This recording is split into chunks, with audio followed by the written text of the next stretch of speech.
This is ChestertonRadio.com.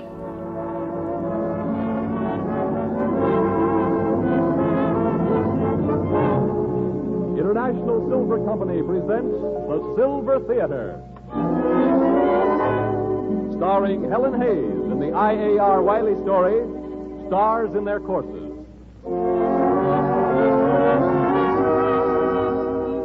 Brought to you in behalf of two of the greatest names in silverware, International Sterling, world-famous solid silver, and 1847 Rogers Brothers, America's finest silver plate.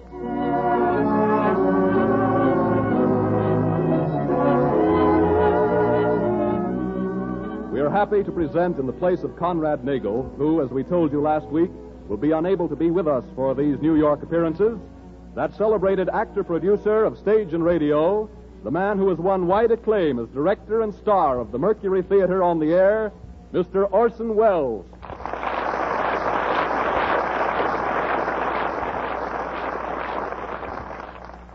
Good afternoon, ladies and gentlemen. I'm very glad to be on hand for these two New York broadcasts of the Silver Theater.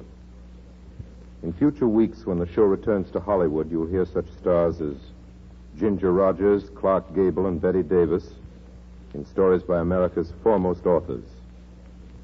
Today, your master of ceremonies is lucky enough to introduce one of the truly great actresses of our time, Miss Helen Hayes. Miss Hayes will be supported by Carlton Young and Morgan Farley in Stars in Their Courses, especially adapted for Silver Theater by Charles Tazewell.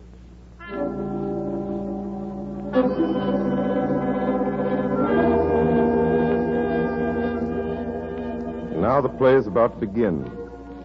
Stars in Their Courses. With Helen Hayes as Jill Fenwick. The scene is the Omensville Opera House, where just a few minutes ago, the curtain fell on a rare treat. Romeo and Juliet, performed for one night by a roadshow troupe. Now in the dark and deserted auditorium, Reese Tennant, who played Romeo, calls to the stage doorman.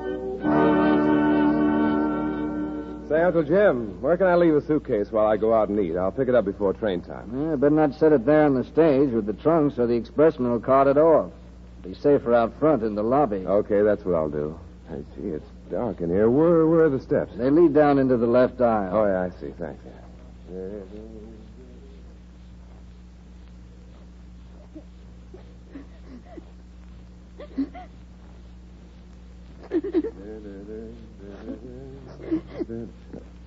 Oh, I didn't know there was anyone. I beg your pardon, but is there anything I can do? Are you ill?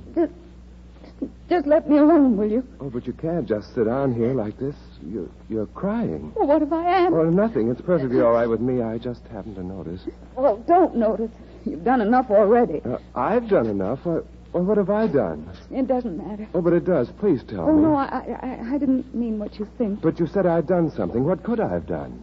You played Romeo tonight. Yes, I played Romeo tonight, but I thought they liked it. That's just it. They did. They cheered you and shouted your name. You were good. But why are you crying about that? Because just as you stood on a stage tonight, I stood on one last night. Me, a beginner, a nobody, playing my first decent part with a third-rate small-town stock company.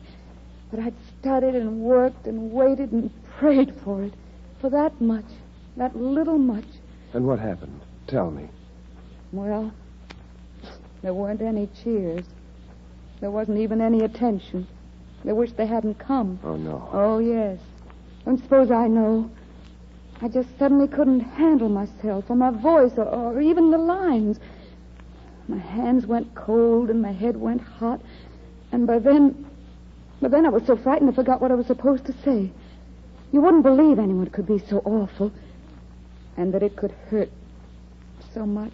You think I don't know, but I do. Only it always seems worse to the person on the stage. Not last night. Don't you suppose even I know when an audience loses interest? Anyway, the manager knew. Someone else played the part tonight. Oh, what a rotten shame. I'm sorry. Sorry because I lost the part? I could never have gone through with it again anyway. And now at least I know. Now I know for keeps that I don't belong in the theater. That's why I came home. I live here in Omensville. But there's nothing so unique in what happened to you. You mustn't let one experience like that put you off the whole idea of acting. You can have it. I give it all to you. The smell of backstage, the grease paint, the props, the curtain calls. From now on, I'm going to try to live my life, not pretend it. Look, why don't we get out of here? I'd like to talk to you about this. Can't we walk somewhere, go somewhere? No. I have to go home. It's just that I hate having to tell my father and mother what's happened. That's why I came to the play tonight, to put off having to face them. Then put it off a little longer. Let's talk it over. But You're miserable. I'm lonesome. We ought to be good for each other. It's just for a little while. Well, it's nice of you, and thanks, but I'll Look, have please to... believe me. I am lonesome. I mean it. I want someone to talk to. And I have an idea of someone to talk to, maybe just what you need, too. So come on, what do you say? Let's see what we can do for each other. All right. Yes. Let's see.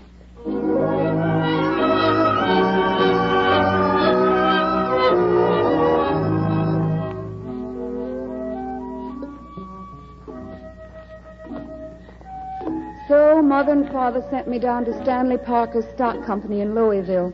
He takes on a certain number of apprentices every year, and I became one of them. I did everything around the theater. One week I'd be the offstage rain effect. The next I'd play one of those crisp parlor maids who never says anything at all. Oh, well, I know. I specialized in menials during my first 2 years in the theater. Butlers, chauffeurs, waiters, elevator men, any character who wore a uniform and said nothing more than, yes, sir. Why have you stopped? Well, I can be wrong, of course, but that sounded almost like a laugh. I believe it was. That's more like it. Yeah, I wish you'd tell me one thing, though. Why are you so afraid to go home? Won't your parents understand? Well, they'll find it hard to believe that I failed so miserably, I mean. You see, they thought I was doing so well. That does make it harder. And then the neighbors. They'll make sure I never forget it. What will you do? Oh, I'll take 10 deep breaths and settle back. Return to the fold of the Monday Bridge Club and the Omensville Literary Guild. Well, you'll be busy at any rate. Yes, uninspired, but busy. Please don't look so sunk again. How would you feel? It's the end of so much I've hoped for. It wasn't as if I was just stage struck. I honestly thought I could act. That I could play a queen and the audience would never notice that my castle was painted canvas. That I could get the feel of all kinds of characters and make the audience feel them, too. Oh, well. Do you want to know something? After nearly 7 years in the theater, I played my first lead tonight. I don't believe it. It's true. The regular Romeo left suddenly because he and the manager had salary trouble. And even at that, it's just luck they didn't give the part to Paul Summers. You saw him play Friar Lawrence. He used to be on Broadway until he drank himself off it. He couldn't have played Romeo better than you. You really mean that? Yes, of course. I thought it was a fine performance. Thanks. That's what I needed to hear. But you must have known. I never know, and there's never been anyone to tell me. But you're friends. In the last few years, I haven't been in one place long enough to make friends. When do you leave here? 2:40, only a couple of hours away. Oh. So that's my story. That's how I got... Wait. Huh? I didn't notice where we were walking. Please, let's not go any further. Well, what is it? What's the matter? There. That house on the corner, the white one. It's mine. That's where I live. Well, I can't go in. I can't tell them. Not yet. Well, don't do it. We'll turn around and go back. It's what I've been dreading all day and all night. As soon as I walk in that door, as soon as I close it behind me, then I'm back. Back to stay. Then don't go in. Not yet, anyway. Maybe before train time we can think of something. Come on. Oh. Come on.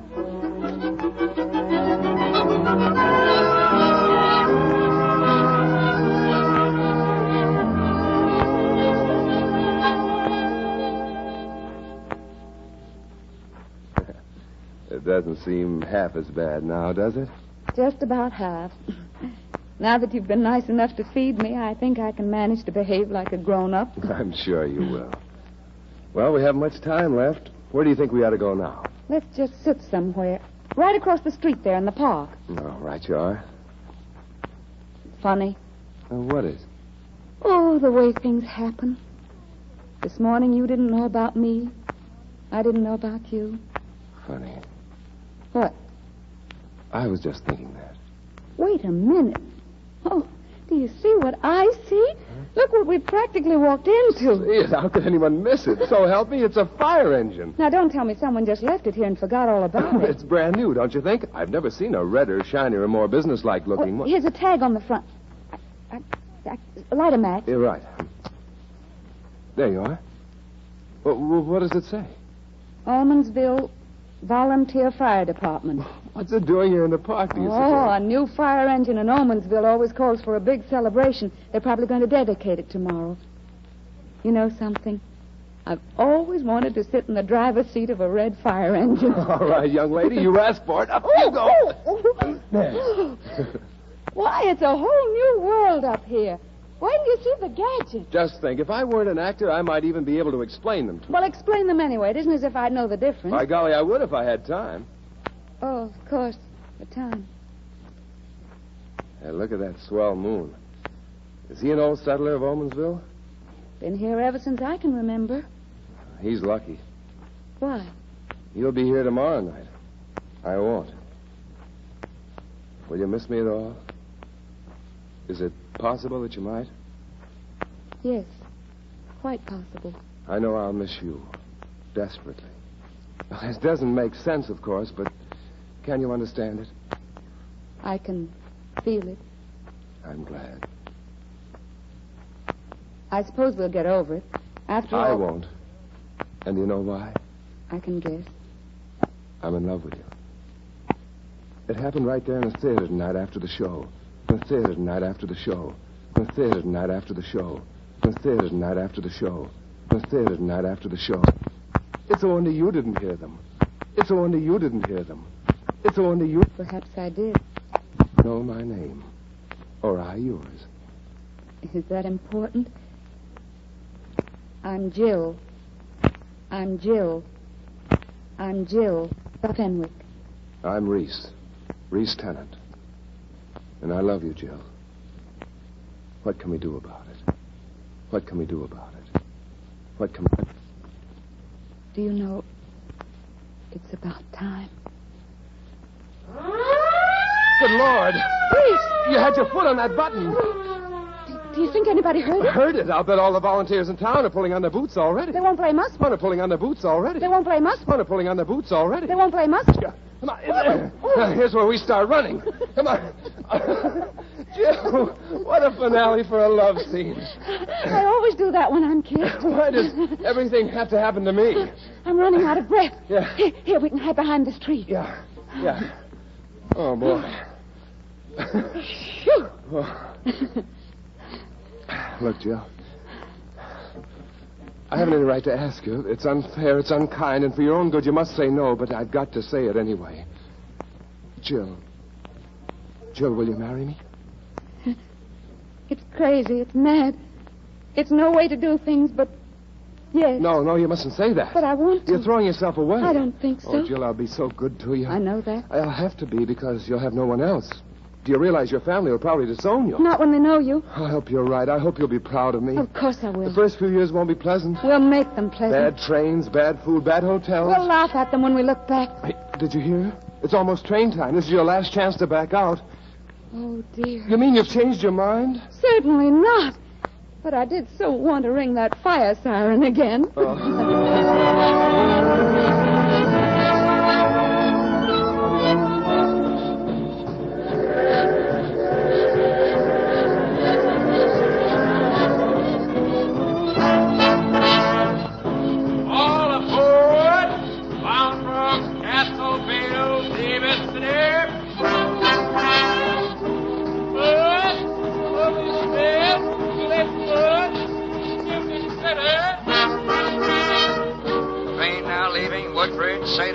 Prairie City.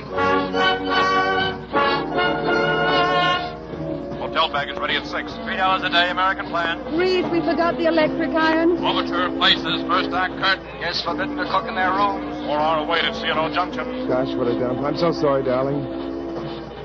Sunday layover, Atchison City. Christmas in Meadville, then swing through the south. Look on the call board for furnished rooms. No, Reese, of course I'm not tired. Rehearsal call at 10 in the morning. 6 o'clock train to Henderson. The house is sold out, Jill. Grease paint. Laundry. Matinee. Trunks. Lights. One night stand. The theater.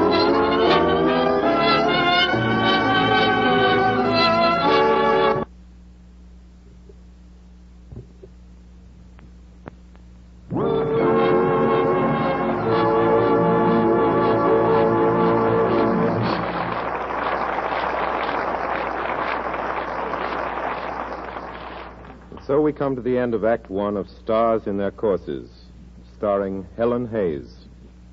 In just a few seconds, we'll continue with Act Two. First, here's a man with a message. Ralph Edwards. Have you ever spent hours, even days, racking your brains over what to give somebody very special for a birthday or a wedding or for Christmas? Well, next time you're up against that problem, choose the gift of every woman's dreams. Lustrous, gleaming, sterling silver. Solid silver through and through. For luxurious as it is, you too can own solid silver. And more easily than you think. For example, did you know that International Sterling has sets beginning as low as $16.75? Well, they have. Their newest one is called, intimately, a Me to You set. It's a place setting for one person. 6 distinctive pieces of solid silver created in the breathtakingly beautiful Enchantress pattern. Stop in at your silverware dealer tomorrow and get one of these lovely Me to You sets. Look at other sterling silver services while you're there and learn what convenient payment terms can be arranged. Resolve this year to make your gift to some loved one a gift that will long remain a tribute to your taste and thoughtfulness. Solid silver of lasting loveliness by International Sterling.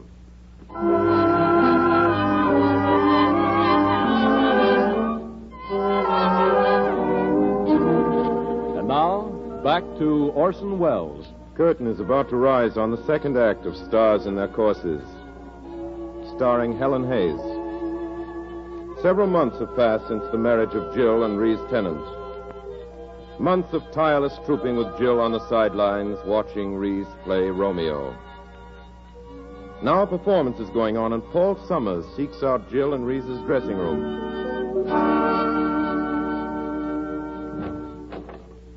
Mrs. Reese Tennant, I believe. Paul, Wife of the great Romeo. they'll hear you out on the stage. Keep quiet or close the door. I'll close it. Paul, you've been drinking again. Well, why not? They expect it of me.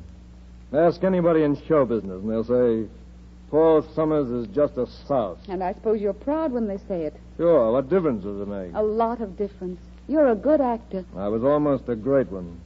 At least the New York critics thought so. Remind me to show you my notices the next time I go to the bottom of my trunk. But no one will trust you. You're not dependable. I could stop drinking like that if I wanted to. Well, why don't you? Then you'd be playing real parts instead of bits. Say, Jill, do you think Bergson would let me do Romeo? Well, I don't know, Paul. You don't believe I could play it as well as Reese? Very well, then. Guess I'll have to show you.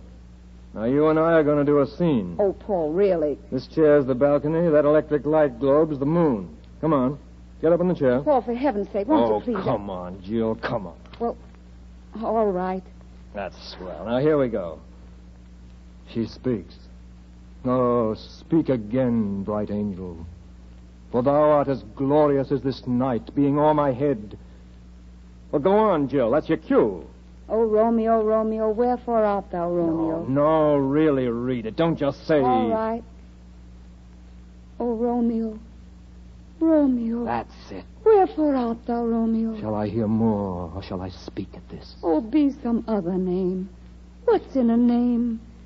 That which we call a rose by any other name would smell as sweet.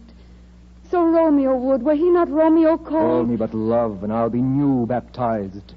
Henceforth I never will be Romeo. What man are you, that thus bescreened by night, so stumblest on my counsel? By a name, I know not how to tell thee who I am. My name, dear saint, is hateful to myself, because it is an enemy to thee. Had I it written, I would tear the word. My ears have not yet drunk 100 words of that tongue's utterance, yet I know the sound. Art thou not Romeo and a Montague? What are you laughing at? Oh, I knew it. You're really an actress. Don't be ridiculous, Paul. Reese was nothing till you came along. He's still not much. But you've made him into the semblance of an actor. That's not true. Reese is... I know the hours and the days and the weeks you've worked with him. How you've gone over every line, every word, every phrase. Reese is getting the applause for your performance. I've helped him, yes. But as an actor, Reese can stand on his own feet. Can he? Did he ever carry you along as I did just now? Yes. I know he didn't, and you know it, too. It's in your eyes and in your voice. For the first time you doubt him. For the first time you see him for what he is. A very bad actor. Someone had to prove it to you. What right have you to prove anything? Yes, you have the advantage of years and experience, but Reese is young, and he has to play opposite Lucille Leslie. What kind of support is that? You know Lucille's too old for Juliet. She could be his mother. Why, Oh, I shouldn't say things like that. Lucille's my friend and a grand trooper, but... Oh, it's all wrong, I grant you that, but even so, I still say... Do you think I'm so in love with Reese? I can't see he isn't perfect. That's why I've worked with him. His career is my job. His success is the most important thing in my life. And you're wasting your life, Jill. He hasn't got it in him. I'm sure of it. And I'm just as sure he has. Now, will you please get out? Jill, do you hear that? They sat there like sticks all through the show, but I finally got them, didn't I? Yes. Yes, you did, Reese. You think this bunch is tough? Just wait till you hit the one after Easter week. What do you mean? Hasn't Bergson told you the news? He's going to try the big time. Really? Where, Paul? He's almost set on Boston. Boston? Say, that's great. Oh, no, he can't. Not yet, I mean. What's the matter, Jill? Afraid we aren't good enough? No. Well, it'll Oh, be no. Reese's big chance to show what he can really do, won't it? Well, sure it will. That's what we've been waiting for, Jill. They'll have real critics out front. Why, Lord only knows what may come of it. Yes, that's right, Reese. Well, I guess I better be making my change. Best of luck, Reese. Thanks. I think you'll need it. Say, what do you suppose he meant by that, Jill? Nothing. Nothing at all, darling. He's been drinking.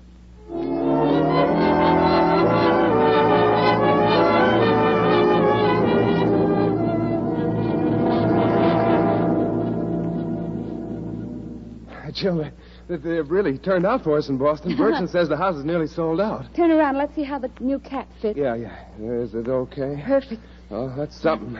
You know, I'm You mustn't be nervous, darling. You're a fine one to talk. You're worse than I am. Well, hold still till I brush your jacket. Yeah, all right. Oh, gosh, I hope they like it. Boston's no different than any other town. But it means so much to us, Jill. I keep wondering what the critics will say. Why, they'll say, Reese Tennant didn't play Romeo. Reese Tennant was Romeo. Oh, silly. Well, the reviews better be good. If they aren't, we'll have to go back to the sticks. Suppose we do. We'll get along. And the next time we come to Boston... There won't be a next time, Jill. If I don't get over now, I'm finished. 15 minutes. 15 There's the minutes. quarter-hour Well, it call. won't be long now. Want me to cue you again? Oh, good Lord, what's that?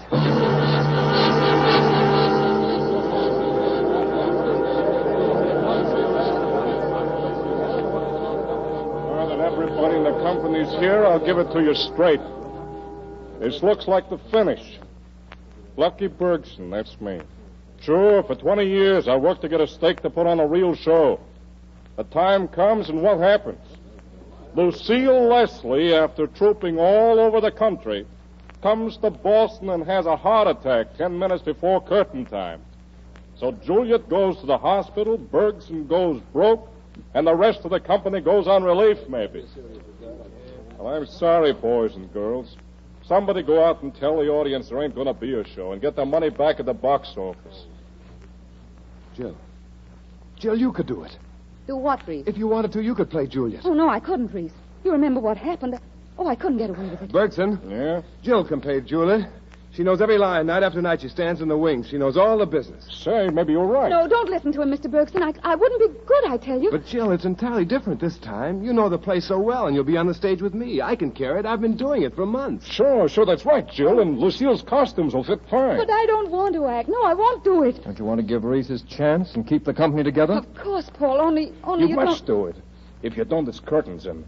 Look, Jill, Abel Green from Variety came up here just to catch Reese. Oh, Well... Get Lucille's makeup. You don't need a wig, Jill. And don't use too much rouge, darling. Yeah, there's a lot of amber in the foots. But the audience... Suppose they don't believe I'm Juliet. Don't worry about a thing, darling. I won't have you hurt.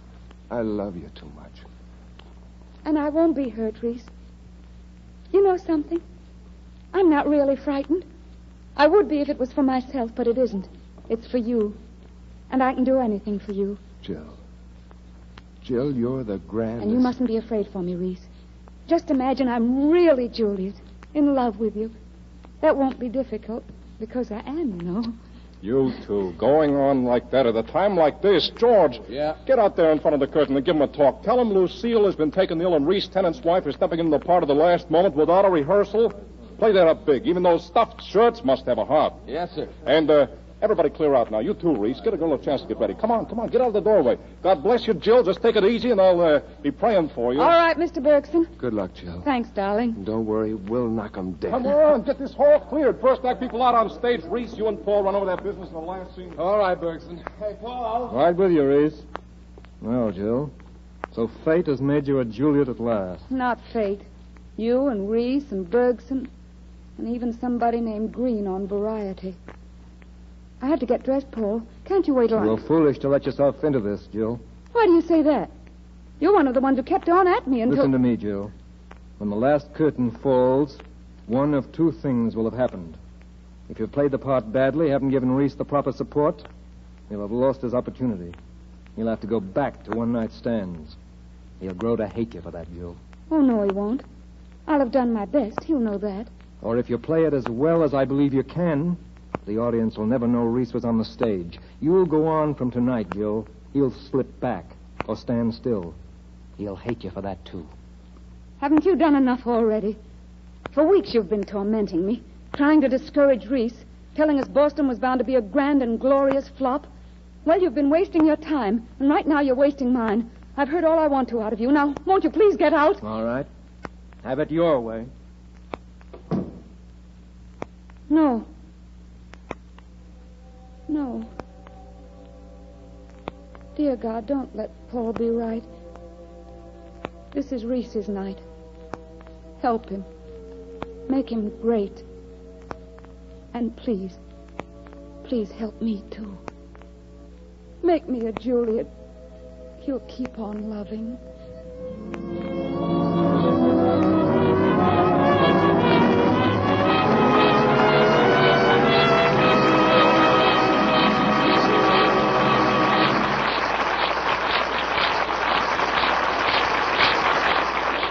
This is Orson Welles, ladies and gentlemen. You've just heard the close of the first part of Stars in Their Courses. Before we tell you about next week's episode, here is a man to offer a helpful suggestion for your dinner table. Ralph Edwards. Any woman is a more charming and gracious hostess when she knows that her dinner table is sparkling with beautiful silverware. And any woman can be justly proud of her silverware if it's either international sterling, the solid silver we mentioned a while ago, or 1847 Rogers Brothers, the silver plate we'd like to mention now. 1847 Rogers Brothers, as many of you know, has been creating masterpieces of silver plate design for almost a century.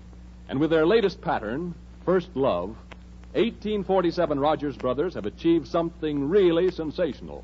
For the garland of formal flowers which ornaments the pattern is richly raised and deeply etched in a new perfection of craftsmanship never before achieved in silver plate.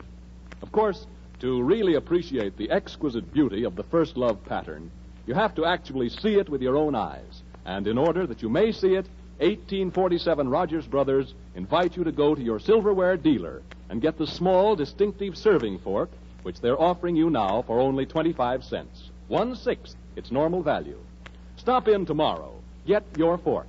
And while you're there, find out about the convenient terms which make it so easy for you to own complete sets of this loveliest of silver plate, 1847 Rogers Brothers, First Love.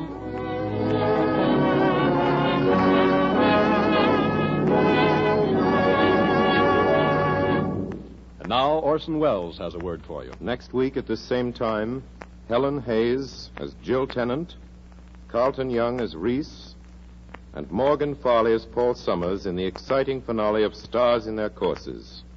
There'll be music by Mark Warno and his orchestra, of course, and I'll be here to welcome you. Meanwhile, if you want solid silver, you want international sterling. If you want silver plate, you want 1847 Rogers Brothers, both proudly created by International Silver Company.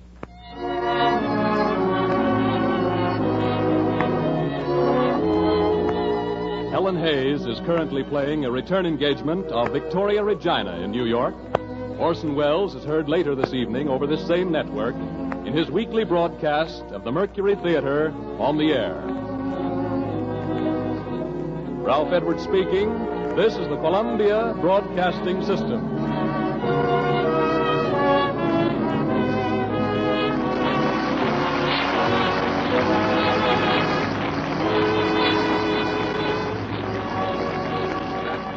Is peace on earth. Much of Reynolds' expanding aluminum production now goes to the defense of the nation, the defense of our free world. But the ultimate aim is peace, always. And the great destiny of light, strong, rust-proof Reynolds aluminum lies in peaceful progress. The Reynolds Metals Company looks forward to the day when all aluminum production can be turned to constructive uses. In a future when the inspired hope of Christmas shall be realized, and on earth, peace, goodwill toward men. This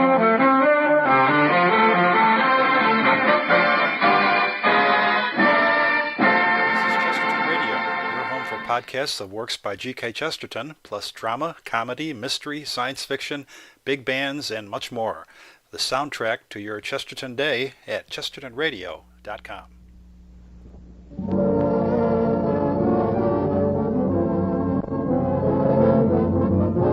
International Silver Company presents the Silver Theatre, starring Miss Helen Hayes in Stars in Their Courses.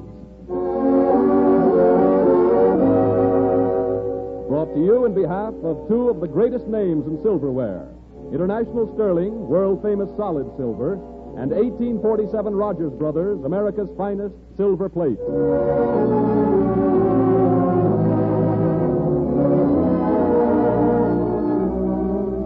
We are proud tonight to welcome back to Silver Theatre that brilliant young actor of stage and radio, the director and star of the Mercury Theatre of the Air, Mr. Orson Welles.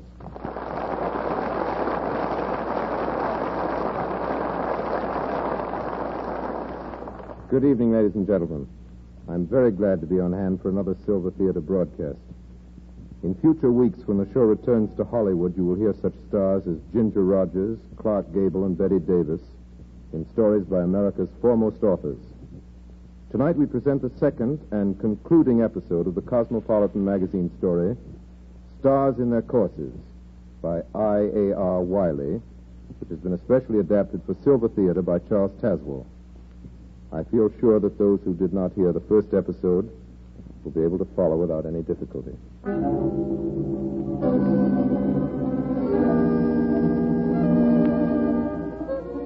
And now our play is about to begin.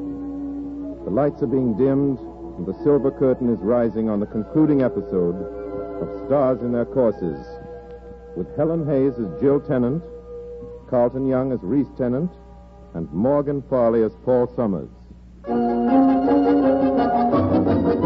Hello, Winchell. This is Danny Myers up in Boston. Look, I got an exclusive for tomorrow's column. Lucille Leslie, playing Juliet with Oscar Bergson Shakespearean Company at the Boston Opera House, has a heart attack 10 minutes before curtain time. And who do you think steps in? Jill Tennant, the wife of Reese Tennant, who plays Romeo. Yeah, well, Bergson says the only acting she's ever done was with some third-rate star company. What, Walter? Oh, just a small-town girl who met Tennant in the sticks and married him quick and then traveled along as excess baggage. No, Walter, she ain't an actress, but Bergson's got to have a Juliet. And listen, here's a wow. This dame don't want to act. She's only playing Juliet so as her husband will get a break. Yeah, if he goes over tonight, Bergson takes him and the show into New York. You got it, Walter? Ain't that a honey of an angle? Hey, listen, the show's almost over and I'll call you back just as soon as I can.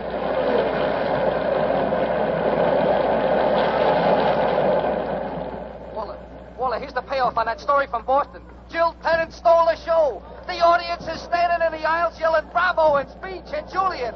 16 curtain calls already, Walter. 16 What? Romeo? Just a stooge, Walter. Just a stooge.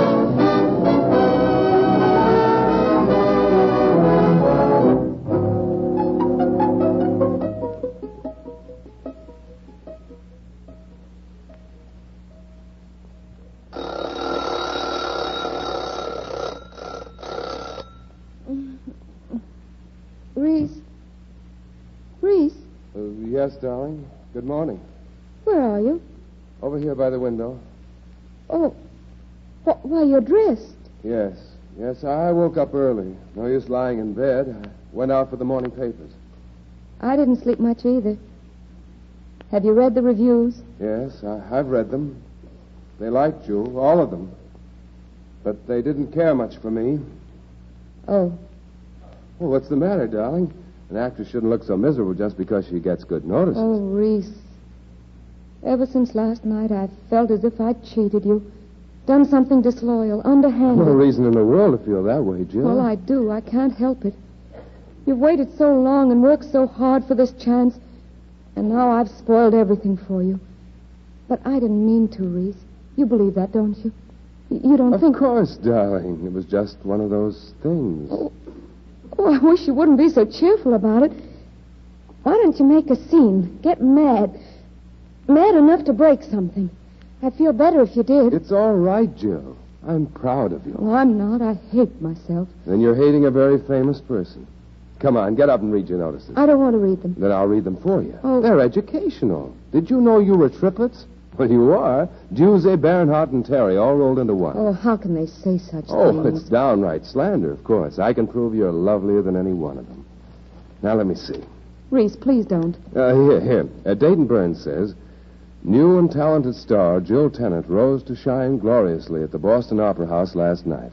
Her unstudied simplicity, her authentic genius, her fragile beauty, well, it goes on from there and piles it on even thicker. Oh, Reese, I don't want to hear them. And this is what he thought about me.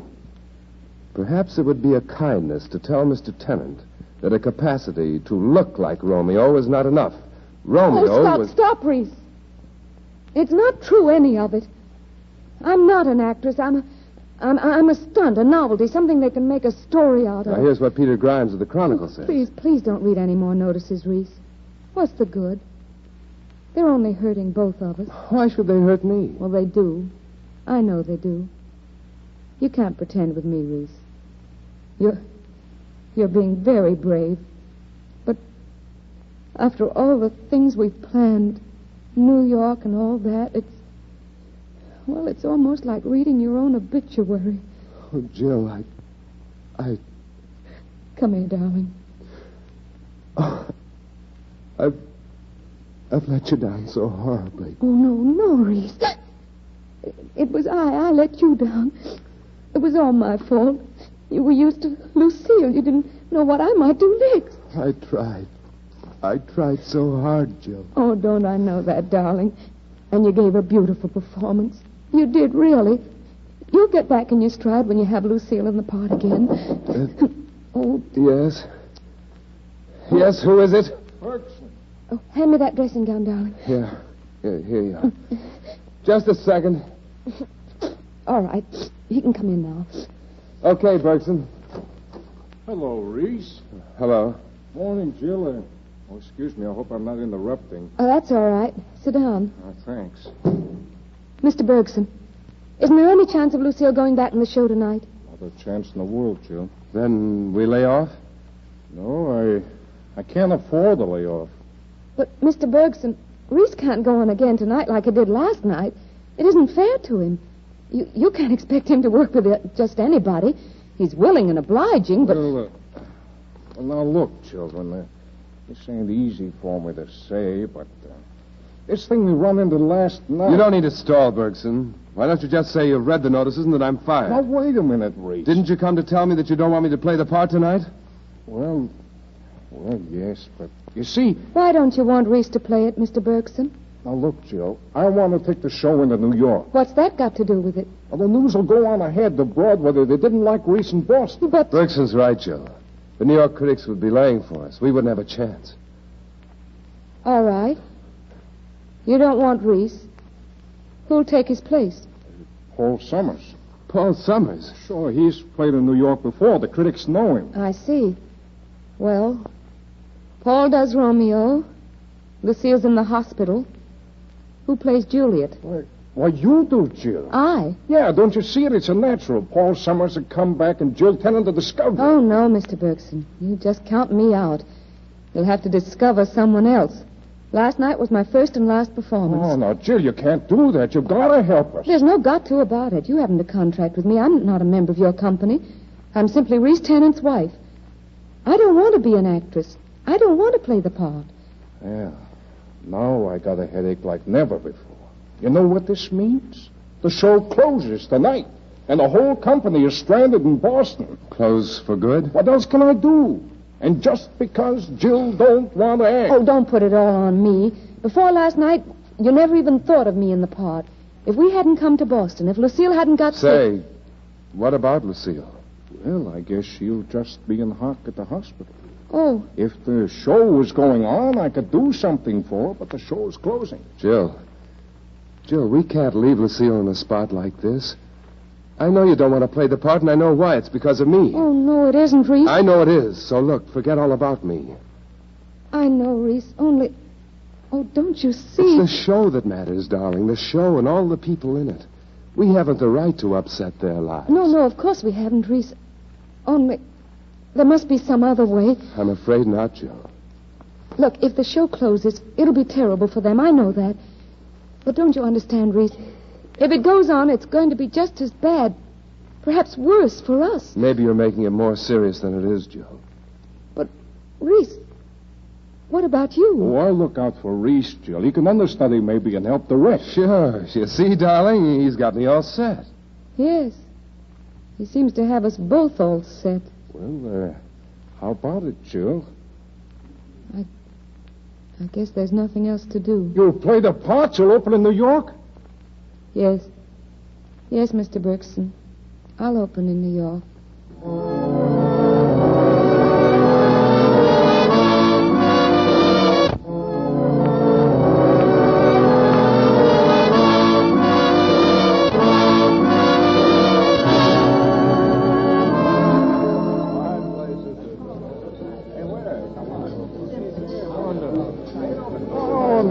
Still wine. Waiter, I ordered champagne. Think of it, Paul. 26 curtain calls from a New York audience. And 2 critics congratulated me on the way out. We're set for a run. Bergson, here comes your guest of honor. Where? Oh, Jill. Jill, over here we are. Say, ain't she a picture? Ain't she lovely? Hello, Mr. Bergson. Hello, Paul. Hello. Am I late? Yeah, just 20 years too late, Jill. If I'd had you for a star when I went in show business, I'd be living now on Park Avenue and giving away polo ponies for Christmas cards. Sit down, everybody. Here, Jill, you at the head of the table. Paul, you next. Thanks, Bergson. Where's Reese tonight, Jill? Oh, he'll be along shortly. He told me before the show not to wait for him. How's he taking it? You know, it's pretty tough to sit on the wrong side of the footlights, watching someone else get the applause. Reese isn't like that. Did you see him in the right-hand box during the show? No, I didn't notice. Oh, even if I hadn't seen him, I'd have felt him there, helping me, encouraging me. And then when it was over, he stood up and applauded so loudly that everybody was looking at him. Still, he's bound to feel some jealousy, Jill. You're wrong, Paul. You don't know show business. You don't know Reese. Reese is big. Ask Bergson, who's really responsible for the show coming into New York at all. Now, come on, let's try and enjoy the party. All right. Attention, everybody, please. Jill, What? Oh, yes, George? Reese asked me to give you this note. Oh, why, thanks, George. I offer a toast to the newest and greatest Juliet of our time. Ladies and gentlemen, I give you Oscar Bergson's own discovery and Broadway's newest star, Jill Tennant. Oh, George. Well, George is gone. Well, what's the matter, Jill? Bad news? Nothing. Nothing, Paul. Now let's hear from Jill Tennant herself. Come on, Jill. Jill. Yes. Yes, Paul. They want you to say something. No, there's nothing to say. Jill, you've got to get hold of yourself. Put on a front. Give them a performance. You must do it. Yes. Yes, Paul.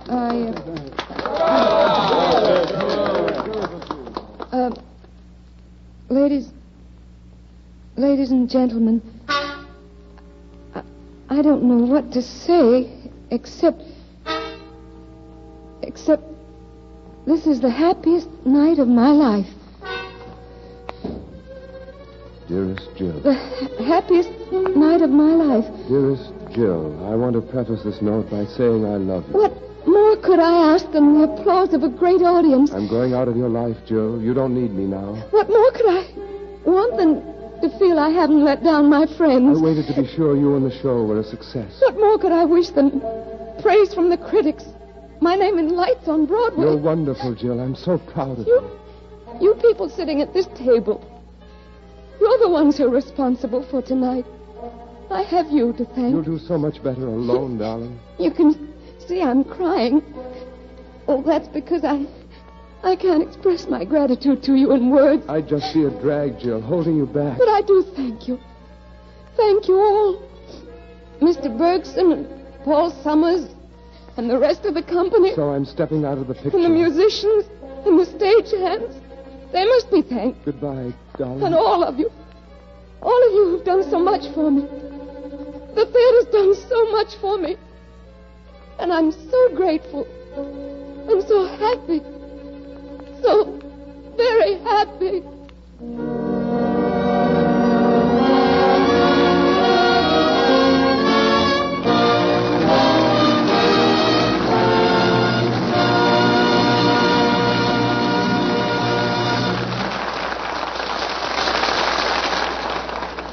You've just heard the first act of the concluding episode of Stars in Their Courses, starring Helen Hayes. Now, in the few seconds before the curtain rises on Act 2, is a young man who would like to explain the reason behind a countrywide enthusiasm. Ralph Edwards. Women everywhere are enthusiastic about 1847 Rogers Brothers' newest pattern, First Love. And so will you be when you see it.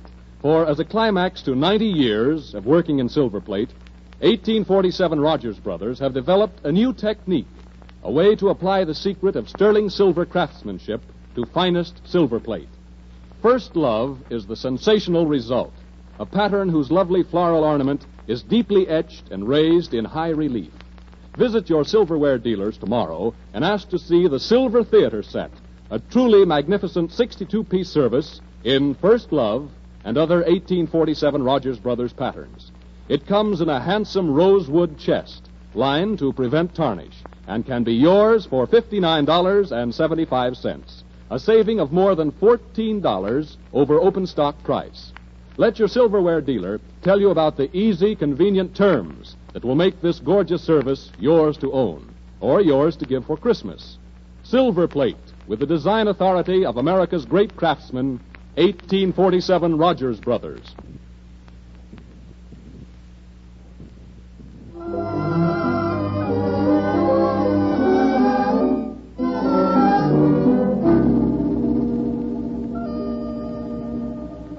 The lights are being dimmed again, and the silver curtain is rising on the final act of Stars in Their Courses, starring Helen Hayes as Jill Tennant.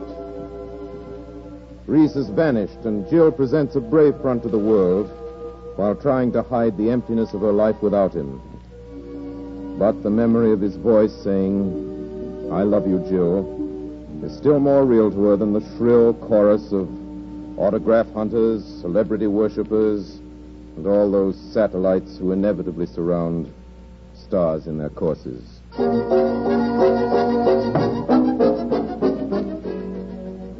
Wonderful performance. Marvelous notices. Perfect poise. Sensational ability. Will you head our star list for the benefit, Miss Tennant? Yes. Will you speak at our convention, Miss Tennant? Yes. This gown, may we name it for you, Miss Yes. Tennant? Will you read my new play, Miss Tennant? Yes. Your endorsement, Miss Tennant? Yes. May we quote you, Miss Tennant? Yes. Your picture, Miss Tennant? Yes. Your autograph, Miss Tennant? Yes.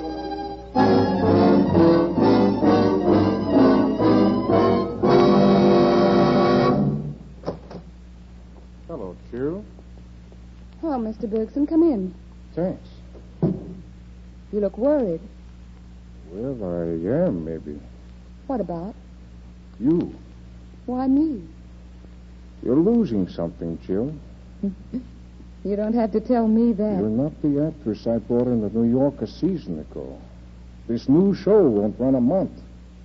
From out front, it looks like you're walking in your sleep, maybe. What's the matter? It might be that I just don't care. But you got to care. Why should I? That's no answer, Jill. It's the best one I can think of. Look, you got what every young actress in the country would give her eye teeth for. My name and lights? Can you take those lights home with you when the curtain's gone down and the show's over? The written compliments of critics? They're fine to start a blaze in the fireplace, but there's not much warmth in them. Not half as much as someone you care about saying good night, darling, or good morning, or I love you. But, Jill, if you keep on like this, you'll throw away your whole career. My career. I won't miss that. All I'll ever miss is Reese.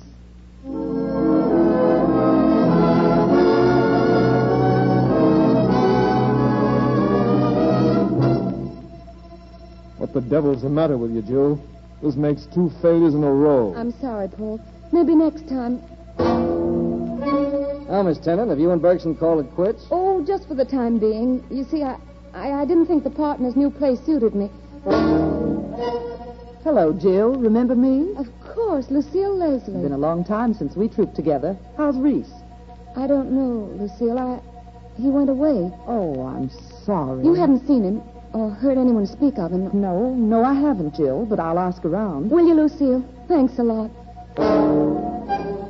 Yes, Miss Tennant? I heard you were casting for a new show and... Sorry, the cast is all filled. Oh, I see.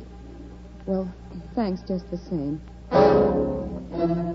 Now, look, Jill, we're both running pretty short. Why can't we share a room to save rent? It'll have to be a cheap room, Lucille. That's the only kind I'm used to. By the way, Bergson's doing a new play. Why don't you stop in? If Bergson wanted me, he'd send for me. But I'll go to see him anyway.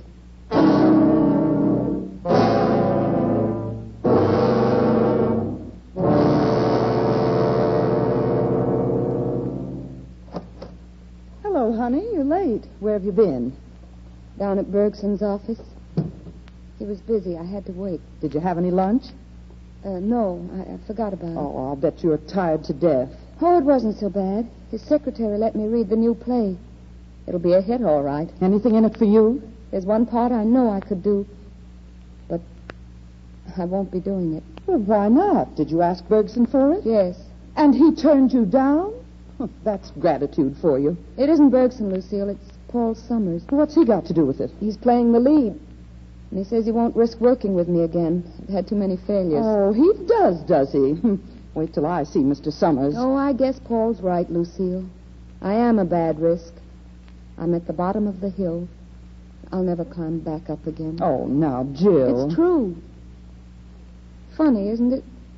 When I honestly didn't want to be an actress, Bergson, all the rest of them insisted that I had to act. And now when I'd be glad of anything, even a walk-on job, they don't think I'm good enough. Well, why don't you go out to your folks, Jill, for a rest? Oh, no, I couldn't do that. It's too far away. Suppose Reese came looking for me. Oh, no, I've got to stay in New York. Keep myself going. All right. Only look now, before we both bust out crying, what about dinner? That's fine. What are we going to use for money? You're broke, so that's why you forgot lunch. Well, I have a quarter. That won't go far. No, but we eat just the same. Ever hear of the Actors' Dinner Club? Yes, it's a sort of decent charity, isn't it? Sure. Those who can pay $1 for a 50-cent meal, and the broke ones get the other 50 cents worth. No one knows who pays and who doesn't. Put on your best clothes and a swagger, and they'll think I don't care what anybody thinks, Lucille. I'm past that. And I haven't any swagger left. Come on. We'll eat at the Actors' Dinner Club and be glad there is such a place.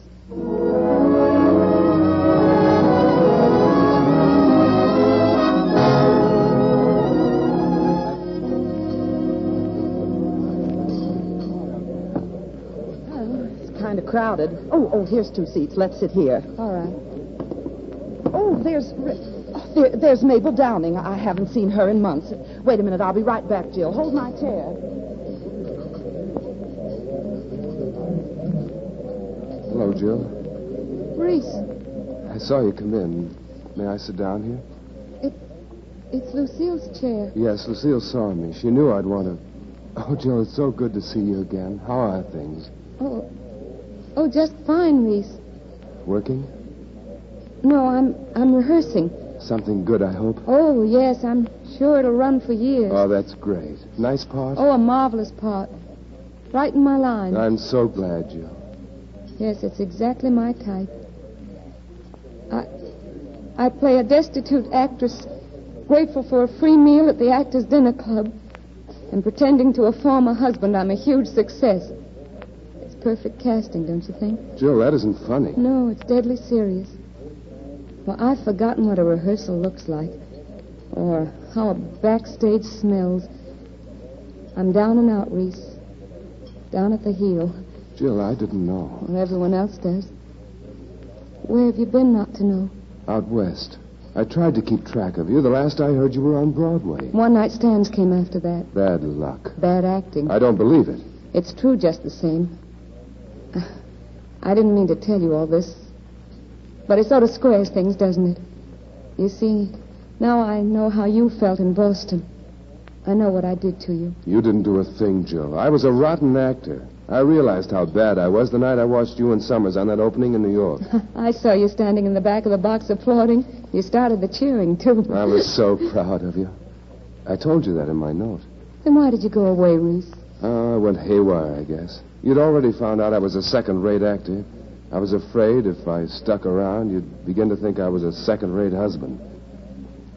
When you left, the curtain went down, and the play was over. I tried to raise the curtain again, but it wouldn't go up without you. And I couldn't act because I didn't care anymore. Jill, you're going to care again. You're going to act again. No, Reese. Listen, Jill, I've found out that I do have a place in the theater. I can't act, but I can write plays. Bergson's taken one of them, although he doesn't know I wrote it, and it goes into rehearsal next week. The play Bergson's doing is your play? You've read it? I cried over it. It's our story, Jill. And the part's yours. I wrote it for you. Paul Summers said he wouldn't work with me. Paul's right about that, because I won't let him. This is one character he'd never understand. But Broadway, the critics, the audiences, they've forgotten all about me, Reese. You must have a great star to play the girl. I want you, Jill. For the play and for myself. We both need you. If you'll stick with us, and please, Jill, say you will. We'll show Broadway the greatest play and the two happiest people of the season, or any season. Oh, Reese, don't make me cry. Everybody's looking. They'll think you're abusing me. Then they must be blind. If they were really looking, they'd see I'm just a man in love. Darling. What would happen if I leaned over and kissed you? I don't know. Probably all the waiters would drop their dishes. Would they? Let's find out. Yes, darling.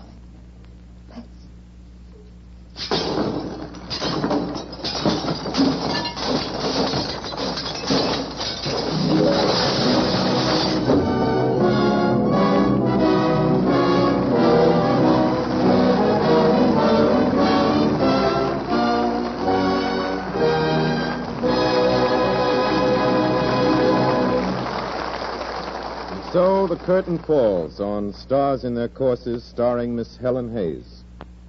In just a minute, Miss Hayes will come before the silver curtain to meet you as herself. But first, I'd like you to hear from a young man who has news of an unusual opportunity. Ralph Edwards. A few minutes ago, I spoke to those of you who either do own or would like to own the finest silver plate, 1847 Rogers Brothers silver plate. Now I'd like to say a few words to you who have always wanted sterling silver, solid silver. Like beautiful furs and rare perfumes, sterling silver has an aura of luxury that makes it seem far beyond your means. Actually, sterling silver is not as expensive as you think it is. For example, international sterling has one set as low as $16.75. It's called a me-to-you set and is a place setting for one person. 6 distinctive pieces of solid silver created in the exquisitely lovely enchantress pattern. When you see it at your silverware dealers, I know you'll be so thrilled by its luster and beauty that you'll want a set not only for yourself, but also one to give for Christmas. And you'll find other larger services of international sterling also well within your reach. A 30-piece set in a handsome velvet-lined chest, costing less than $100. But ask your silverware dealer to show you all the international sterling patterns, to give you all the details, and to tell you about the convenient budget payment plan that makes it so easy for you to own solid silver of enduring beauty by International Sterling.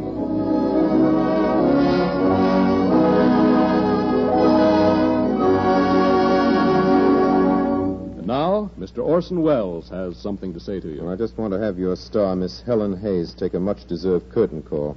Ladies and gentlemen, I give you the theater's most brilliant dramatic star, the one and only Miss Helen Hayes in person.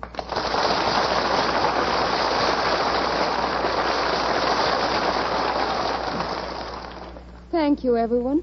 I hardly know what to say, except that, well, what I said earlier in the play is really true now.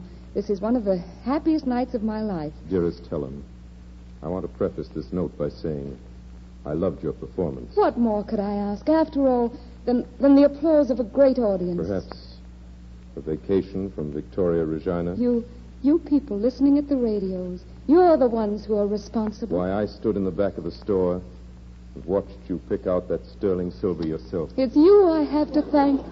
And I do thank you. Thank you all. And especially you, Mr. Carlton Young and Mr. Morgan Farley, because you were both grand, really grand. You'll do better without me, you see. I'm just a drag on you, holding you back, talking to you about sterling silver when... Well, Orson Welles, it's silver worth talking about. As a matter of fact, I'm going to give international sterling for Christmas. It's the most acceptable gift I can think of. And now, I'm stepping out of your life. And I'm stepping away from the microphone. Good night, everybody, and thank you, all of you. Next week at the same time, Silver Theatre returns to Hollywood to bring you Ginger Rogers in a thrilling tale of ships and intrigue. The Captain Had a Daughter. Conrad Nagel returns as director, and Felix Mills will again conduct the orchestra. Helen Hayes is currently playing a return engagement of Victoria Regina in New York. Orson Welles is heard later this evening in the weekly broadcast of the Mercury Theater of the Air.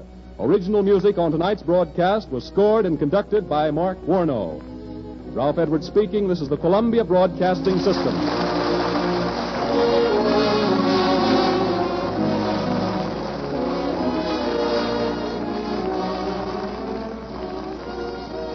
There are people in most countries who would like to live in the Republic of the United States or the Dominion of Canada, where that good Olga coal is sold.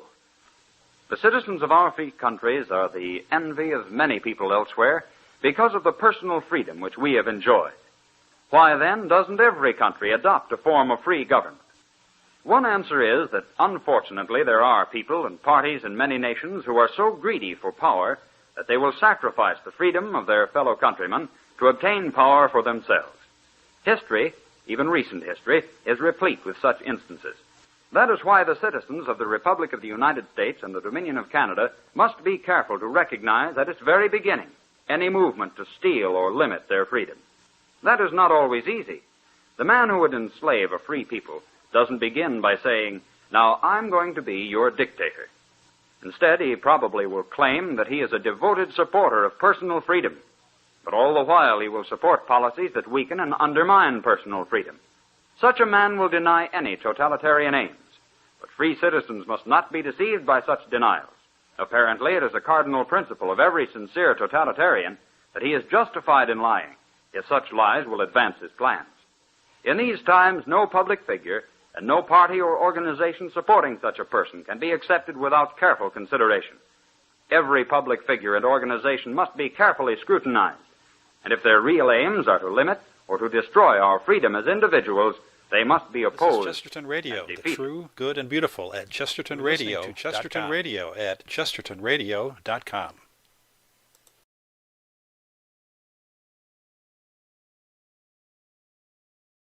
This is chestertonradio.com.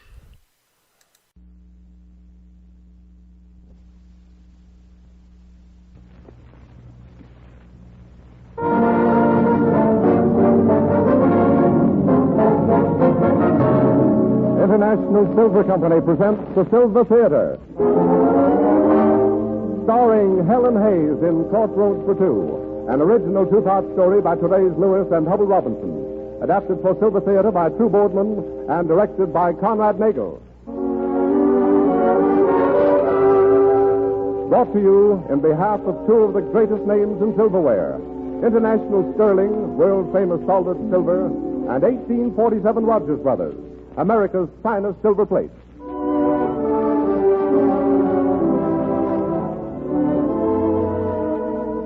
Good evening, ladies and gentlemen. This is Conrad Nagel bidding you welcome to the first of two New York performances which celebrate the return to Silver Theatre of that brilliant star of the American stage, Miss Helen Hayes.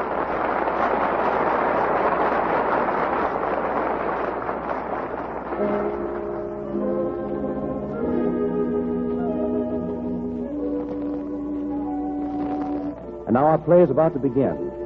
The house lights dim, the silver curtain rises on Act One of the two-part drama Crossroads for Two, starring Helen Hayes as Brenda Mason, with Carlton Young as Steve Carr and Roberto Bomberg as Pablo.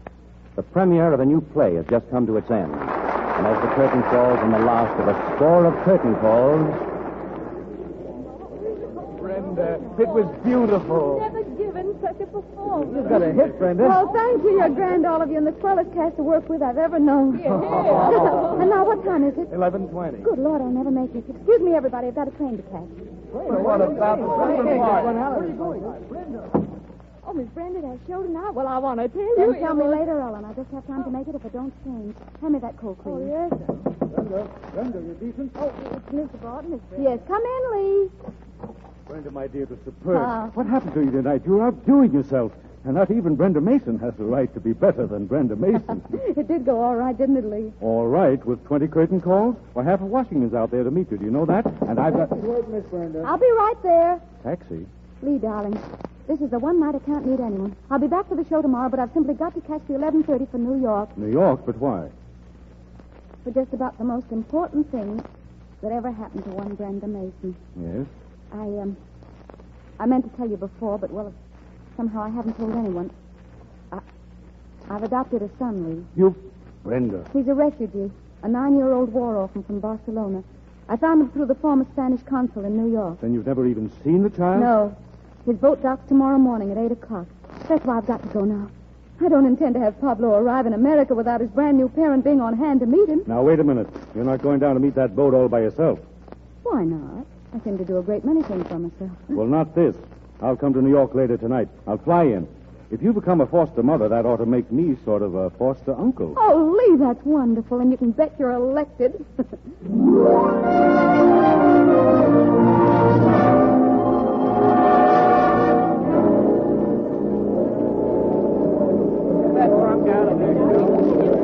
Why is it that... What did you say? I said, why is it that... What? I said, why is it that the last 10 minutes of a ship's arrival is always 4 hours long? It's because...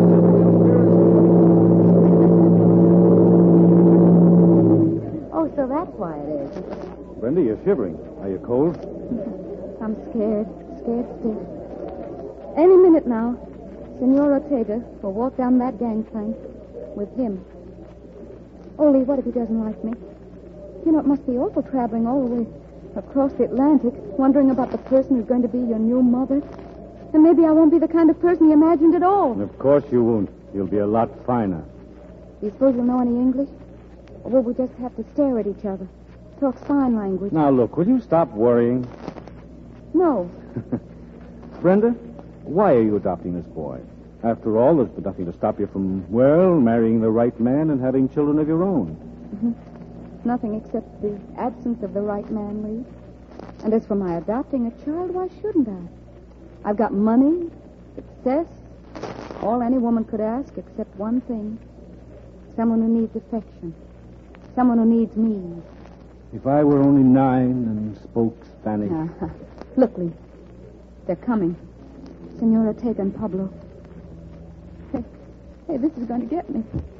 Look, at the first sign of a weep out of me, kick me or something, will you? Yes, but then who's going to kick me? Oh, look at him, Lee. He's beautiful. Easy now, Brenda. I'm all right. Oh, Miss Mason. How do you do, Senor Ortega? This is... Yes, this is Pablo. Hello, Pablo. How do you do, Miss Mason? And thank you for bringing me to America. I love America. You darling, you do speak English. ¿Cómo? You see, I was afraid you wouldn't, Pablo, and that I couldn't make you understand how glad I am to have you. Well, I am afraid he still does not. What he said was a single speech that all of them were taught on board. As yet, he has but little English. Chiquito, ¿no hablas inglés? No, señor. Hablo poquito. ¿No puedo quedarme aquí si no hablo inglés? Sí, Chiquito, no te molestas. He wants to know if he will be sent back if he cannot speak more English. Oh, tell him no. I did. And he will learn quickly. You engage the governess I suggested. She's at my apartment. Then there should be no difficulty. You may take him now. I shall have to contact you later regarding the final legal details. And now I must see to the others. Adios. Adios, Pablo. Adios, señor. Goodbye, Mr. Ortega, and thank you. Well, we'll go now, Pablo. We're going home. Do you understand? Home? Sí. Home. Comprendo. Do you want to take my hand? ¿Cómo?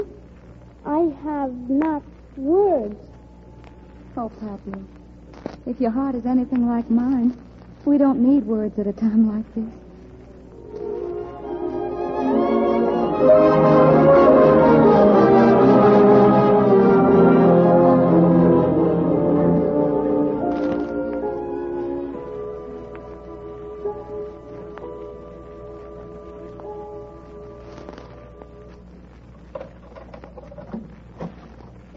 This is it, Pablo. This is where we live. Sí, señora. Lee, he's so quiet. Do you suppose... Will you quit worrying? It's all new to the youngster. You going to have him stay here? Until the player comes into town next week. The governess will sort of help him get adjusted. Mercedes! I'd like to take him down to Washington, Yes, but... Miss Mason. Mercedes, this is our Pablo. Oh, bienvenido, Pablo. Gracias, señorita. Me alegro. Pero tengo miedo que la señorita está enfadada porque no hablo inglés. He says he thinks you're angry because he doesn't speak English. Oh, but he mustn't think that. Pablo, come here. It doesn't matter, Pablo. Tell him that. No importa que no habla. And I'm the foolish one because I'm grown up and I can't speak his language. Oh, Pablo, darling, I don't care. Mercedes, why does he turn away from me? Spanish children are often so Miss Mason. It's nothing. He is maybe a little afraid as yet. Of course. Let's show him his rooms. Come, Pablo. This will be your bedroom. Sober, Pablo. Sí, comprendo. What's this on the walls? A regular mural in miniature. The Adventures of Don Quixote. I had Carl Miller paint it. En los muros, la vida de Don Quijote, ¿no? He recognizes it, Miss Mason. Rocinante es falso en color. Oh, but he says Don Quixote's mule is the wrong color. Oh, I'll have it changed tomorrow. And now, this is the playroom, Pablo. Everything in here is yours. Just for you. What did you do? Buy out a toy department? Does he like it, Mercedes? Why doesn't he say? Como le gusta. Pablo. Como le gusta. Pablo. Oh, Pablo. I'm sorry, Miss Mason. Wait a minute, Brenda. But I've got to go to him. Oh, that's the one thing you mustn't do. If you really want to know, Pablo's crying in there. And the last thing in the world he wants is for you to see him doing it. Crying? But why? Any idea how you would feel if every crazy dream you'd ever had suddenly came true? I don't know. There's something in his eyes. From the first moment I saw him. A sort of fear. Or even resentment. I've got to lick it, Lee. Pablo and I have to be friends. Otherwise, nothing will have changed for either of us. We'll both just go on being lonely.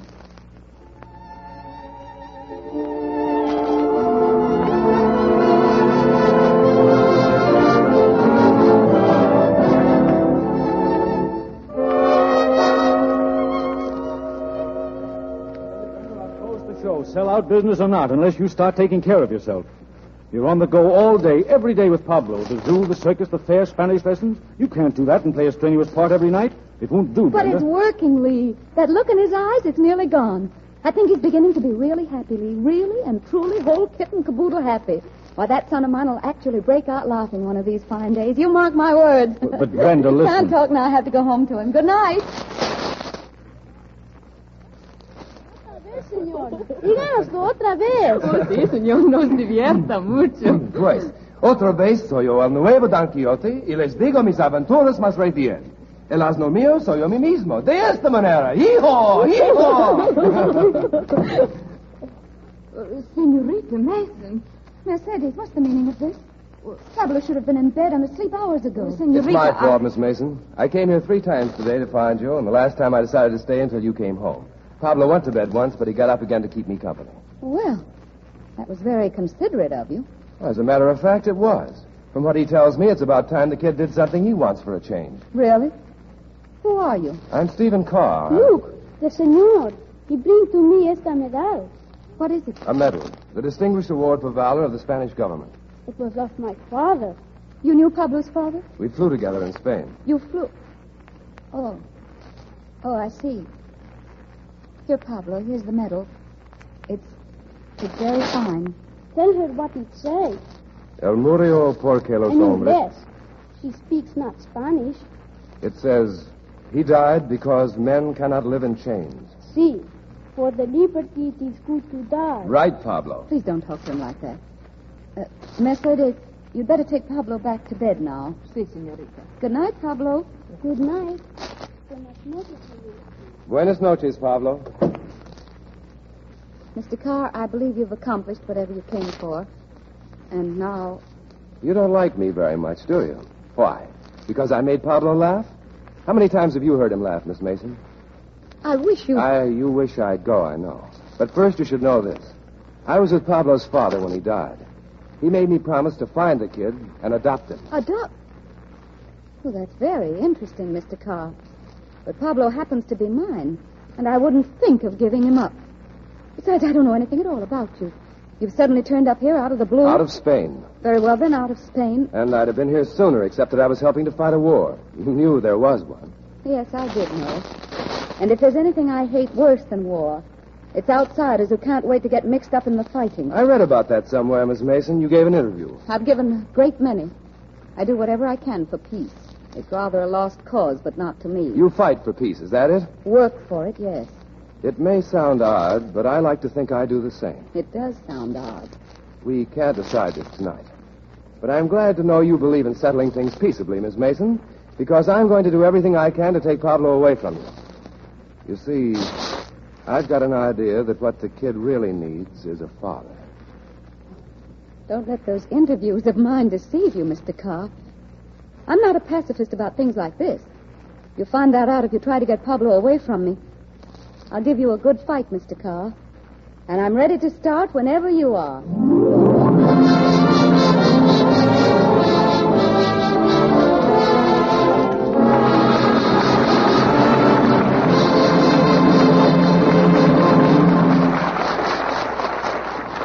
And so the curtain falls on Act 1 of Crossroads for Two.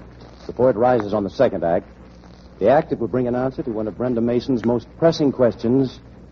I'd like to answer a question that was asked over 200 years ago. Mr. Shakespeare wanted to know what's in a name, remember? Well, we could tell him that names do mean something. They have associations. Those of you who are familiar with Rachmaninoff's prelude in C-sharp minor or Richard Wagner's famous prelude to Lohengrin will agree that the name prelude is rich in beautiful associations. In the past, it's made musical history. And in the present, it's making silver history. For ever since its creation in the early spring, this newest of International Sterling's solid silver patterns has been winning first place in the hearts of women who seek perfection in all its forms. And this is why. Prelude, ladies and gentlemen, is a pattern that in a very special way expresses the new romantic mood of today. Its lines are soft and rhythmic, and the cluster of roses which forms the prelude ornament has an indefinable charm, a richness and elegance that will make your entertaining memorable. Yes, Prelude is exquisite as a fantasy, and yet it has, too, the enduring beauty of the truly genuine. For Prelude is sterling silver, solid silver through and through, that will enrich not only your own life, but become a precious heirloom to your children's children. So remember that name, Prelude, the most sought-after pattern in solid silver today.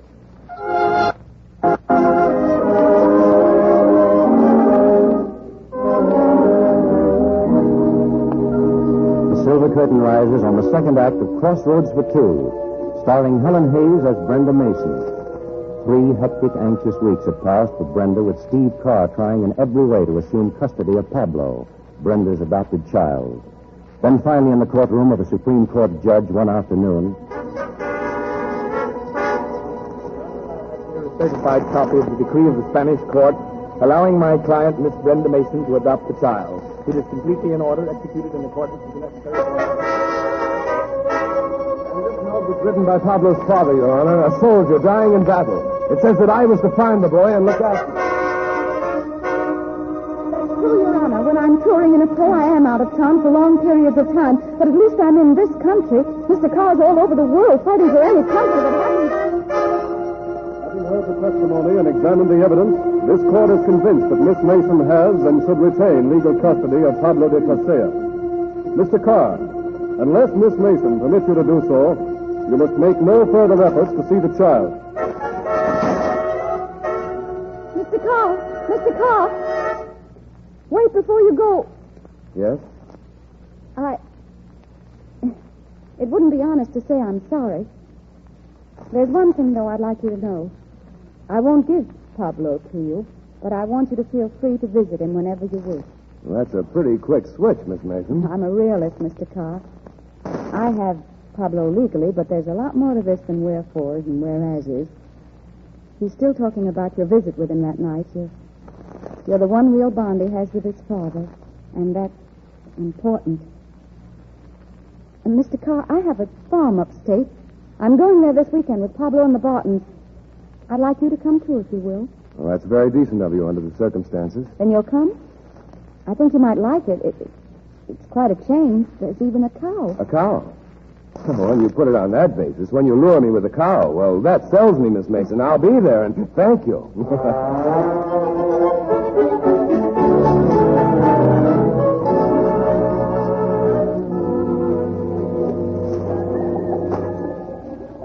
Good morning. Oh, hello, Mr. Carr. Sleep all right? Perfectly, thanks. Are you always up at this hour of the morning? Well, it seems my son comes from a long line of early risers. Since I've so little time to be with him, I've started turning out early, too. Right now, he's taking the cow down to pasture. Let me help with that digging. No, Here, give it to me. Why, what's the matter? It's nothing. It's a little crazy, in fact. What is? When you took that spade away from me just now, Well, have you ever had something happen, and just at that moment you get a flash that the identical scene had happened sometime before? Sure, I know what you mean. It hasn't, of course, just a retroactive imagination. At least that's what they taught us in psychology. Where'd you go to school? Kansas State, when I went, that is. Half the time I was hanging around airfields or trying to put old jalopies together.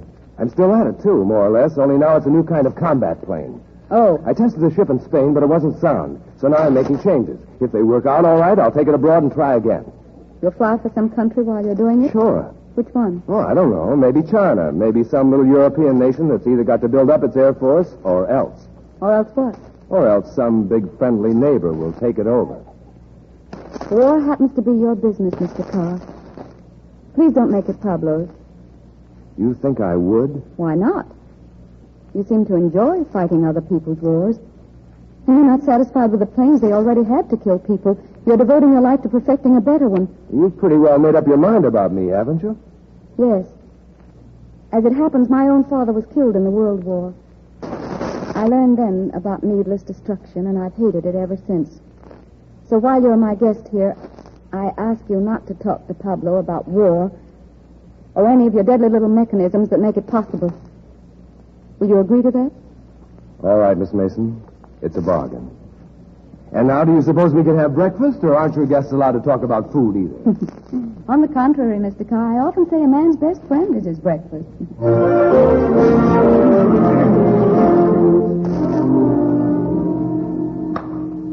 Now, Pablo, here's one of those dilemmas that faces every croquet player. You can either try for the wicket or hit Miss Mason's ball. I think the wicket, no? Well, you'll have to figure out your own strategy, Pablo. But, of course, if you did hit Miss Mason's ball, you'd have 2 chances to make the wicket, and then you could hit her again right after you went through. And that, I suppose, is letting him plan his own strategy. It'll make a man out of him. Now, put your foot on the ball, Pablo, and smack it into the woods. Oh, Mr. Carr, you think of everything.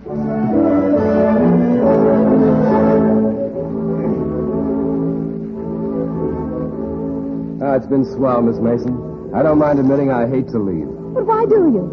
The Bartons and I have to go, but you can stay and visit Pablo. Spend the week. We'll be out again after the show Saturday night. Si, Senor Steve. Senor say. Say that you will stay.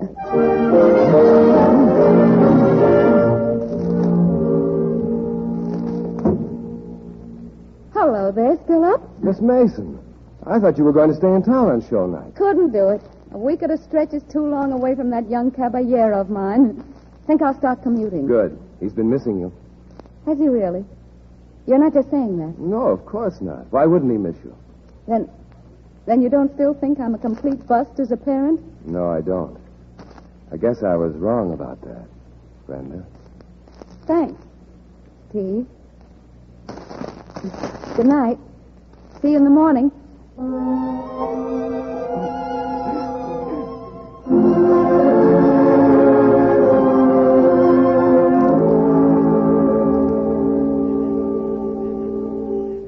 So, you see, Pablo, when people say, what is a picnic? You say, sandwiches, sunburn, potato salad. And red ants. And this is what I meant when I talked about quiet paddling. Regular Indian style. Can't even hear a swish. Now listen. Pablo. He's asleep. Yeah. Swell day. Swell night. Where's that music coming from? I don't know. Somebody's radio across the river, I guess. Want me to paddle? No, that's my job. You lie still. Don't forget, you have a show tomorrow. Uh-huh. Brenda, what are you thinking? I wasn't really. Just looking up at the stars and, well, wondering about the person who made them, and this river, and this night. Boss architect. Uh-huh, exactly. The boss architect. He must be very proud of designing a night like this. I've seen a few other designs he couldn't be very proud of. Maybe those weren't his fault. Whose were they then? No, I'm afraid even the boss architect makes a lot of mistakes. For one thing, he put the North and South poles too far apart. The North and South... Oh, did he, Steve? Didn't he? I'm not so sure. Oh, Brenda. Senor Steve? Oh, Pablo. We are near to home yet? Already, perhaps? Yes, son. We are near to home yet already, perhaps.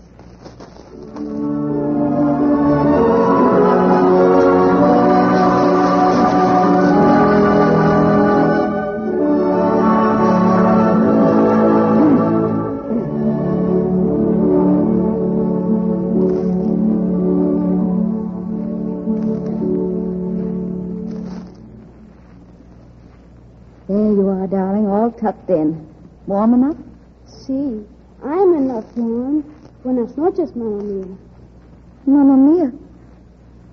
Pablo, you never called me that before. Steve, he said to me that I should now call you so. Good night, Pablo. Buenas noches. And sleep tight, darling. Sí, very tight will I sleep. Come on, Steve. Yeah. Oh, I'm nearly forgetting. My plane, Steve. The little aeroplane you gave to me. I can have it to sleep with me, no? A plane? It is there, Steve, by the window. You see, Mamma Mia? Why, it's a lovely toy, Pablo. A transport plane. No. It is like the one that Senor Steve and my father, they're flying to shoot down the enemy. But it is better, faster. Oh, Mama, Brenda, Senor Steve. you stay here, Pablo. Brenda. Don't say anything. Just let me alone. Look, Brenda, I broke the promise I made you, I know that. But it was unavoidable. I've been working nights out in the barn on some small models of my plane. Pablo found them yesterday and begged for one. After all, what harm does it do? It does a great deal of harm. Pablo doesn't see that plane as a toy or a model. It's the real thing to him. And it brings back all the memories I'm trying to make him forget. And you think you can? I know I can. But not if you keep all of it alive for him. Not if you keep reminding him of Spain, of his father. His father who went up in the air to kill men, but who got killed himself instead. I suppose you'd like to train Pablo to fly, too, so he can shoot down some other man, or a dozen men. And you could train him. Who better? It's your trade, your living. It's your life. Brenda, listen to me. No, I don't want to ever listen to you again. All right. Have it your way, then. Your prim, proper, pacifist way. And lock Pablo up somewhere so he'll never read a newspaper or hear a radio. That way he won't know what's really happening in the world. And he'll think you're grand when you make your little speeches for peace with all the rest of the talkers who do nothing. I'm beyond that now, Brenda. I've seen people killed. Women and children, animals too. And it made me mad, fighting mad. So I'm trying to do something about it. That's my job, a man's job. And it's about time I got back to it. I agree with that. It's more than time you left here. There's a train in half an hour. That's fine. Brenda, Goodbye, Steve. And I'd rather you didn't see Pablo again. you needn't worry. I won't. Goodbye. Oh, Steve. Mamma mia, Senor Steve. He's going away? Yes, Pablo, Senor Steve. He has some business to attend to. He will not even say adios? No, he won't even say adios. Mamma mia, you cry. I'm sorry, Pablo. Because of Senor Steve you cry? No, Pablo. Just because the boss architect made the North and the South Poles so far apart.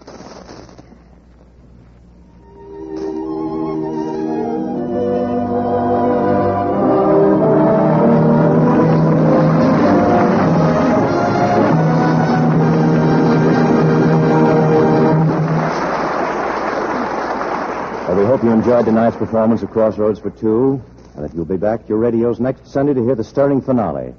We hope, too, that you remember what we told you about International's new Prelude Sterling. For believe me, ladies and gentlemen, few of your possessions can give you the feeling of background, the inner satisfaction and pleasure which sterling silver can give you. Because the beauty of sterling is permanent. It's solid silver, through and through. Standing beside me now is a young man who can answer your most down-to-earth questions about sterling silver. Be sure to listen to him. All right, Frank Gallup? Ladies and gentlemen, many of you would have sterling silver in your homes today if you realized how easily and practically it would fit into your budget.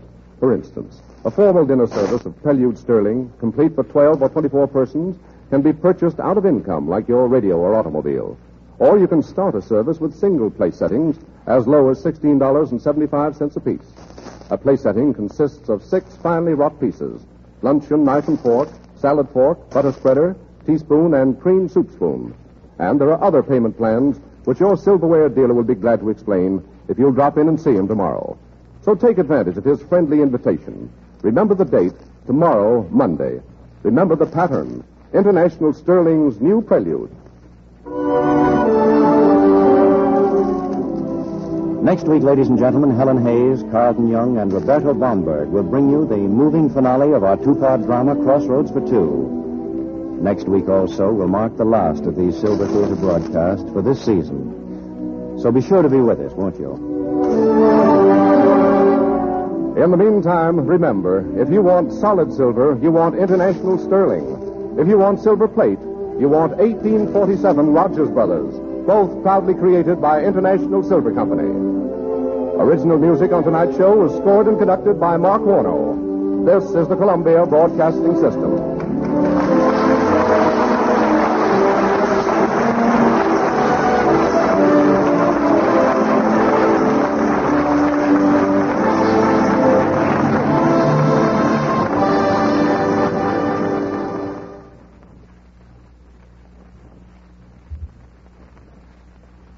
This is Chesterton Radio, your home for podcasts of works by G.K. Chesterton, plus drama, comedy, mystery, science fiction, big bands, and much more. the soundtrack to your Chesterton day at chestertonradio.com.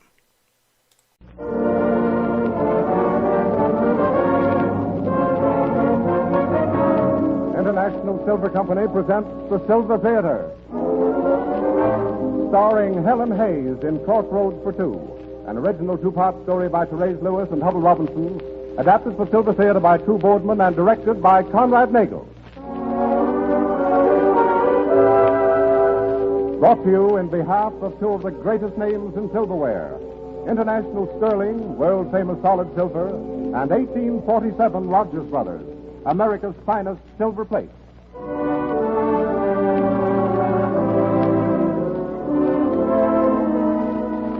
Good evening, ladies and gentlemen. This is Conrad Nagel welcoming you to the final performance of Silver Theatre series of dramatic productions until next fall. And tonight, as last week, we are happy to have with us that truly distinguished actress, Helen Hayes.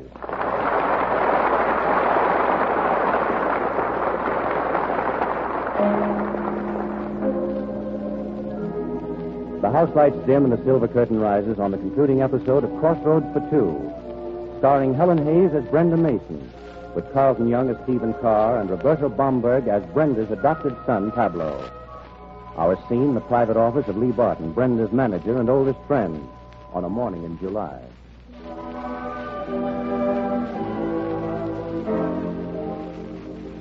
I'm not trying to argue you out of anything, Brenda. I'm all for taking the play on this European tour, and I want you in it to guarantee the investment. Only why must we rush things so? I want to keep working, Lee. I don't like not having anything to do. It's 10 whole days since the show closed, and you're bored already. Oh, no, that isn't it. I love my days with Pablo, and not having to rush away from him every evening, but, golly, after he goes to bed, then I just want to keep working. No, why don't you be sensible and go over to the farm for a couple of weeks? Oh, that's no good. It's worse up there. Gives me the creep. Well, you've hardly seen the place since... Well, that is... Since Steve went away. That's what you were going to say, wasn't it, Lee? Well, why shouldn't you? Why shouldn't you talk about Steve? Pablo and I do often. Well, I think it's a shame you've let Steve spoil the farm for you. That's my fault, not his. He made the place so pleasant by being there last spring that now when he isn't, it just doesn't seem as attractive. It isn't any more serious than that. No. Well, all right, Brendan. I'll do whatever you say. Then we'll go to London, eat Yorkshire pudding, and maybe even play before the King and Queen. Excuse me. Yes? The London call, Mr. Barton. Mr. Connors. Oh, yes, put him on. Hello? Mr. Lee Barton? Yes? London calling. One moment, please. That's Connors, Brenda. Hello. Hello, Frank. Lee, old man. How are you? Oh, fine, Frank, fine. Never better. Well, it's all set. The whole European tour. Open on London the 20th. What about Brenda? Oh, Brenda's definitely decided. She's right here with me now. Put her on, will you? Of course. Brenda. Hello, Frank. Brenda, I'm delighted you're coming over. London needs a good play and a good actress. I bow, Mr. Connors. All the way across the Atlantic, I bow. I mean it. I say, Brenda, I read about your adopting a child. Can you? Yes, a war orphan. I'll bring him along. Be sure to do that. Frank, what about the war situation? Oh, nothing to worry about. Nothing at all. Everybody's too scared of everybody else over here to make a move. Well, that checks with what I've been hearing. As a matter of fact, the situation may stay as it is for years. And then you'll be so old, you have to make your London debut in a character part. All right, Frank. You want to talk to Lee again? No need. No details. Goodbye, Brenda. Have a good crossing. There you are, Lee. In fact, there we both are.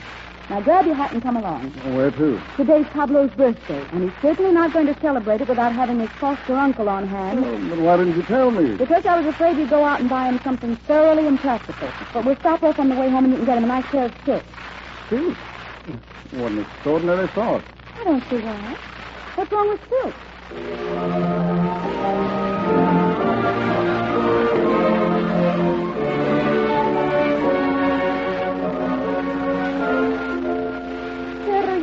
sé cómo se llama, chiquito. Pues no importa. Es maravilloso. Oh, Pablo. Hello there. Mamma mia, Senor Lee. Look what I have. Hey, what in the world? A Chinese rickshaw. See, and it is mine for my birthday. What? See, Mamma Mia. Don't you see? See the piano? Oh, no, Miss Mason. This rickshaw was sent to Pablo by Senor Carl from China. From China? See, from China, but how do you know? There was a note that came with the present, Senorita, from Chongqing. See, it is weird. Look, I can read it. To Pablo, for whom this is a great day from Steve. Oh, and there was something more saying. Something more? For you, Mamma Mia. Look, and on this too there is a note. Yes.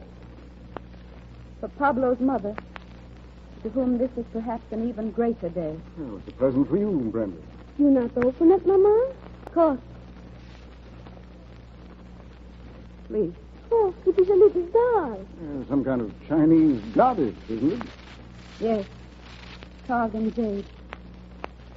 Oh, Lee, have you ever seen anything so... Mamma, you do not like what Senor Steve sent to you? Oh, yes, Pablo. Of course I like it. Pablo, don't you want to practice running that rickshaw of yours outside? Si. Come, Mercedes. Careful, Pablo. Be careful of the door now. First I ride you. Then it is the turn for me. Bueno. From now on, I think I will have a first day every week. A first as I am in favor. In China. He said he might go there. Sending Pablo a rickshaw. Crazy. Brenda. Huh?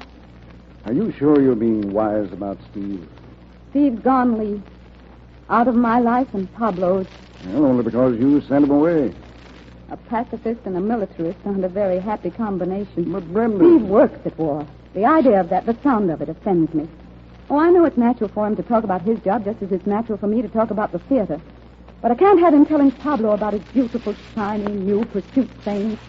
Pablo's father was killed in one of them. I don't want the same thing to happen to Pablo. I don't want him to know any more about war than he knows already. That's one of the reasons why I took him. To give him a chance to forget it. Well, I never thought it was the actual fighting that appealed to Steve so much as testing that new plane of his. But that's even less admirable as I see it. Developing a bigger and better fighting machine that'll kill more men faster. Oh, Steve and I had this all out, Lee. He said we were both like the North and South Poles, with a world between us. And he was right. I still know he was right. Hear that? What? The air mail flies over twice a day. You can imagine what a help that's been. I wonder if you're the wisest woman I ever knew, or even more confused than the rest of us. I wonder, too. If you ever figure it out, you might let me know. Come on, Lee, let's find Pablo. I want to ride in a rickshaw. Performance of the distinguished American actress Brenda Mason. In this, Miss Mason's first London appearance, she more than justified the high esteem in which she is held by her countrymen. And all Paris will agree that one does not need to speak Miss Brenda Mason's language to appreciate the quality of her artistry. It is to be regretted that Miss Mason and her company ought to appear for so short a time in Rome. It is a good play. The Fresh Bill House. Madame Brenda Mason is an American. Nevertheless, she is an actress. Her play should be seen.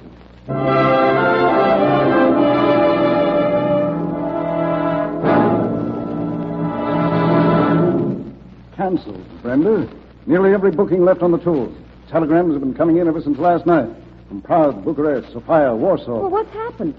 Maybe after 4 months in Europe, they've suddenly discovered we don't speak their language. Now, this is no joke, Brenda. There's something up. All kinds of things are rumored. Ultimatums, threats. Oh, Lee, we've felt that sort of undercurrent ever since we came over. Yes, but this is different. Even the people in the streets show it. There's a tension in the air. And these cancellations, well, how do you account for them? I don't know. But it looks as if our brilliant European tour has gone a little sour. Well, the only place left for us to go at this point is home. You can take the company back, Lee. But I promised Pablo I'd show him the rest of Europe. And I want to do it while there's still a Europe for him to see. Brenda, I don't want to leave you here. There may be real danger. Oh, you go on. And don't worry. I gave Pablo a book the other day about the ancient Greeks. And ever since he's been calling himself Hercules. After all, you can't hire that kind of protection these days.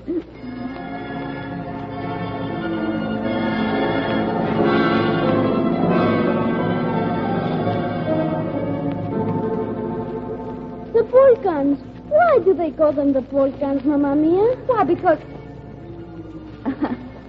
Darling, I'm afraid you've got me. I ought to know, but if I ever did, I've forgotten. We go on to some other country soon, Oh, no? Pablo, there must be a dervish inside of you. Don't you like it here? Oh, see, it is a nice little country. But there are others I would see. Oh, Miss Mason. Miss Mason, Mercedes, what on earth? ¿Qué pasa, Mercedes? Oh, it has happened. They talk of war. Now it comes. Mercedes, what's happened? Tell me. The ultimatum. For weeks they have feared of it.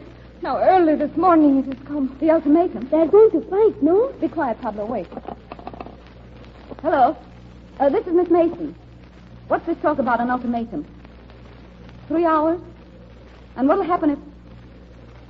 Oh, yes, I see. Thank you. Oh, wait. Will you give me the address of the American consulate? Oh, thanks very much. What happens, Mama? What is it? I'm going to find out. You stay here with Mercedes, Pablo. I'll be right back.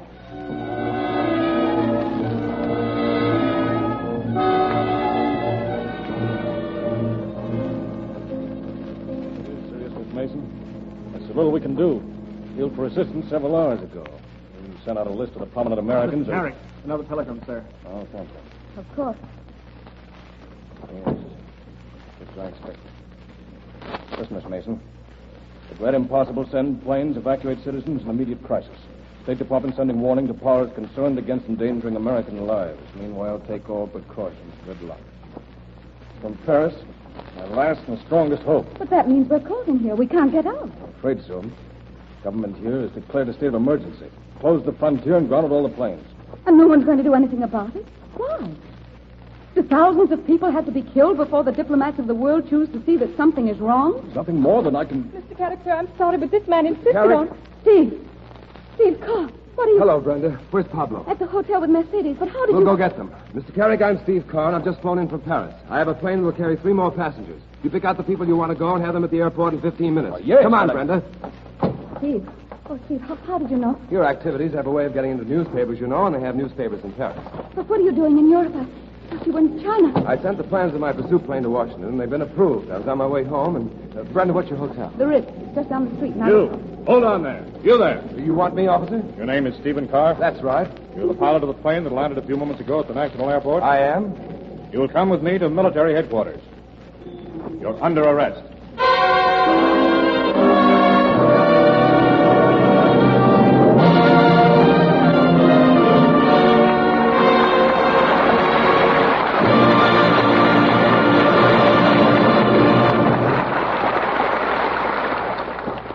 So, ladies and gentlemen, we come to the end of Act One of tonight's Silver Theater story, Crossroads for Two. You know, for many weeks during these brief intermissions, it's been a pleasure and a privilege for me to tell you of the beauty and quality of 1847 Rogers Brothers silver plate. And you know that this extraordinary craftsmanship is not a new development with this distinguished house, but goes back almost a century. For even in the beginning, 1847 Rogers Brothers designs had the fine upswinging grace of Connecticut's own birches, the patient fidelity to detail that characterizes the true artist in silver. And because this loyalty to the highest ideals had endured through the years, the name of 1847 Rogers Brothers today is admittedly the most precious in silver plate. So if you've never owned 1847 Rogers Brothers silver plate, why not see how gloriously beautiful it is by accepting this friendly invitation? Ladies and gentlemen, tomorrow, Monday, let your silverware dealer show you a complete service of 1847 Rogers Brothers silver plate in the Lovelace pattern. For this is the exquisite Pierce pattern, whose sterling-like detail is winning praise from women everywhere. A design of wedding ring orange blossom inspiration with graceful tapering lines and beautiful proportions. And you can now get 62 pieces of this thrillingly lovely silver plate for only $59.75. That's a saving of more than $14 over open stock price. Your silverware dealer will be delighted to show it to you and to explain on what easy, convenient payment terms you can own silver plate from the proudest house in America. America's finest silver plate. 1847 Rogers Brothers silver plate.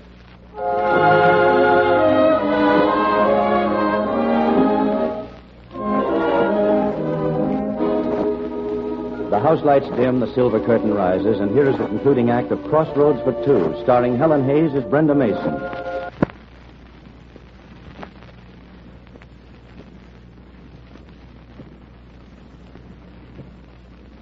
A nation of southern Europe besieged. The disaster of attack by land, by air, an impending reality. And in the office of the commander of military affairs... You may consider yourself at liberty, Mr. Carr.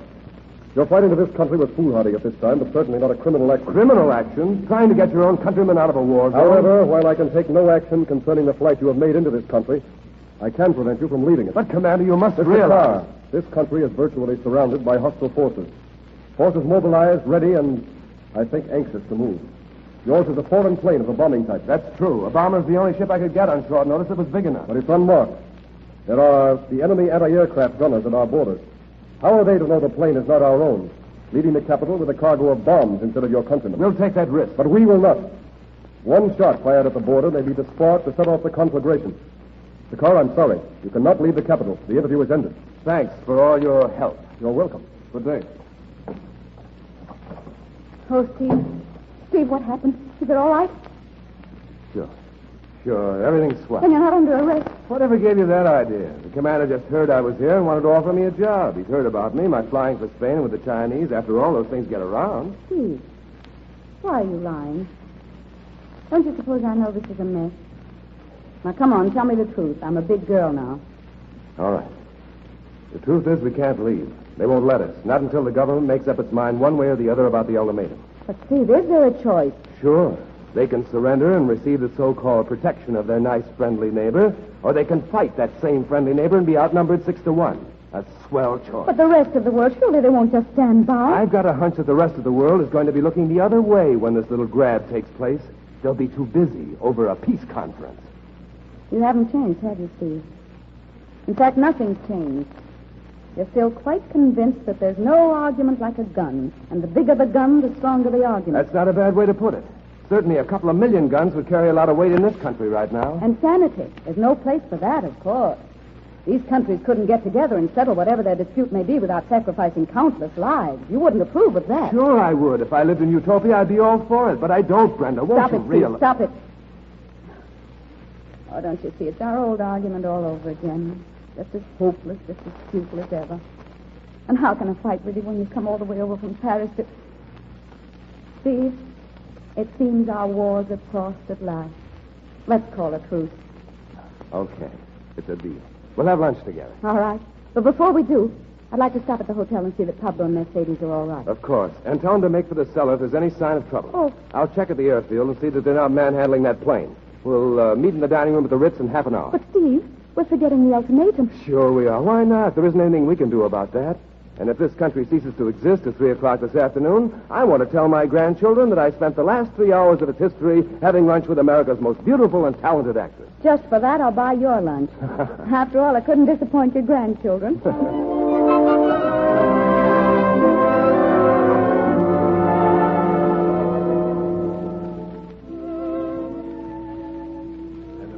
How's the farm, Brenda? Does the cow ever moo in my memory? What's her name? Hezekiah? Hepzibah. Oh, well, how is the old girl these days? We didn't get together much after you left. Every time I looked at her, I thought of you. Brenda, that's one of the nicest things you've ever said to me. My wife is awful for her. She's in Switzerland.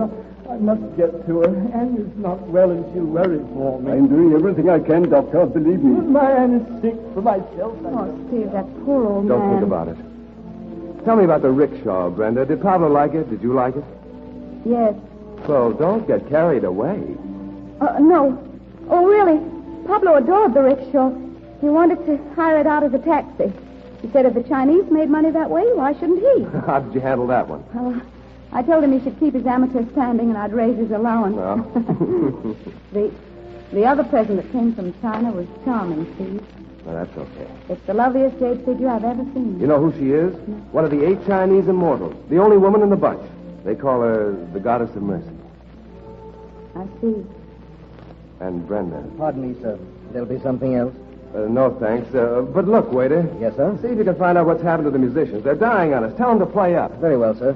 Karoli, play up there. Oh, I fear their heart is not in it, sir. Like everyone else, they're afraid. The other patrons think only of what may happen. They look at maps and listen to the radio reports. But you and the lady, you only laugh. Some of the others, they say to me that you're crazy. But I tell them no, you're only Americans. I suppose that amounts to about the same thing, doesn't it? Yes, madam, often I believe so. And now, sir, if you have further needs, one of the other waiters will serve you. I have permission to leave so that I may be home by 3, and I must stop for gas masks. My wife and daughter are on the way. Good day, madam. Thank you, sir. He thinks of gas masks while you tell me about the goddess of mercy. You know, it's a good thing for an actress to see the world, Steve. To find out that things like this can happen to people overnight, just like that. They don't happen that way on the stage. There's always a reason. Where's the reason here? Greed. Somebody reaching out. Somebody wanting something that doesn't belong to them. Steve, what time is it? 10 or 3. Well, that siren... Waiter. Oh, waiter. Yes, sir. That signal. A warning, sir, to make for cover. Does that mean an air raid? I don't know, madame. No one knows. They probably want the streets cleared by 3, just in case. Steve, we got to get back to my hotel to Pablo. Come on, there's so little time.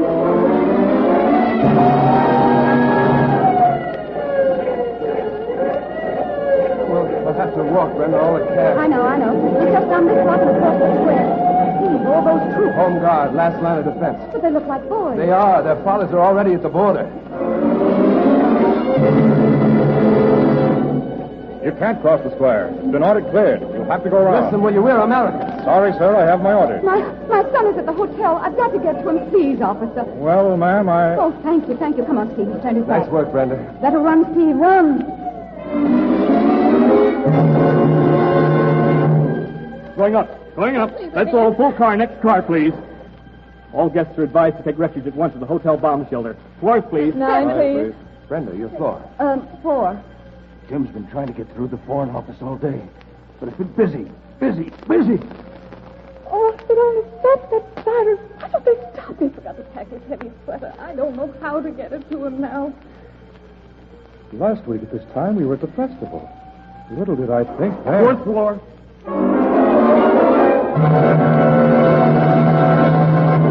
Mercedes! Pablo! Steve, they're not here. Perhaps... Miss Mason. Oh, yes? At last you were here. Your son and his governess are in the bomb shelter in the cellar. Oh, thank heaven. And you, Miss Mason? Later, but thank you. Yes. Brenda, perhaps you'd better go down. Steve, listen. The siren. It stopped.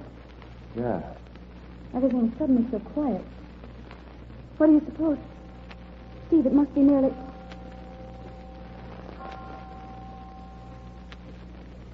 The time has come, the walrus said.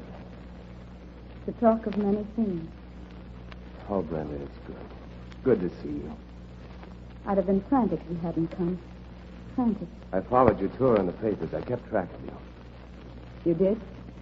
Yeah. Pablo, I hope he's all right. Attention, all citizens. Attention. Steve, listen. Yeah. There's a loudspeaker out there in the square. It must be connected with the government radio. Come out on the balcony. Yeah. All citizens, at 2:35 p.m., your government sent its answer to the ultimatum received this morning. That answer was refusal to surrender your liberty. The hour named is now past, and as yet the troops massed beyond our borders have not marched. However, continued caution is advised. Maybe I was wrong. I guess the hour hasn't come. But what now? Who knows? 6-1, and they're ready to fight. How can they? They can't. It would be suicide. But these people have been independent for centuries. They want to stay that way. They've got a lot of heart. Yes, but what they haven't got is just about 2 million more men to back them up. Well, that announcement seems to have broken the tension. They're all out on the streets again. Yeah, and that's not a very smart thing to do. What did I tell you?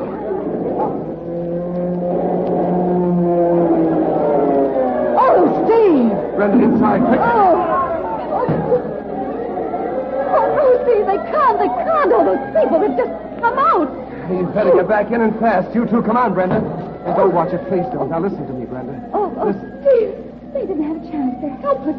Oh, look, there's our little waiter from the hotel. He's trying to get away. Why doesn't he run for Oh, it? yes, run faster. Oh, he'll never make it that way. Look out!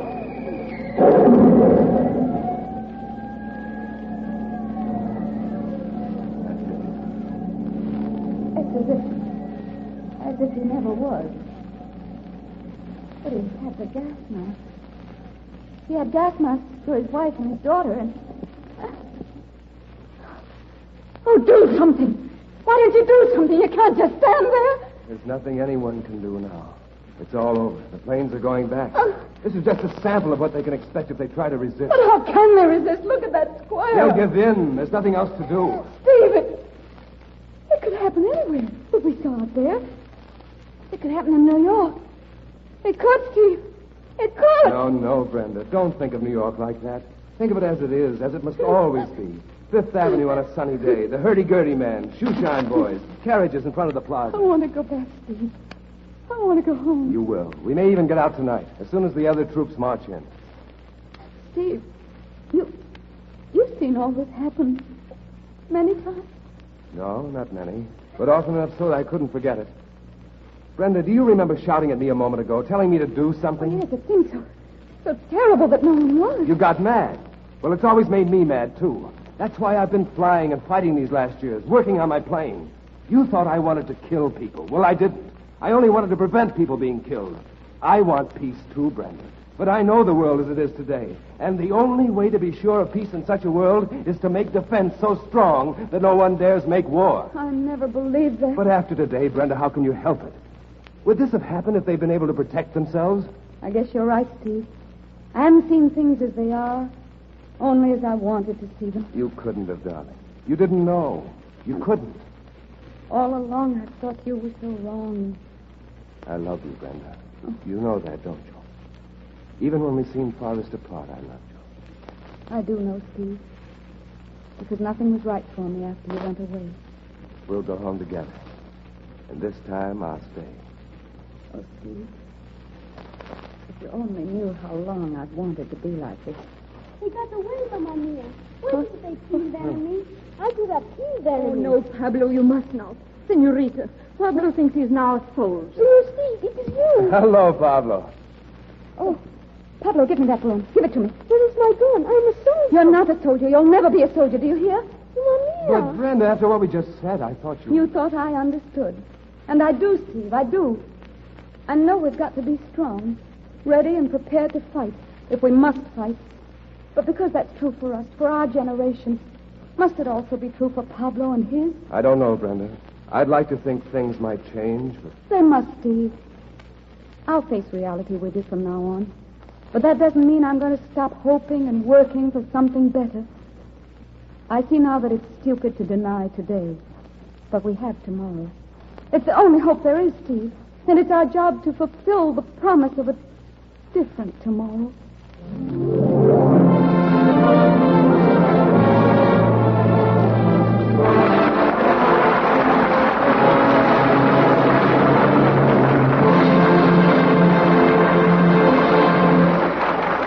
Ladies and gentlemen, I know I'm speaking not only for myself, but for all of you when I say thank you, Helen Hayes, for making our final Silver Theatre performance a truly memorable one. And thank you, everybody. And you especially, Carlton Young and Roberto Bamberg, for your fine support. You were really grand. Helen, before you go, would you tell us if there's any truth to the rumor that you're going out to California? That couldn't mean a picture, could it? No. It's for a play Charles MacArthur wrote with Ben Hecht called Ladies and Gentlemen. Herbert Marshall will be in it, too. We'll probably open in San Francisco sometime in July and then bring it here in the fall, if it's a hit. Well, I know it will be. And after you've settled down for a nice long run, I hope we'll be lucky to have you with us again on Silver Theatre. I'm looking forward to it, Conrad, because I've really enjoyed appearing on these Silver Theatre broadcasts. And I've also enjoyed seeing 1847 Rogers Brothers' new Lovelace pattern. It's really beautiful silver plate. Well, thank you again, Helen, and for a grand show. Good luck to you.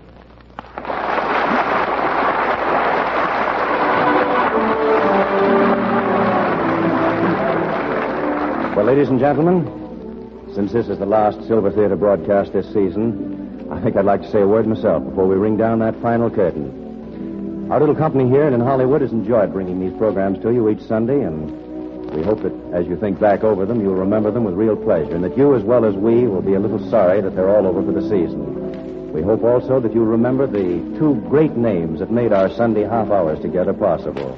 1847 Rogers Brothers, creators of America's finest silver plate, and International Sterling, creators of world-famous solid silver. In their behalf, we want to say a sincere thank you. Thank you, our audience, for listening, and you, our cast, who helped to make the Silver Theatre program so entertaining. We hope to be back on the air again in the fall. So until we meet again, may we also hope that you'll remember the words that make silver dreams come true. If you want solid silver, you want International Sterling. If you want silver plate, you want 1847 Rogers Brothers, both proudly created by International Silver Company. This is the Columbia Broadcasting System.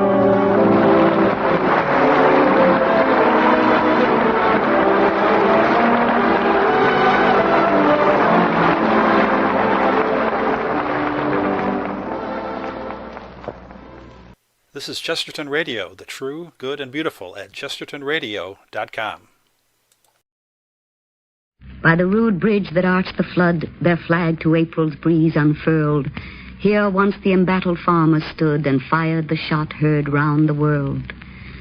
The foe long since in silence slept, alike the conqueror silence sleeps, and time the ruined bridge has swept down the dark stream. You are listening to the voice of Helen Hayes reading the Concord Hymn by Ralph Waldo Emerson, a page from this Sunday's edition of Anthology.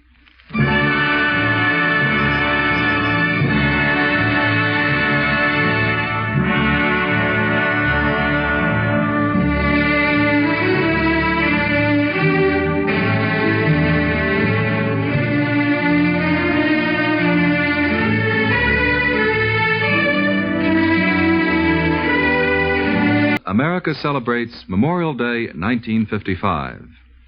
Originally called Decoration Day, the holiday was inaugurated on May 30th, 1868 by General John J. Logan, commander of the Grand Army of the Republic. Since then, it has grown greatly in importance, in national feeling, until today, Memorial Day is a day upon which we pay tribute not only to our honored dead of all the wars on the battlefields of the world, but to the heroes of the air, and the men who gave their lives in the name of liberty upon the seven seas.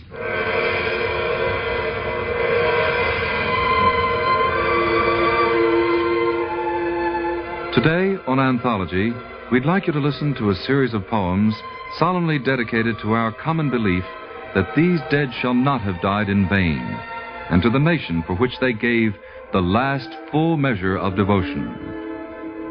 Miss Hayes opens our program with a beautiful and touching poem by Ralph Waldo Emerson. Here is the Concord Hymn.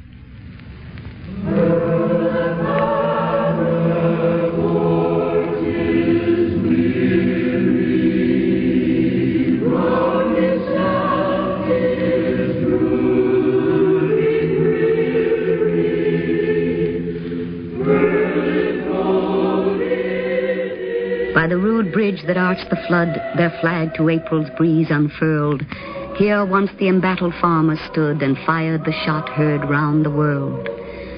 The foe long since in silence slept, alike the conqueror silence sleeps, and time the ruined bridge has swept down the dark stream which seaward creeps. On this green bank by this soft stream, we set today a votive stone, that memory may their deed redeem when, like our sires, our sons are gone.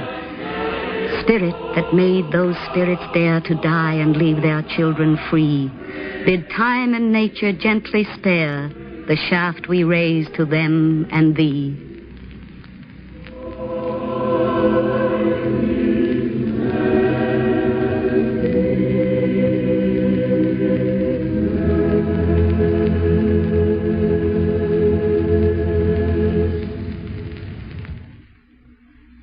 Each war has given to our nation's anthology of great poetry a poem which seems to stand as a living symbol of that tragic era. One of the best known and best loved of all memorial poems was written by Walt Whitman as a tribute to the death of Abraham Lincoln at the close of the Civil War, a poem which even today still retains its original beauty and pathos. Walter Houston reads, "O Captain, my Captain," in which Whitman compares the nation to a ship tossed upon stormy seas, and Lincoln as the captain who has brought the vessel safely to shore, only to die before he reaches port. Here is Walter Houston.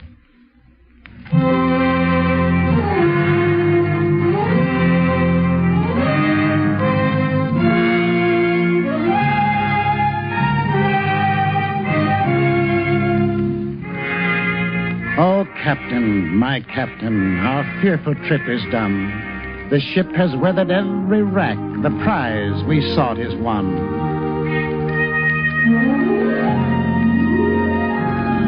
The port is near, the bells I hear, the people all exulting, while follow eyes the steady keel, the vessel grim and daring.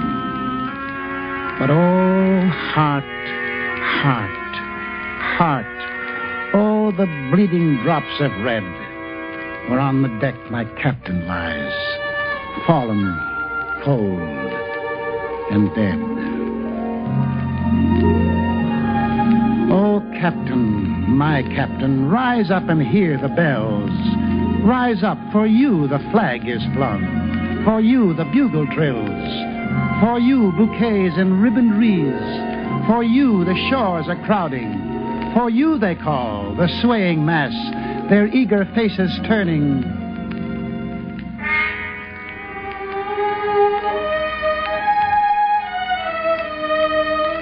Here, Captain, dear father, the arm beneath your head. Is it some dream that on the deck you've fallen cold and dead?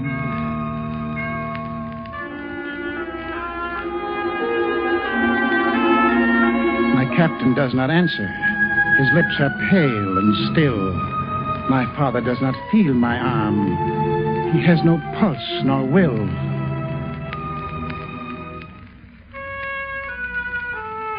The ship is anchored safe and sound, its voyage closed and done. From fearful trip the victor ship comes in with object won. Exult, O shores, and ring, O bells. Lies fallen cold and dead.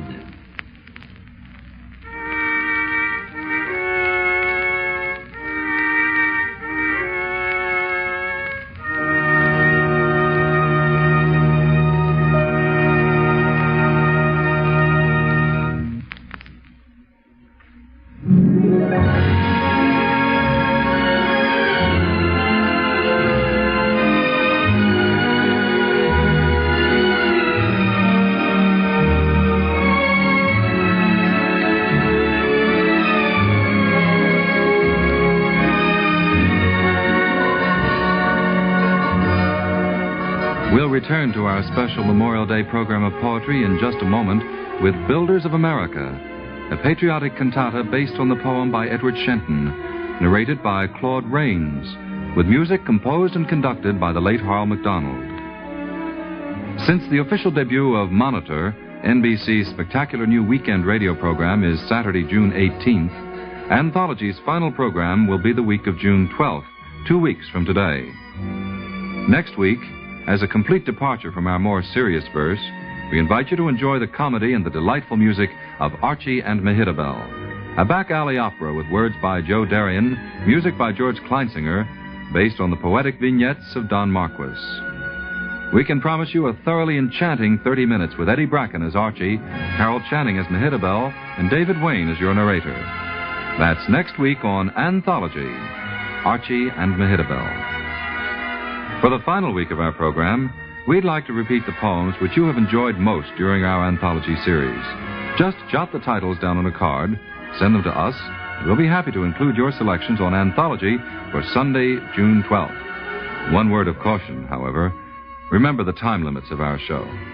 Since we'd like to play more than one of your favorites, we can't possibly schedule such long narrative poems as The White Cliffs of Dover or The Spoon River Anthology. There are, I'm sure, many shorter works, though, which you've remembered from our series and would like to hear again. So just drop us a line, Anthology, in care of the station to which you're listening, and tell us the poem or poems you'd enjoy hearing on our final program, the week of June 12th.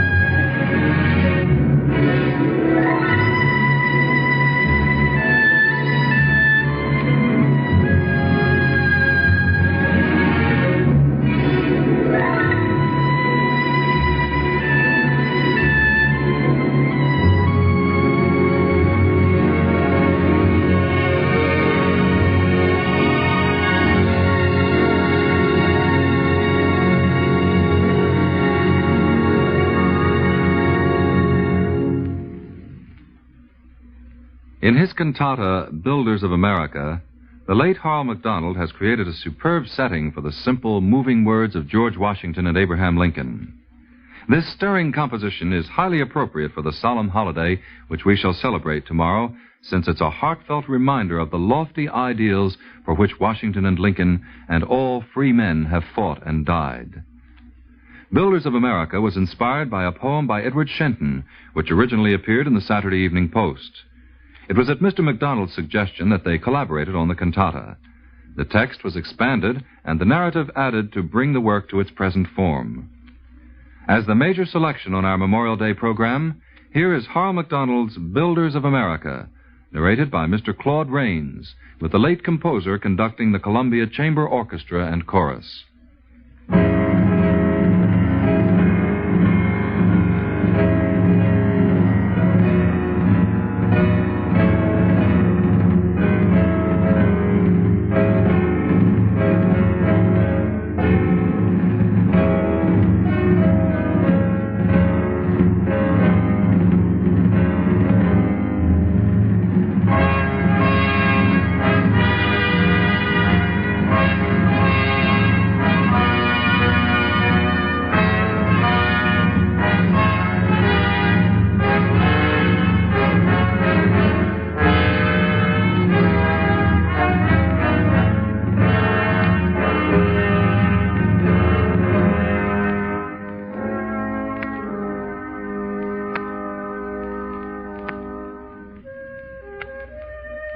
The hearts, the minds, the hands of these two men, George Washington and Abraham Lincoln, held the love of humanity, vision of freedom, and strength of bone and sinew which conceived and built this great republic.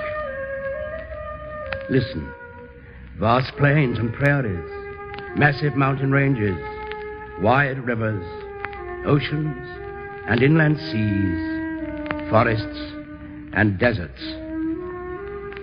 Listen, proud towered cities, small crossroad towns, lonely farms, village and hamlet.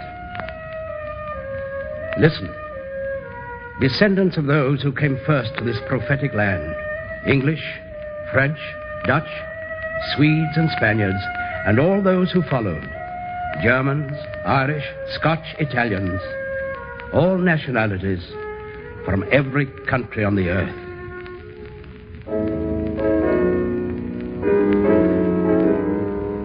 Hear, all you Americans, the words of the man who founded this nation.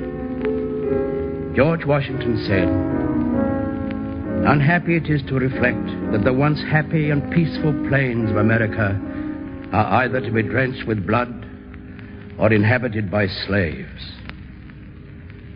But can a virtuous man hesitate in his choice? He said, "As the Congress desires, I will enter and exert every power I possess in their service for the support of the glorious cause." Washington said, "Having finished the work assigned me, I close by commending the interests of our dearest country to the protection of Almighty God."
Washington and Abraham Lincoln spoke with the voice of eternal truth, and their words, like the cry of the eagle, come to us over the years on the great wind of time.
Hear, all you Americans, the words of the man who preserved this nation.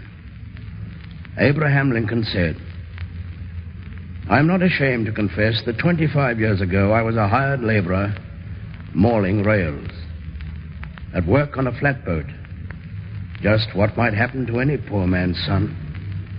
I want every man to have his chance." He said, "Let us have faith that right makes might, and in that faith, let us to the end dare to do our duty as we understand it." Abraham Lincoln, President of the United States, said, "I leave you hoping that the lamp of liberty will burn in your bosoms until there shall no longer be a doubt that all men are created equal."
We, the living, inheritors of this great nation, reaffirm the faith of our immortal dead, George Washington and Abraham Lincoln. Listen. These are the words of liberty. Freedom from want. Freedom from fear. Freedom to worship. Freedom of speech. Spoken for all men, of every race, color, and creed, to the ends of the earth, for all time.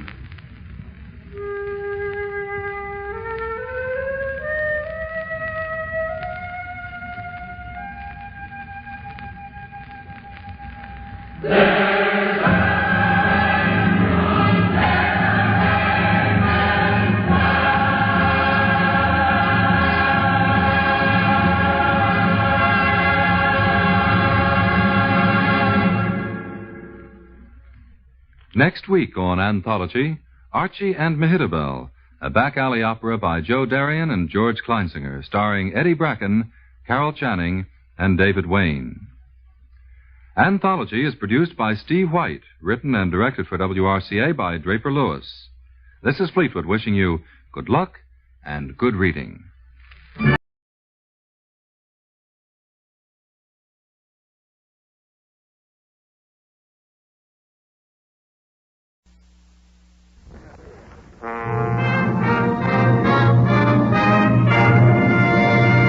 The Gulf Screen Guild Theater.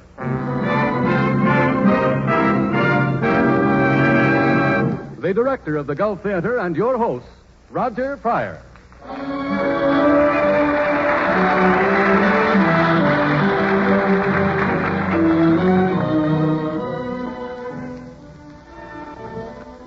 Our play tonight, The Enchanted Cottage by Sir Arthur Wing Pinero, is a modern fable in which we meet Helen Hayes as Laura Pennington and Frederick March as Oliver Bashforth. And now, as stage manager, I call for lights, music, curtain.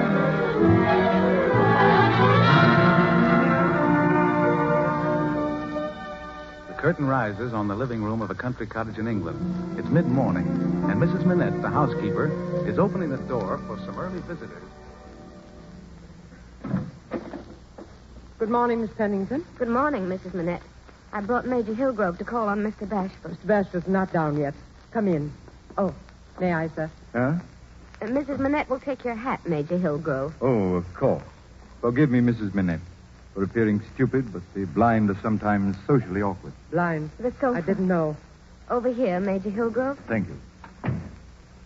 How is Mr. Bashford? Not one of his good days, Miss Pennington. You must be prepared for that. Excuse me, I'll get Mr. Bashford. There you are, Major. So, that was Mrs. Minette? Yes. I say, does she look like a witch? Well, now you speak of it. Oh, but not like a wicked witch. Well, the townspeople say that a grandmother was seized by a mob in 1865 and burned for witchcraft. Oh, well, there's the story, yes, but surely you don't believe in witching. Well, we blind amuse ourselves with all sorts of odd fancies. And then, who knows? I think Mr. Bashford's coming. I don't know him very well, so perhaps I'd better wait in the garden. Oh. You can call me when you've finished, and I'll take you home. No, I won't be staying long. Wait here, please. Well, Hello. good morning, Mr. Bashford. This is Major Hillgrove. How do you do? You must forgive me for breaking in on you like this. Your housekeeper said you were a bit under the weather. It's this pain in my head. It'll split on me one of these days. Oh, I'm so sorry. Have you any phenacetin? Nothing does it any good. Oh, do let me get you some. I can go to the druggist and be back in 10 minutes. I'll hurry. You don't have to. Kind little person. My man's in bed with influenza. She gave me an arm across the path. I wonder if the world are the kindest, Bashford. How did you know she's plain? You can't see her. I sensed it. By the way, since we're neighbors, I thought you and I might get together for a talk occasionally. I took this cottage for the sole purpose of being lonely. Sick man? Well, don't I sound like one? Where were you wounded? They are gone. August 18. Where did they get you? My leg, can't you see? Oh, that's right, you can't. Messed up my face with shrapnel, too. But it's my head that pounds and... Worked right in time. Oh, for heaven's sake, stop that rot. Oh, Oh, Mother. Yes, hello, Mother. Oh, no, please. Oh, please, let's not discuss that again. I tell you I'm perfectly all right. No, there's no use in your coming down here, Mother. But don't you see, I said... Don't you... Hello? Hello, you... Huh? Oh, Miss Pennington. The Major remembered an appointment, and Mrs. Manette took him home. Oh, I hurried as fast as I could. Here's the philanthropist. Thank you. There's water there in the carafe. Yes. 2 tablets now and 2 more in 3 or 4 hours, if your head still hurts. Now, you must lie down here on the sofa. I'll fix the pillows. Thank you. It's best to keep quiet after philanthropy. There. Is that comfortable? Yes, very. Well, good morning, Mr. Bashford. I say, Miss Pennington. Yes? Hey, I've discovered I shall have to leave this cottage. Leave? You mean for good? Yes. Hide myself somewhere or other. But hide from whom? My people. They won't let me alone. I mean, they will pester me and torment me. Torment you? I came down here because they were turning me into a raving lunatic with their meddling. You see, they don't realize that I'm done, I'm finished, I'm washed up. But, Mr. Bashford, that isn't true. When you've rested and your head's They better... don't realize that I have to avoid people who knew me as I was, healthy, strong, and active. They don't know how I loathe the shriveled face and shrunken carcass. Mr. Bashford, you mustn't say those things. I'm sorry. I shouldn't be pouring all this out on you. Oh, it isn't that. I'm terribly upset. You see, I was just talking to my mother on the telephone before you came in. You know what their latest plan is? They're sending my sister Ethel down here to take care of me. Won't you like that? Ethel. We've always fought as long as I can remember. She irritates me. She rubs me raw. I can't stand anymore. But if she's your sister, Mr. Bashford, I should think... She's a tyrant. A meddlesome tyrant. You must relax. Just lie back and close your eyes. There, Mr. Bashford. I hope you won't be angry with me for offering you advice. Oh, why should I? Everyone gives me advice. You know, it isn't good for you to live alone. Whether you remain here in this cottage or go somewhere else. Oh, Mrs. Manette looks after me. You can't count on Mrs. Manette or any housekeeper. Why don't you fall in with this plan of your people's? Give it a try. Pain in my head's more than I can stand. Dreadful that you should have no companion. Nobody to read to you or play cards with you on a wet day. Fill your pipe for you. Chat over the news in the papers in the long evenings. Oh, I don't mind it. Better than having my family around. But you're not well. You need someone. Why, often and often, during the rough weather we've been having lately, when the wind has been roaring in my chimney and my fire hissing at the rain, I've pictured you sitting here alone, and they'll be waiting lunch. I really must go. No, wait. No, don't go yet. Oh, but I must. You see, it's... No. You're kind. You're very kind. You wouldn't get on a man's nerves. Strip the very skin off of him. Goodbye, Mr. Bashford. Now, look here. I am desperately lonely at times. And you must be, too. We're both in the same boat. 2 misfits, you mean? Well, something like that. Miss Pennington, I know this may seem a rather startling idea, but why not give up your lodgings and move into my cottage? Oh, you don't... Oh, you're laughing at me. This is your idea of a joke. Oh, no, I'm dead serious. Oh, we'd be married first, of course. That would keep my silly mother and sister away. And my stepfather, too. Oh, it's fantastic. You don't know what you're saying. What I do? Oh, if you want to marry and keep your people away, well, there must be dozens of smart, pretty girls in London in your own Pretty set. girls. Those are the kind I can't face. Do I look like an eligible husband for a pretty girl? Oh, I see. You see what? You asked me to marry you, Mr. Bashford. Not only to protect yourself from your family, but because I possess the special qualification of being ugly. Miss Pennington, I didn't mean to... Doesn't matter. I think I'd better go. Miss Pennington, don't go, please. Please. Oh, how could you? How could you? Oh, please. I wouldn't have hurt you for the world. What I meant to say was that no woman would marry me except in pity. And the girls in my set, as you call them, are not the sort who devote themselves to an unsightly, neurotic wreck such as I've become. Oh, I am sorry I've hurt you. Oh, it was stupid of me to be upset. Of course, I know I'm plain, but it's a shock to be told about it so bluntly. I'd give anything to call it all back. May I make one suggestion, Mr. Bashford? Never again you approach an unattractive woman in this way. Remember that even unattractive women have their dreams. Dreams? Of forgetfulness, of oblivion. Dreams in which they're just as lovely and desirable as the loveliest and the most desirable of their sex. Remember that. And if you can spare them too complete an awakening, it's an act of charity. Miss Pennington, your name's Laura, isn't it? Laura. Yes, Miss Manette? The mail, sir? Leave it there on the table. Yes, sir. I suppose Miss Pennington is staying to lunch? Oh, no, I'm just going, Mrs. Manette. No, you must stay. Now, really, you must. Oh, no, I can't. No, please. Well, all right, if you want me to. Yes, Miss Pennington will stay, Mrs. Manette. Yes, sir. I thought she would. I say, did you see her face when she came in? Wonder if she was listening outside the door. Why should she?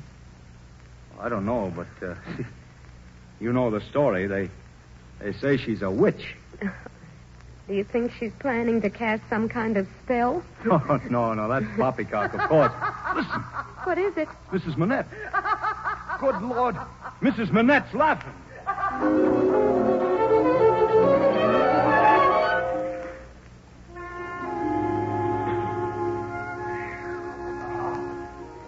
People may call this a hill, but I say it's a mountain. Oh, you can't take it. That's what comes of not eating your bread crust when you were little. Oh, you've got it all wrong. Bread crusts that'll make your hair curly. Oh. Here, let's sit down. Look. You can see the whole countryside from here. There's the river, there's the crossroads, and there's the church, see? Hey, Laura. Yes, Oliver. Mother phoned again this morning. Ethel's planning to move in on me next week. So I'll have to disappear. You mean go away? Must. I've got to. I'll miss you. Oh, don't think I won't miss you. I'll always remember these last 2 weeks. I shan't forget them. We have had fun. When will you go? Tomorrow. So soon? Oh, no. Well, I wouldn't have to go at all if you'd marry me. I can't ask you to love me, but we do get along. We could be happy together. Very happy. I need you. Do you, Oliver? Desperately. Be kind. Say yes. Then yes, Oliver. Yes.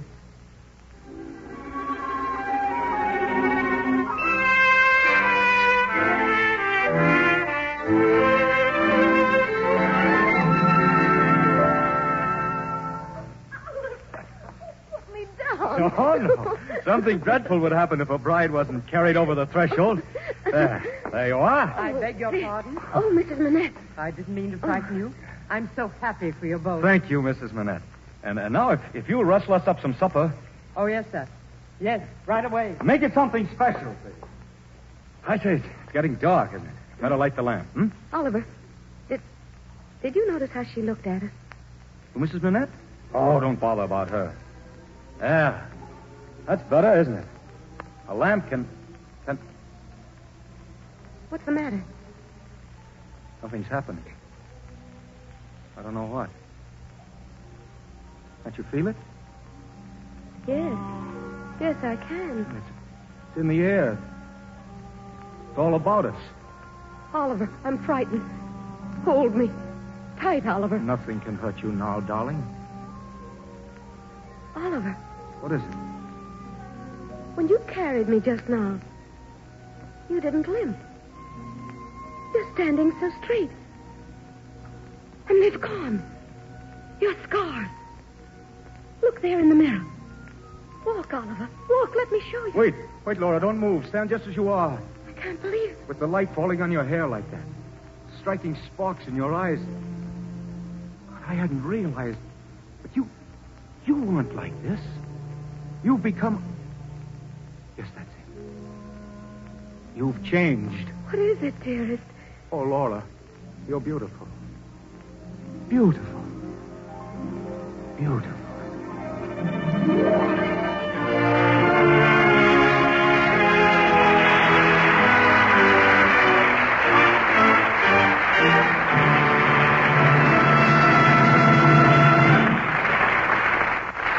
And now, in this brief moment before the curtain in the Gulf Theater rises on Act 2 of The Enchanted Cottage, we'd like to send all our neighbors here in America our best wishes for the Thanksgiving season.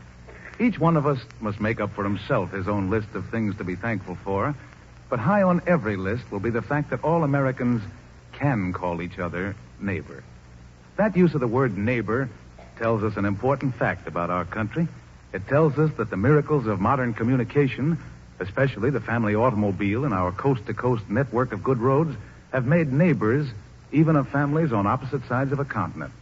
Perhaps you drove home to see your folks last Thursday, or possibly you're planning to take a trip in your car sometime soon. Well, just that kind of travel is what helps maintain sympathy and understanding between all Americans.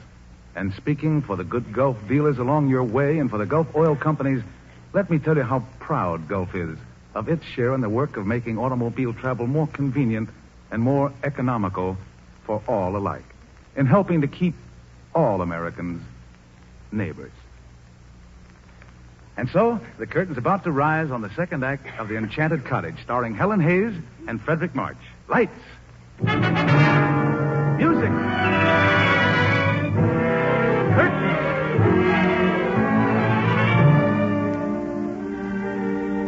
It's the next evening at the cottage. Oliver and Laura, frightened and incredulous at the spell that's been cast over them, send for their blind friend, Major Hillgrove.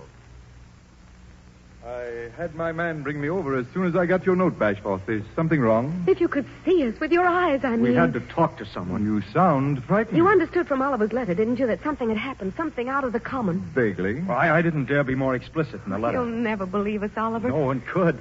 Major Hillgrove, I'm not plain anymore. She's beautiful.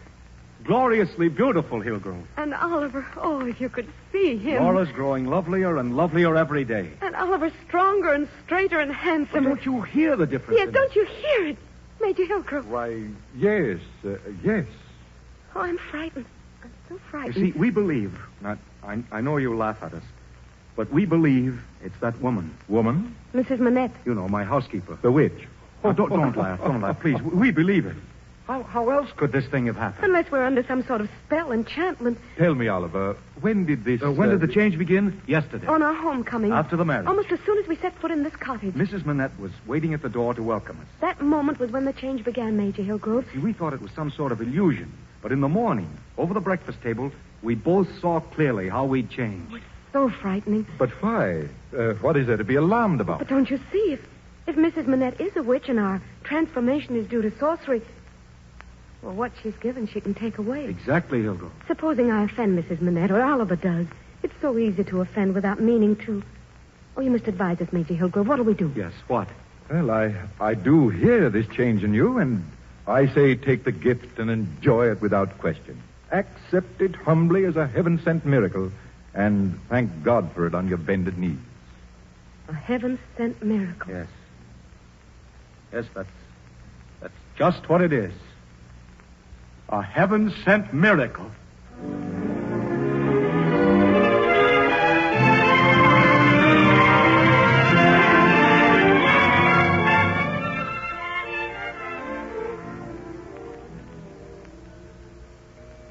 Bedtime, Laura? Tomorrow. How I dread it. Oh, you'll knock Mother and Stepfather right off their feet. You haven't told them about it. I mean about the change. Not a word. No, I want them to see. And they shan't see until Major Hillgrove breaks the ice a bit. I hope your mother and stepfather will like me. Like you? Oh, darling. You'll be irresistible. Put out that light while I lock up the door, will you? Oliver. Hmm? I want to be married all over again. Good heavens, what for? I want to have a grand wedding with a bevy of bridesmaids and a page to carry my train. I want to be married by a bishop, a grave, portly bishop with lawn sleeves and all the rest of it.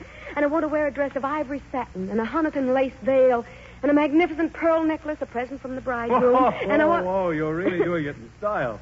We'll take it up with Mother and Stepfather tomorrow. Oh, yes, tomorrow. Well, you ready to go up? Yes, darling, ready.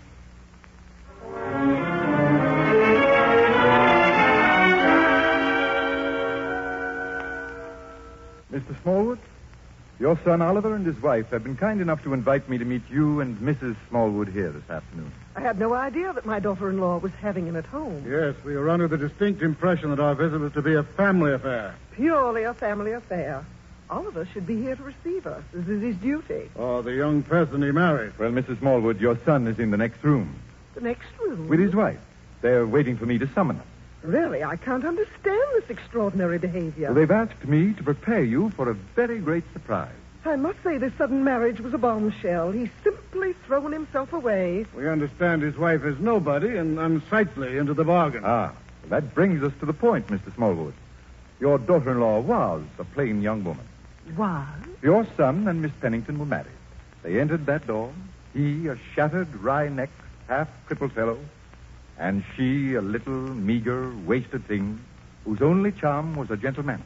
Most unattractive. When they crossed that threshold, the change began. Change? What change? Do you believe in miracles, modern miracles, that may happen to you, to me, today, tomorrow, that may relieve misfortune, retrieve disaster, that may heal the sick, make the lame walk and the blind see? Well, really, I do. For I tell you that Oliver and his wife have been touched by a power which is beyond earthly power, and they're wonderfully, gloriously transformed. Transformed? Did you say transformed? Laura is beautiful, with music in every sound she breathes, and my ear tells me grace in every movement of her lovely body. And Oliver walks erect. He's limp. He's gone. I'll bring them in now.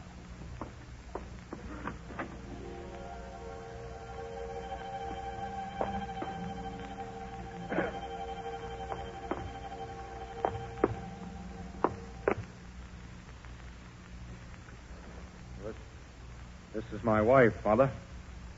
I hope you and she will be great friends. Stepfather, this is Laura. How do you do? How do you do? It's so kind of you both to come to see me. Mother? I suppose Major Hillgrove's explained the way it all happened. Happened? Yes, the change in us. You ever know anything so marvelous? I mean, you can't judge of the change in Laura, of course, but you can see the difference in me. My dear boy, Yes. The change is most marked, Oliver, most marked. Marked? Is that all you've got to say? Well, look at us. Poor Oliver. Don't you We're very sorry, Ollie. We had to go away so quickly. We warned you this is only a flying visit. Mother. Oh, Major Hillgrove, how could you? Never mind, Agnes. Goodbye, Oliver. Every happiness, my dear. Come, Agnes. I'll write you soon, Oliver. Goodbye, darling. Goodbye, Major Hillgrove. Major. Laura. What's the meaning of their behavior? What's the meaning of it? Oliver, don't. You are beautiful. You are. And you, Oliver. Laura, come here. Yes, Major. I want to touch your face. Yes. Yes, I see. Major Hillgrove. Am I beautiful? Am I? Well, why don't you answer her? Oliver, Laura, I'm afraid we've been under an illusion. Mrs. Minette. You called me, madam? No. Come here, Mrs. Minette. Yes, sir? Tell me, you've known Mrs. Bashforth for a long time, Yes, sir? and Mr. Bashforth for some months. Yes, sir? Then you are thoroughly familiar with their appearance before they were married. Yes, sir. When they entered this cottage after their marriage, were they just as you'd always known them? Yes. Yes, sir. Their outward appearance, their looks, there's been no change? Answer me, Mrs. Minette. No. No, sir. Look at them. Are they still just as you've always known them? Are they? Yes, sir. I knew you had to find out the truth this afternoon. I'm sorry, Oliver. Mrs. Manette. What is there to be sorry for? Shall I let you into a secret? Secret? Oh, yes. Yes. A man and woman in love have a gift of sight that's not granted to others. Keep your love, and you'll always be beautiful to each other. Scarecrow that I am. If my man could rise out of his grave and walk in this minute, even I would be pretty to him. Even I. Well, I'd better go home now, I think. Laura and I will take you, Major. Unless Laura's tired. I am tired. You'll forgive me, Major Hillgrove. Forgive you. Forgive me. Dear friend. Goodbye. Till tomorrow. Don't hurry, Oliver. I shan't be lonely. Come, Major. We'll be expecting you for lunch tomorrow, so don't disappoint us. Thank you. Oliver. Yes, Laura? What is it, darling? You forgot to kiss me. So I did. Darling, if there should be a child, there's a chance that it'll be beautiful, isn't there? Not a chance. A certainty. Because of you. Because of you. If it's a girl, it'll be the most beautiful thing in creation. If it's a boy, the sturdiest kid that ever breathed. Yes, it will. I know it will. You're lovely. You're lovely beyond anything I ever imagined. You're more wonderful than anything I've ever known. Those silly people. Why can't they see? We see. We know. That's all that matters. We know.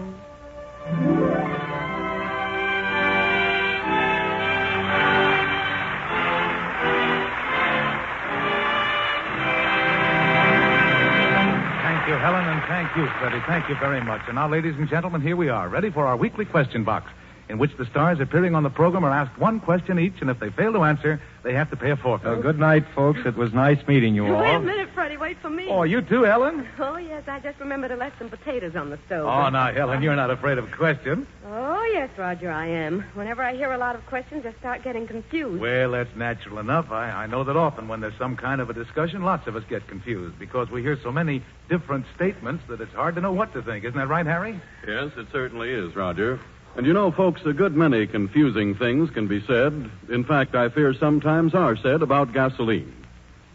The important thing, however, for you to remember always is to buy the product of a company in which you have the utmost confidence. A company whose avowed policy is to manufacture and sell only the finest products that skill, science, and great resources make possible. And will you remember also that this is the policy of Gulf, that its gasolines, Good Gulf and No Nox, are today greatly improved over what they were even 6 months ago.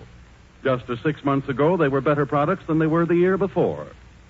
All this is done as a matter of course, and is the result of forever keeping pace with every known means of product improvement.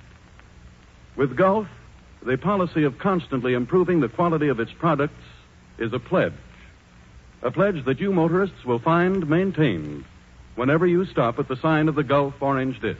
Thank you, Harry Von Zell. And now for the question box. The first question goes to Freddie March. Freddie, I'm going to give you the history of a certain star. And whenever you think you know who it is, you say so. All right. Now, she was born in London, has appeared in 37 stage productions, introduced the song Limehouse Blues, and has appeared in more Noel Coward shows than any... Wait a minute. Gertrude Lawrence. Absolutely right, Freddie. And incidentally, Gertrude Lawrence will appear in the Gulf Theatre next Sunday with Herbert Marshall and Johnny Mac Brown. And now here's a question for Helen Hayes. Helen, do you know Bing Crosby? Oh, yes. Well, that was an easy question. Goodbye. Wait a minute. That's not the question. What's Bing Crosby's real full name? Bingham? No, I'm sorry. He probably wishes it were, but his real name is Harry Lillis Crosby. And Helen, golly. for your forfeit, you must read this. Oh. The quality of mercy is not strained. It droppeth as the gentle rain from heaven upon the place beneath. It is twice blessed. It blesseth him that gives and him that takes. That's right, Helen. That's easy. But now read it as Jimmy Durante would read it. Come on.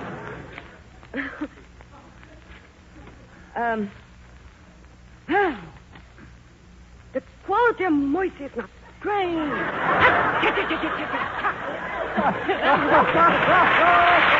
Thank you, Helen Hayes. And now, ladies and gentlemen, before we say goodnight, we'd like to extend you an invitation to tune in next week when we bring you from New York Gertrude Lawrence, Herbert Marshall, Johnny Mac Brown, and, of course, Oscar Bradley and his Gulf Orchestra. Until then, this is Roger Pryor saying goodnight, everybody. Helen Hayes appeared tonight through the courtesy of the makers of Campbell's Soup. This is the Columbia Broadcasting System. KNX Los Angeles, the voice of Hollywood.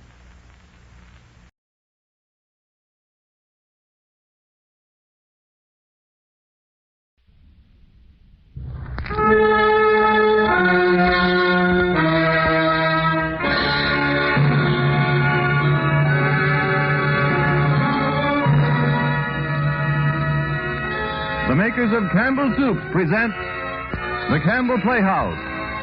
Orson Welles, producer.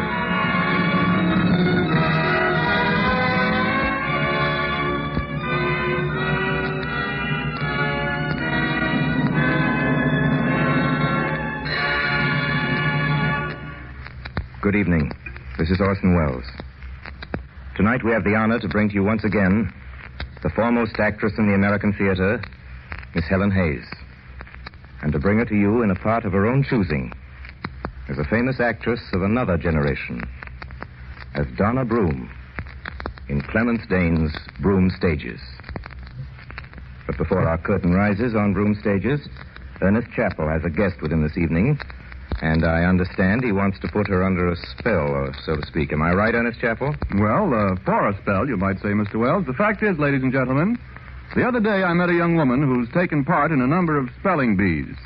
I tried her out on some real sticklers, and she was so good, I invited her to be with us tonight. Will the class come to order, please? I'm quite in order, Mr. Chappell. Now, we'd like to test you on that spelling ability of yours. Very well. I'm ready. Good. Now, the first word, get this now. The first word is Lilliputian. Lilliputian. Let's see. Lilliputian.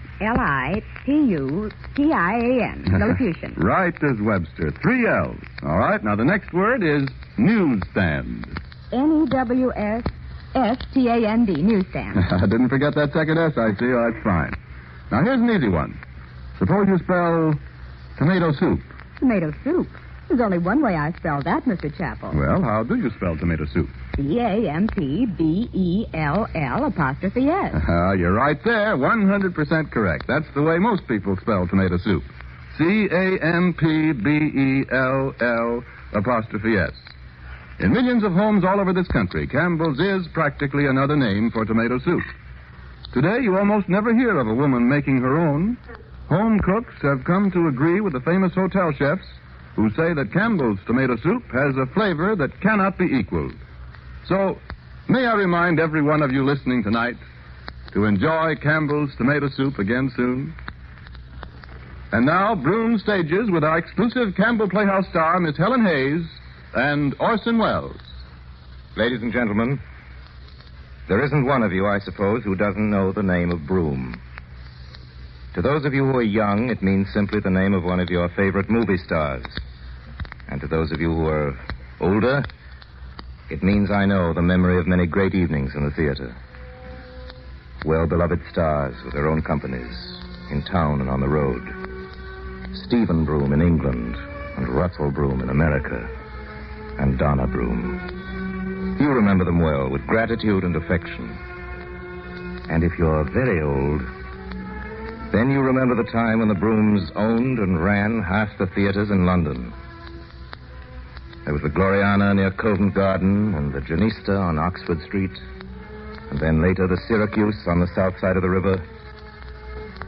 I've been to the Gloriana, still one of the great London playhouses, for Harry Broom and Maud, his Irish wife, built strongly and built well. It's been remodeled, but the famous roof survives, and rehearsals are still held there in fine weather, and the fancy pillars at the entrance still stand, and the great curtain made of looking glasses. And in the lobby, facing the ticket buyers, there still hangs the Sargent portrait of Maud herself. It's like her, too, I understand, though Donna, her daughter, always felt there was something wrong with the eyes. But then Maud didn't sit for that portrait of hers, and never knew that they'd hung her up in the entrance hall of the theater. For 2 years after its opening, she died of a fever caught at an all-night rehearsal. And with his wife's dying, Harry Broom's happiness ended like a candle blown out. That was 50 years ago. He went on acting, of course, and the theaters went on. There were plenty of Brooms left in the world besides Harry. So, of course, there always will be. Plenty of Brooms. Bring me no more reports. Let them fly all, till Burnham Wood remove to Dunsinane. Fear not, Macbeth. No man that's born of woman shall e'er have power upon thee. Then fly, false thanes, and mingle with the English epicures. The devil damn thee, Black, thou cream-faced loon! Where got thou that goose? There is 10,000 soldiers, sir. Go, prick thy face and overread thy fear, thou lily-livered boy. What, soldiers? Patch! Death of thy soul! Those linen cheeks of thine are counselors to fear. What, soldiers? Wayface! The English force shall plead you. Take thy face hence! Satan! Oh, I am sick at heart when I behold. Satan, I say! This push will cheer me ever, deceit me now. I have lived long enough. My way of life is fallen into the sear. The yellow leaf and that which should accompany old age is honor, love, obedience, troops of friends. I must not look to have, but in their stead curses, not loud but deep. Mouth honor, breath, which the poor heart would fain deny, and dare not. Satan! What is your gracious pleasure? What news more? All is confirmed, my lord, which was reported. Hang out our banners on the outward walls. The cry is still they come. Our castle strength will laugh a siege to scorn. Here let them lie till famine and the ague eat them up. Were they not forced with those that should be ours, we might have met them dareful, beer to beer, and beat them backward home. What is that noise? It is the cry of women, my good lord. I've almost forgot the taste of fears. The time has been. My senses would have cooled to hear a night shriek, and my fell of hair would at a dismal treatise rouse and stir as life were in't. I have supped full with horrors. Direness familiar to my slaughterous thoughts. Cannot one stop me? Wherefore was that cry? The queen, my lord, is dead. She should have died. Hereafter, there would have been a time for such a word. Tomorrow, and tomorrow, and tomorrow creeps in this petty pace from day to day to the last syllable of recorded time. And all our yesterdays have lighted fools their way to dusty death. Out, brief candle. Life's but a walking shadow. A poor player that struts and frets his hour upon the stage, and then is heard no more. It is a tale told by an idiot, full of sound and fury, signifying nothing. How now, fellow, thou camest to use thy tongue, thy story quickly. Gracious, my lord, I can that which I said. All waiting to gather a seat for tonight's performance. Kindly stay in line. Here, you don't get to push that way. Single line, please. Single line and get clear of the stage door. Greatest Macbeth of his generation, Harry Broom. That's what the papers say. Here, give us a little room, will you? Oh, quiet back there. Quiet yourself. Stand here at the stage door, please. Listen carefully. You can hear from where we stand, so Upon the next tree thou shalt quiet. hang alive, till famine cling thee. If thy speech be sooth, I care not if thou dost for me as much. I pull in resolution and begin to doubt the equivocation of the fiend that lies like truth. Fear not till Burnham Wood. Good afternoon, Miss Donna. Good afternoon. You going out front, Miss Donna? No. You don't mean you're leaving, Miss Donna, in the middle of a performance? Yes. If my grandmother asks where I am, tell her I've gone home. Very good, Miss Donna. You know who that is? No. That's Addie Broom's daughter. Yes. Her and the boy Gilly. They're twins. 15 or 16 they must be now. Funny-looking kid, ain't she? With that white face and them big black eyes. Gawky looking, I call her. Quiet, will you? I wants to hear. Arm and out! There is no flying hence, nor tarrying here. I begin to be a-weary of the sun, and wish the estate of the world were now undone. Ring the alarm bell, blow wind, come rack. At least we'll die with harness on our backs.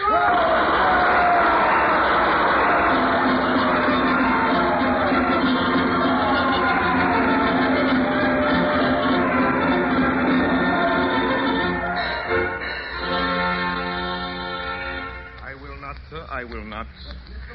You heard them cheering just now, and what was the name they were calling, sir? Broom, Broom, Broom. They've been calling that name, sir, for over 100 years. In every theater, in every town in England, sir. And in America, too. That name's been heard wherever there have been actors and plays. Broom. Richard Broom, he was the first. Strolling player he was, playing from the back of a cart. Didn't come to London till he was 40. Robert, his son, was the greatest Othello that ever lived. He built this theater, the Gloriana. Our theater, the Brooms' theater. Built it with the money he earned in 40 years of playing, and left it to his son, William Broom, my father, and the greatest actor in the world. It was his for 30 years, his and my mother's. When it burned down, they went on the road, and for 10 years, they played till they had the money to build it up again. And now it's mine, sir, and when I go, it will be my son's, and his son after him. And you come to me, sir, you have the effrontery to come to me in my own theater and offer me money, a sum of money, to tear my theater down and put up an office building, I tell you, sir, as long as plays are played in theaters and there are actors to play in them, this theater, the Gloriana, will stand. And there'll be Brooms playing in it. And now, sir, get out. Get out before I have you thrown out. Very well, Mr. Broom. Go on, get out. That was quite a speech, Harry. Well, really, Mother. Could it even occur to anyone that I'd sell the Gloriana? People aren't blind, Harry. They can see it's getting old. Not a cheap theater to operate anymore. Oh, Mother, be quiet. How was I today, Mother? You're out in front, weren't you? I've never seen the he scene better played in my life. Oh, really? Towards the end, you're getting tired. Yes, it was. Did the audience know it? No, they didn't know. Where's Donna? When did she come in? She left. She what? She left word with the doorman during Act 2. She went home. She went home? During Act 2? You mean that the child comes up from the country for a week? She comes to the theater, our theater, to see me play Macbeth. And she can't even stay to the end of the performance? I told you before, Harry. Donna doesn't like the theater. Doesn't like the theater? Who cares what she likes? She does what she's told. I tell you, Mother, I have a good mind to put that girl into a part. And yes, what is it? Sorry to trouble you, Governor. It's the scene painter here. He wants to talk to you about the garden set in 12th. All right, ask him to wait. Yes, sir, Archer. I wouldn't force Donna on the stage, Harry, if that's what you were going to say. Mother, will you please let me look after my own children? The theater's not what it used to be for a girl, Harry. In your grandmother's time, yes. Then there were compensations, but now there's no glamour left. It's either respectable and dull or impossible from every point of view. Mother, there's got to be a Broom on the stage. There's Gilly. There's your nephew, Stephen. Yes, Stephen. I'm very pleased with Stephen, but, Mother, he's not my own flesh and blood. We built up a great heritage, Maud and I. We built it for our children. I won't have it frittered away. And Gilly... You want your son on the stage, don't you? Not yet. Gilly's only 16. He's just a child. And Donna? With a girl, it's different. At 16, Donna's as tall as I am. I've seen the way the girl sits on a horse. There's nothing childish about that. She likes to ride. The things Donna likes, she does very well. This time she was made to do things she doesn't like. Think you can put that girl on the stage? She wants to stay in the country, at Blandon, where she's happy. Happy, eh? Broom. Broom is happy in the theater, and the stage, and the dressing room. Father had no business buying a place in the country.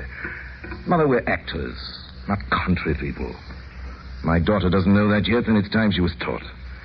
Anyway, I never have been able to understand that girl. Well, perhaps if you tried a little harder. What are you talking about, Mother? Do you think I have the You've time? always had time for Gilly.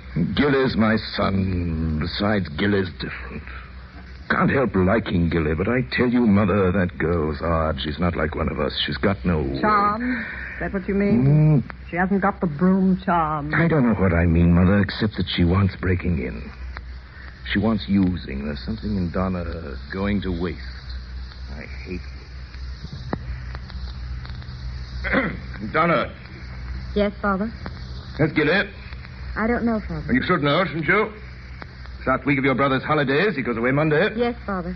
Aren't you sorry he's going? Have you no affection for your brother? No, but if you want me to find him, I think he's upstairs with Stephen and some of his You friends. never go about with them? No, I don't. They don't want me, and I don't want them. I'd rather read. What do you read?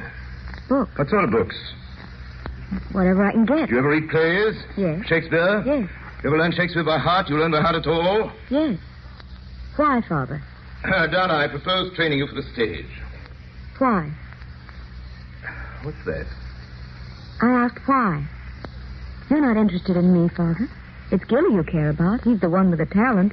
He's the one that will carry on your name in the theater. I said, Donna, that I have decided to train you for the stage. Would you like to learn? Donna, answer me. Why, if you've decided, Father, that I'm to go on the stage, I suppose I'll go, shan't I? It doesn't much matter what I think. Get your Shakespeare. Turn to the Merchant of Venice. Which scene? I know them all. The quality of mercy is not strained. I suppose that's the speech you want. Yes, I'll cue you. On what compulsion must I? Tell me that. The quality of mercy is not strained. It drops... My dear child.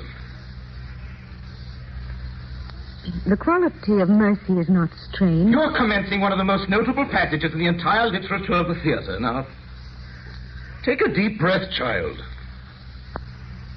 The quality of mercy is not strained. It droppeth as the gentle rain from heaven upon the place beneath. My child, are you entirely serious? What do you mean, Father? Do you imagine that an audience of 2,000 people who have paid their money to hear Shakespeare are to be hailed or even satisfied by these chirpings of a little sparrow? Sorry, Father. Go ahead, upon the place beneath. It is twice blessed. It blesseth him that gives and him that takes. 'Tis mightiest in the mightiest. It becomes the throned monarch better than his crown. His scepter shows the force of temporal power, the attribute to awe and majesty wherein doth sit the dread and fear of kings. But mercy is above this sceptred sway. It is enthroned in the hearts of kings. It is an attribute to God himself. Stop. This is unbelievable. What's unbelievable? You're a broom, aren't you? Yes, I am a broom. Well, for the love of heaven, girl, you have a voice. You're blessed by God and 7 generations of experience with the instrument of poetry. Use it, girl. She isn't speaking poetry. She's reasoning with Shylock. Why should she rant at him? Ranting isn't the word. Oh, yes, it is. I know the kind of thing you want, and I won't give it to you. Donna, my child, you'll read the quality of mercy to me as it should be read. As I wish it read. Or you won't play it at all. Then I won't play it at all.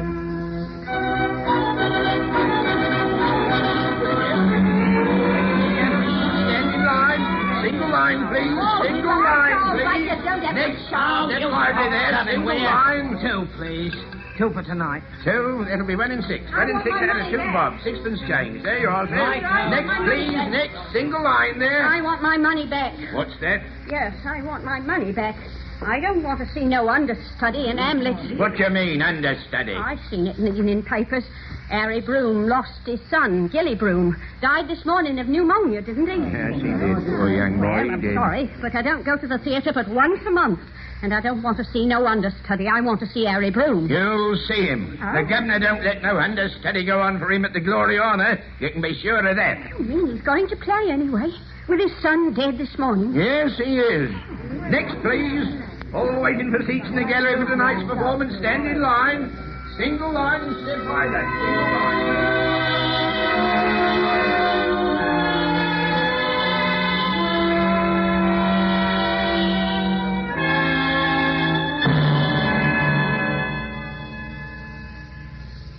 Why have you come, Stephen? Your father, Uncle Harry, sent me. Why did he send you, Stephen? He couldn't get away. He could write. Donna, I've come to take you home. To London. You've come to take me home. This is my home, Stephen. Here at Blandon. This is my life. Donna, your father wrote you weeks ago after your brother's death. You knew what he wanted then. And I refused. I told him I never would, never could come back. So why can't he leave me alone? Donna, he still wants you to come. You mean, Stephen, I'm to live at London and go down to the theater every night with Father and throw myself into my acting and be one of the brooms? I couldn't do it. You could stay with us, with Madeline and Bee. Stephen, I won't go to London. Donna, did you know that in the few weeks since Gilly died, your father's hair has gone quite gray? Oh? You know how he feels about the theater, the Gloriana, and about the succession. But while there was Gilly, you could do as you pleased. But now that Gilly's gone, can't you see where your place is? Come, Donna, be human. I won't come. Donna. I won't. You'll have to come. I won't. This is my home. Here at Blandon, in the country, where I belong. The only place in which I've ever been happy. And now he wants to take that away from me. Well, he won't. How are you going to live, Donna? I have my allowance. He wouldn't take my allowance away. Stephen, he wouldn't take my... He'll use every weapon he has. And I always thought at least he was generous. Your father is generous in his own way. But you're fighting a battle with him and you won't own you're beaten. When you own it, then he'll be generous. Very generous.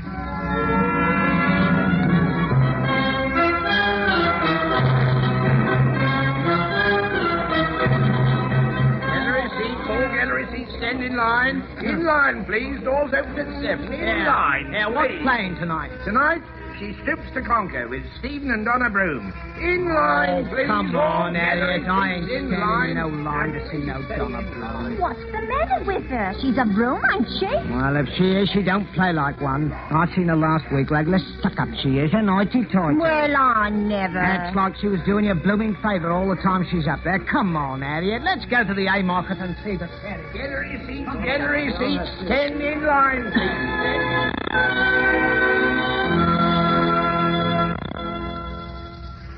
Mr. Rhodes, you said you'd see me today, sir. I'm sorry, ladies and gentlemen. No casting. Sorry. Could I come back in a few weeks, Mr. Broom? Certainly, I'll be glad to see you. Stephen! Well, goodbye, Mr. Broom. Thank you, Stephen, you said you wanted to see me. You've made me wait an hour. Donna, why can't you be civil when you come through these people? What people? These actors after parts. Old Couloris, Edna Barrier. Oh, Stephen, really, after all, Just because you're a broom and the governor's daughter and you know this place will belong to you when my uncle dies. I think you must be out of your mind, Stephen. I never thought of any such thing. Well, they think of it, poor devils, when they see you sailing past. What do you like want to speak to me about, Stephen? Be as quick as you can. I should be late for lunch. I'm sure Madeline's waiting for you. Madeline's away. Oh? And the boy's been sick. Well, Donna, it's a rather difficult matter to begin. Yes, come in. Well, the stage carpenter wants to speak to you for a moment, sir. Yes, oh, yes. Come in, Herman. It's about frames of them doors. I can't get them done by Monday. Knock me out. I have help. What's Tolman doing? He's busy on Sky. Doesn't take him off, for it won't be dry on time. All right. Cut across the bridge to the St. James and ask the carpenter there. He'll lend you a couple of men. That's right. Well, Donna, as I was saying... Yes, Stephen? It would be civil of you to listen, Donna. I'm listening, Stephen. I can't talk to your back. What? Oh, I'm sorry. Well, go on. Well, it's only... Yes. Well, for Mr. Morris to see you, sir. Oh, send him away. I'm seeing nobody this morning. Well, Mr. Plum, he says... I don't care what he says. Put him off somehow, old boy. All right, you are, sir. Oh, come on, Donna, this way. Where? Let's go up to the roof. What? It's the only place they don't bother you. I've never been on the roof. Well, you're coming now.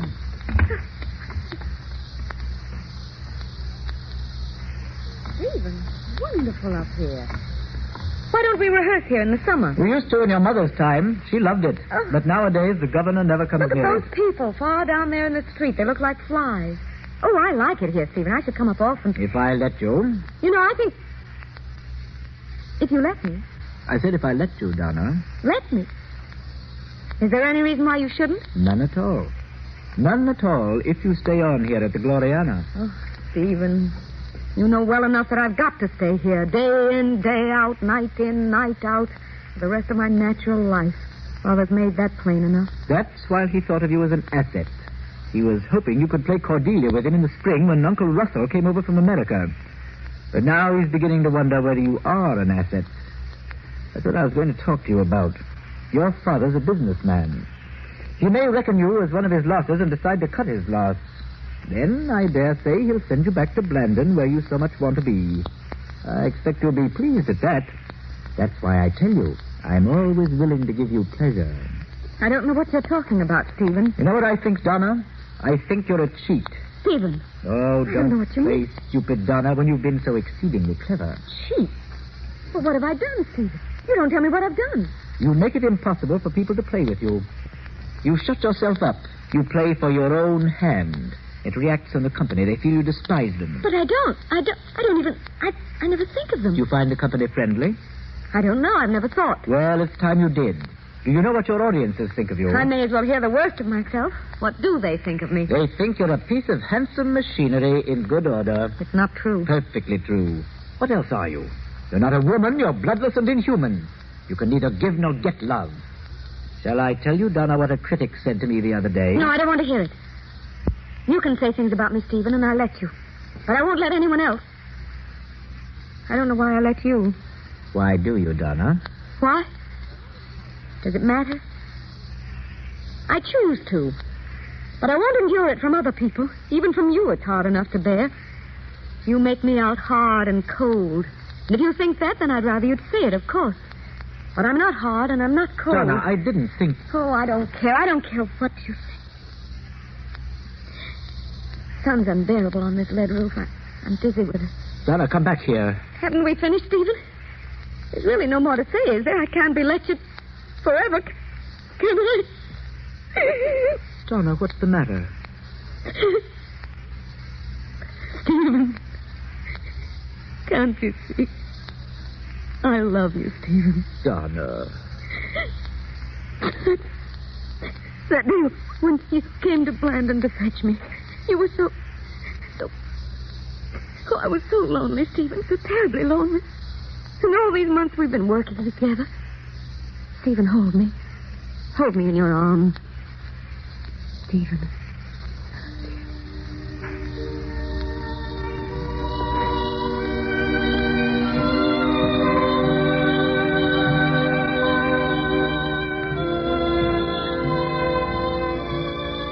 I will have such revenges on you both that all the world shall. I will do such things. What they are, yet I know not, but they shall be the terrors of the earth. You think I'll weep? No, I'll not weep. Donna, I've been rehearsing all day. I know. Uncle's warned me out. He's had no mercy. No, of course not. Are they finished with you now? No, not for another hour. He wants to run through the Gloucester scene again. You know what that means. This is the 5th week of it. I've never seen him this way before. When I'm finished my scenes, Stephen, I'll go. Yes, Donna, I think you'd better go home. How tired you look, Stephen. Look, dear, come to me afterwards, however late it is. I'll make you rest so well. Donna... I'm not a bit tired, really. I'll have supper ready for you, and it should be very peaceful. We won't even talk. It'll be too late. Will it? Perhaps you're right. You shall do as you think. I'll understand. But look, Stephen, if it's not too late, come. Do come. On stage for the Gloucester scene. Please, everybody, on stage for the Gloucester scene. Is that your call? Act 1, on stage. Please, Act 1, scene 2. Good night, Stephen, unless you come. Please come, Stephen. I ought to go home, Donna. Yes, but come. I can't, Donna. I've got to go home. Why? Madeline comes home tomorrow. This is tonight. Your wife's coming home tomorrow. You knew she was? No, I didn't know. You never told me. What are we to do? Do? It's come at last, Stephen. Oh, I'm so sorry for her. What do you mean, Donna? Are you talking of Madeline? She'll never forgive us, Stephen. How will you tell her? Or shall I? I want to share my part of the burden. Oh, Stephen, if we didn't love each other, this wouldn't be bearable. Donna. What is it, Stephen? You look so strange suddenly. What's the matter? Yes, what is the matter, Donna? What have you got into your head? What about... I'm not going to tell my wife anything. You're not? Am I to tell her then? No, nobody is to tell her anything. But aren't we in love, Stephen? Won't she divorce you? Shan't we get married? Oh, my poor darling. You don't look at me. You don't answer me. Stephen, why don't you answer me? What's frightening you? Shan't we get married? Shan't we? Oh, don't spoil everything. We've had a wonderful time, haven't we? Well, it's over. It's over? It must be. Can't you see? Oh, don't be such a child, Donna. I'm married. We're people of the world, not children. Don't you see? Yes. I see. Yes, well, why do you make me seem so... Why do you pretend... Oh, I don't have to explain things, do I, at this time of day? Oh, you're explaining very well, Stephen. One thing I want to know, though. In all these weeks, through all that's happened, haven't you loved me at all? Stephen, even a moment ago, weren't you loving me at all? I've loved you precisely as you've loved me, Donna. We've always understood each other. At least I thought so. Oh, Donna, there's my call. Stephen! What's the use of talking? This thing's got to stop sometime. It had better stop now, don't you think? If Madeline were dead, would you want it to stop? Say it. Give me a yes or no. Look, Donna, if I said no, it wouldn't be true. And if I said yes, it wouldn't be true. Darling, if you go to a ball all night long and enjoy yourself, that's the end of it. You want it to go on forever? Of course not. The end of it is you want to go home. Oh, Donna, don't look like that. What? What do I look like? Do I look sad? Do I look angry? Hurt? Then my looks belie me, Stephen. Truly they do. You're right, of course. It's got to stop. It's been wonderful, hasn't it? I'll never forget it, will you? And I'll never forget you, Stephen, and all you've taught me in these few months. Donna. Don't look so agonized, dear. You make me laugh, Stephen. You look exactly as if I were the one who would break things off. And boom on stage, please. The Gloucester scene. You must go down, Stephen. But kiss me first. We shan't be alone again, darling. Ever. Mr. Broom, please. Coming. Stephen, I wish you'd stand by for your cue. Sorry. Is Donna back there? Are you there still, Donna? Yes, Father. Don't go yet, Donna. I finished this scene. I'd like to run through with you. Ain't you tired? Not at all. I'll wait. I like watching. All right, one gentlemen. thing to already. Get on then. Now, Stephen.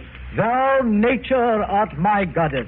To thy law my services are bound. Oh, no, you're putting nothing into it, boy. Smile, boy, be gay. If you can't give me gaiety, the part goes to pieces. Now, come on, try it again. Thou, nature, art my goddess. To thy law my services are bound. Wherefore should I stand in the plague of custom? That's it, boy, smile. And permit the curiosity of nations to deprive me, for that I have some 12 or 14.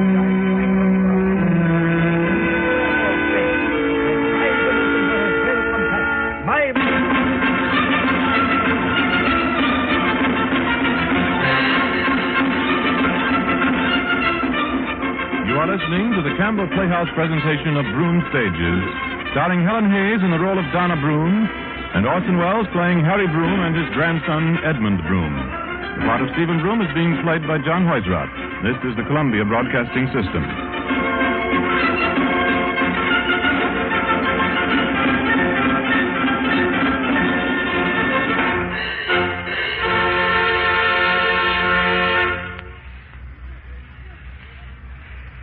This is Ernest Chappell, ladies and gentlemen, welcoming you back to the Campbell Playhouse. In a moment, we shall resume our presentation of Broom Stages, starring Helen Hayes and Orson Welles. But for that moment, I'd like to say a few words on behalf of the children. I don't believe there's a machine of any kind that uses up energy faster or that needs more of the right kind of fuel to keep going than the average boy or girl.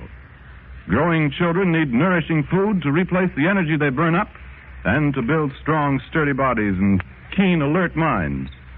Most doctors say that every boy or girl should have at least a quart of milk a day. But how to get the children to take that milk may be a problem.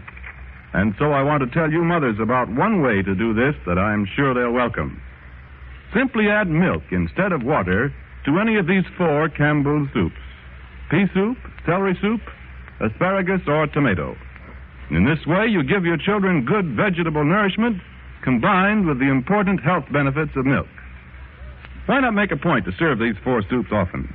Remember their names: Campbell's tomato soup, Campbell's pea soup, Campbell's celery soup, and Campbell's asparagus soup.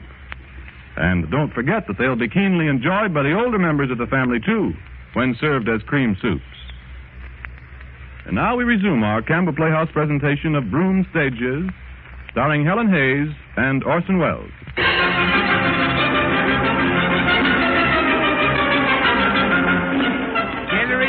Gallery seats for the evening performance. Stephen Broom in Romeo and Juliet. Stand in line, please. Clear the stage door there. Excuse me, I'd like to get through. Yes, here there. Make room there. Clear the stage door, please. Thank you. Who's that? Who's that went in the stage door? I don't know. A woman in black. That's funny. In the middle of a performance. It ain't funny. Know who that is? No, who is it? That's Donna Broom, Harry Broom's daughter. Harry Broom? Did he have a daughter? Been away. She was in America for 10 years. America? Yeah, she married an American actor from Russell Broom's company that came over for King Lear. Hardly knew him 2 weeks when she married him. And away they went. What's she doing over here? Oh, come to see the will, I expect. Old Harry Broom's will. Now, shut up, will you? I'm trying to hear. Love. All true apothecary, thy drugs are quick. Thus, with a kiss, I die.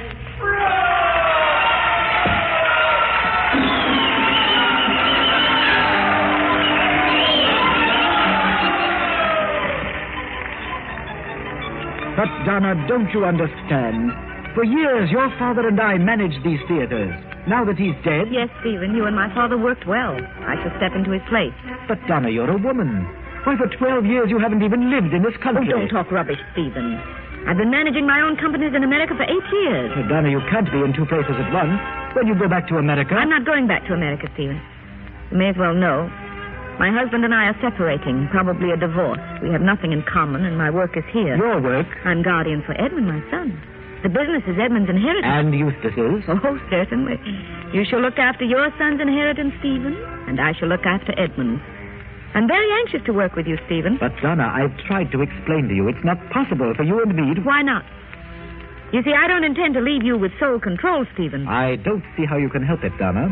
Before he died, your father made me managing director. Oh, yes.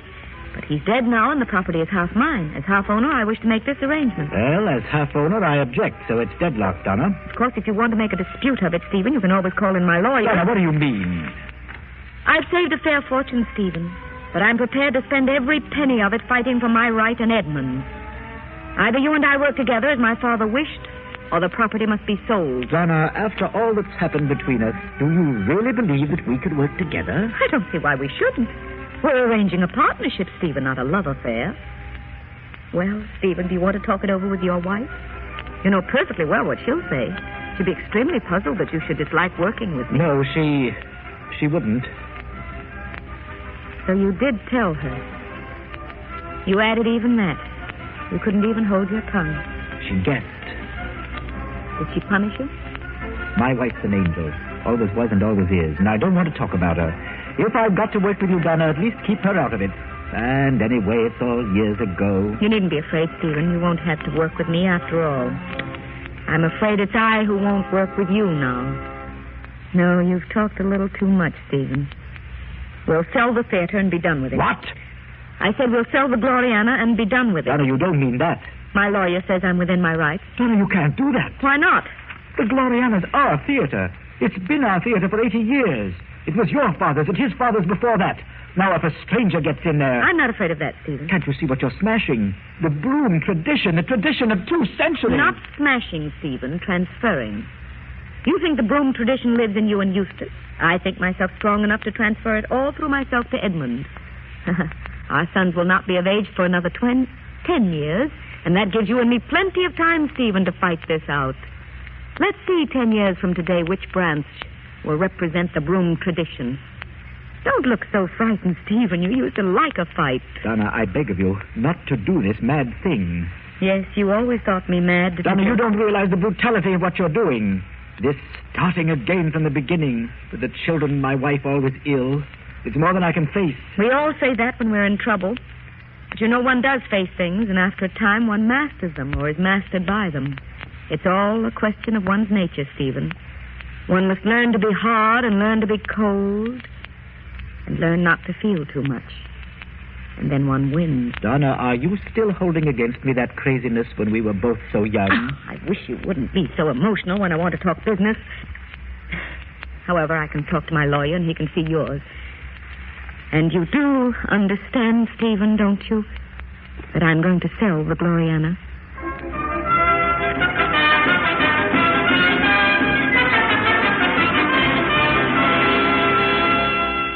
Half an hour, please. Half an hour. Half an hour, Miss Broom. Thank you. Is Mr. Edmund in there, Mum? Yes, Joe, I'm here, thanks. Oh, half an hour, please, sir. Half an hour. You'd better go and dress, Oh, Edmund. not yet, Mother. It doesn't take me 5 minutes. It should, Edmund. Even on the road, you know. Well, it does as a rule, Mother. Let me stay here and talk with you a little longer. Have you missed me? How'd the show go last night? Fairly. Not a good house, and Henry and your part wasn't very good. Have you arranged anything, Edmund, with the theatre in Manchester? No, it's as I thought it'd be. Cousin Stephen has been in Manchester before us. He's there this week with the School for Scandal and the Cigarette Makers' Romance. So they don't want another broom company for quite a while, That's is that it? That's it. You do get in each other's way, don't you? You and Cousin Stephen. It's astonishing how he draws, too, in spite of his third-rate company. You watched their show, then? Yes. How did he play? Is he aging? Does it show? Well, he's not so much aging, Mother, as looking badly. You know his wife, Madeline, died last week, I suppose. I told you of that myself. I suppose, Mother, this feud between you and Stephen has got to go on. Feud? Hand me that eye black there, will you? Sure, here you are. Thanks. What do you mean by feud? Your cousin and I are necessarily business rivals, and as you know, there have been interminable money disputes. But business is business, even in the theater. But feud... Mother, don't bluff. Of course it's a feud. You've both had your knives at each other for years. Hang if I can see what you've got out of it. What do you get out of it, Mother? You must get something. It's ain't to be eaten. I've my living to earn, and yours. But, Mother, you're not earning it, are you? We're much worse off than we were 5 years ago, dragging ourselves around the country this way. We've been out of London for 3 years now. You know what's playing at the Gloriana now and what used to be our theater? Third-rate musical comedy. That's because of the lawsuit. I can't see why you ever started these lawsuits. No, Edmund. It's not necessary for you to see. But if you'd been in my position at that time, I think you would have done just as I did. Anyway, your cousin started the lawsuit, not I. He says you forced him. He said. What do you mean, he says? What's this about, Edmund? Do you mean you've been in touch with Stephen without telling me? No, Mother, I went around to see him after the show, of course. You went around? But, Mother, why shouldn't I? You were just saying there was no feud. I like Stephen's acting very much, and I hadn't seen him for years. I just thought I'd go around, so I went around. So, of course he saw me. We got on very well. He asked after you, too, as a matter of fact. After me? Isn't it all bitter? He's pretty hard up, I think. Did he speak of his wife? Of Madeline? Oh, yes, poor devil. He's got some sister-in-law there to look after the children. And Eustace? Eustace is at Oxford still, of course. I see. Stephen's son is at Oxford, but my son is earning his living. Well, suppose you'd sent me to Oxford and I consented to go, Mother. Anyway, Cousin Stephen is half killing himself to do it. He seems to have told you a good deal in one interview. Quarter of an hour, please. All right. Quarter of an hour. Better go and dress now. You'll be late. All You know, right. I dislike a hurried makeup. We'll talk about it afterwards. About what? Oh, about Cousin Stephen. There's nothing to talk about that I can see, Edmund. All right. Quarter of an hour, please. Quarter of an hour, please. Don't be so stubborn, Mother. Of course I'm right. We're losing money all the time. Cousin Stephen is forever cutting us out. My dear Edmund, we more than cut our cousin Stephen in return. For every penny we lose, he loses a shilling. Yes, Mother, but why lose a penny or a shilling? Why did Grandfather and Uncle Russell succeed as they did? Because they knew how to combine, that's all. Combine? Now, look here, Mother, I have a scheme. I've been working at it for weeks. I don't want to hear it, Edmund. Mother. It seems to me very impertinent of you, at your age. Mother, you brought me up to look at this company as my inheritance. Yes, Edmund. And when you put on your first play as an independent London manager, independent even of me, then I shall have done my work in the world, Edmund. And then I shall be ready to go home. But until You then... always said, Mother, that when I was 21, you'd hand over the company to me. Is that right? Yes, I Well, that's a did. year off, but I swear to you, the day I'm 21, this is what I'll do. I'll go straight across to Cousin Stephen, and we shall combine our companies. Then we'll soon be back in London at the Gloriana. Oh, that's just a dream. Of course we will. With Edmund. Stephen and you and me together, the brooms together again, there's no limit to what we could do. So why not let me go to Stephen instead of frittering away another year? Another year, it'll be too late. Cousin Stephen will be smashed. Mother. I'd like to see that ending. I'd like to see your cousin Stephen smashed, crashed, wiped off the stage, wiped out of the history of the theater. Yes, Mother, I know all about that. A vindictive lot, we brooms, and proud of it. But, Mother, this isn't 20 years ago. This is today. I wish you could see what an opportunity this is. You can hate Cousin Stephen as much as you like, and he can hate you. Does he? Well, he won't discuss you, naturally, but he's not exactly warm and cheerful when you're mentioned. But, Mother, what I'm trying to say is you can hate each other as much as you like as long as you don't mix me up in it. It hasn't anything to do with me. But what does concern me is my chance of going into management as a broom, of acting in my own theater once more. You don't know what you're asking, Edmund. Yes, I do. I'm asking you not to be sentimental. How dare you, Edmund? Sentimental, Mother. Mother, I set my heart on this. So I see it. Well, what about it? You see the sense of it, don't you? Oh, yes, I see the sense Well, of it. Mother, will you meet Cousin Stephen? He won't meet me. That's what he said. Oh, so you've talked to him already? Of course, Mother. Crack the soft nuts first. Oh, Edmund. You see, Mother, this is in some sort of a test of me, of my power to get my own way. If I can make you and Cousin Stephen do what I want, I shall be, it seems to be pretty sure that I'm on the right lines. For what, Edmund? Well, for making everyone else do what I want, of course. Mother, I do want my life to be a success. And mastery, that's the greatest thing in life for me. Mastery, I want to master everybody. And if you meet someone you can't master, Edmund, sooner or later? I'd beat him somehow. Supposing you couldn't? Oh, how I'd hate him. I don't hate you, Edmund, though you generally get me to give in to you. Well, if you didn't, I should hate you, Mother. Oh, my son. I should. Edmund, if one day your son said the same thing to you... My own son? I should see that he kept his place. Pooh. You'll be proud of him as I am of you. I'd like to see a son of mine try it on, that's all. I'd break him, then I'd build him up again. First, I'd break him. I don't want to break you, Edmund, though you are too much for me. Yes, but that's because we agree, Mother. We agreed so well. Right now, you're only making objections, you know, to amuse yourself. Very well, Edmund. Make the appointment. I'll see him.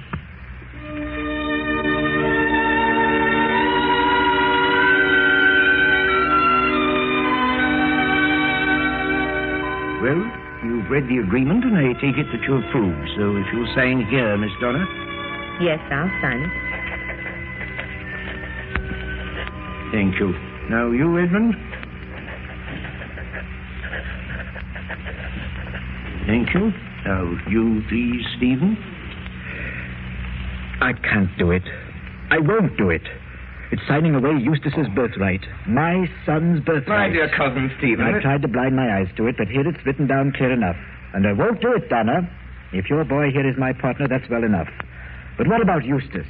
I've got to look after my own son. Well, don't ask me to step out of management in order to make room for Eustace. I won't do it. It's all right, Mother. Nobody's asking you to do it. He is. Don't humor me, Edmund. I know your cousin Stephen. He's always been out for what he can get. Oh, Mother, please. You, of all people, Donna, have no right to make me that reproach. You were always a good bargainer yourself. If I was a good bargainer, at least I stuck to my bargains. Can you say the same? Mother. No, Edmund, no. Don't stop me. Let him answer. Well, Stephen... Mother, stop torturing us. Come on and sit down. I'm sorry to be obstructed, my boy. You mustn't blame me. When you're my age, you'll feel differently about things. After 40, you don't work for yourself anymore. You shift on your ambitions to the other generation. Ask your mother. She'll tell you the same. Yes, that's true. The center of interest shifts. Donna, you're so determined to work with your son. Can't you see? Can't you understand? I want to work with mine. That isn't the point, Cousin Stephen. The point is that if we join up now, we may recover. If we go on separate, it's just ruin for us both. Oh, I want to work with my son, You want to work with your son, Stephen. There's your son. Stephen. There's your son. Oh, what do you mean? Mother. Edmund's your son, Stephen. You're his father. Are you mad? What, father, Donna? son. Mother. Son, father. Cousin Stephen. Cousin Stephen, is father, son. Cousin Stephen, is this true? Son. Edmund, give me that deed of partnership. I'll sign it.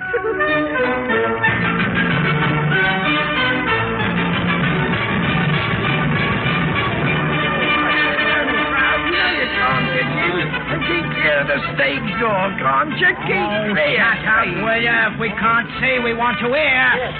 Go it, Broom. I just thought of it. After all these years. Back at the old Gloriana. Mother, we're doing it. Yes, dear. Mother, what are you doing back here? Why aren't you out in front? See the show? No, my dear. I was a little tired. I thought I'd sit here in your dressing room. I could hear everything. How am I? So far, you're good, then. Oh, Mother, we've done it. The brooms are back at the Gloriana. What is it? 5 minutes to the lost act, Mr. Blow. Oh, thanks. Edmund. Yes, Mother. Mother, anything wrong? No, dear, nothing's wrong. Well, then? You remember, dear, when I told you 2 years ago that when you put on your first play as a London manager here at the Gloriana, Then I should have done my work in the world. And I should be ready to go home. Mother, what are you saying? Edmund, I'm going away. Mother, you don't mean that. Yes, I do. You see, I've worked very hard all my life, Edmund. And I'm beginning to want to rest. Oh, but Mother... You don't need me anymore, not very much. The Brooms are back at the Gloriana. You're grown up. So I think I might go back now, Edmund. Back to the country. Back to our place at Blandon. I was always so happy there. Mother, that's all nonsense. Go to Blandon, bury yourself in the depths of the country? I never heard such nonsense. You know perfectly well you don't mean it. I do mean it, Edmund. I've been thinking about it for a long time. Oh, but Mother dear, if you want a holiday... I do, and I'm going to have it. But then you'll come back. If you were in trouble and wanted me, of course. Not otherwise. Never otherwise. Ready for exercise, Mr. Broom? Curtain going up in 1 minute. Take it up, I'm ready. Look here, Mother. I can't do without you. That's flat. You just can't go. Don't you see? I must have someone to talk to, Mother. There's your father, Edmund. Oh, Mother, that's not the same. Stephen's all right, but he's not like you.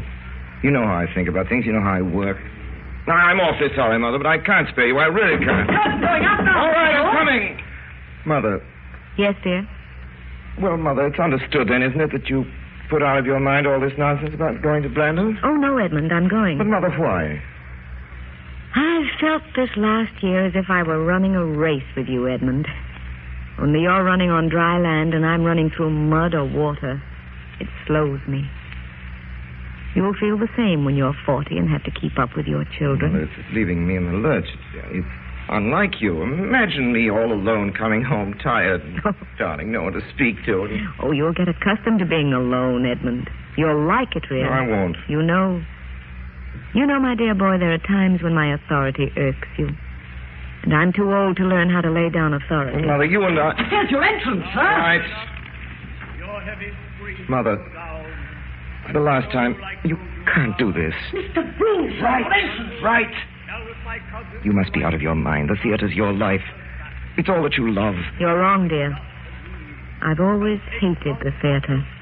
Mr. Broom. Make all our trumpets speak. Good evening, Miss Give them Donna. all Good evening. You going out front, Miss Donna? No. You don't mean you're leaving, Miss Donna, in the middle of the show? Yes. If my son asks for me, tell him I've gone home. Very good, Miss Donna. Now then, come on. Clear the stage door, please. All right, good night, Miss Donna. Thank you. Good night. You know who that was? That old woman who just went out? No. Who is it? That's Donna Broom. Edmund Broom's mother. That's it, which is. That old lady. I never... You know, I always thought... Oh, shut up, will you? I wants to hear. Dead. She should have died hereafter. There would have been a time for such a word. Tomorrow, and tomorrow, and tomorrow creeps in this petty pace from day to day to the last syllable of recorded time. And all our yesterdays have lighted fools their way to dusty death. Out, brief candle. Life's but a walking shadow, a poor player that struts and frets his hour upon the stage, and then is heard no more. It is a tale told by an idiot, full of sound and fury, signifying nothing.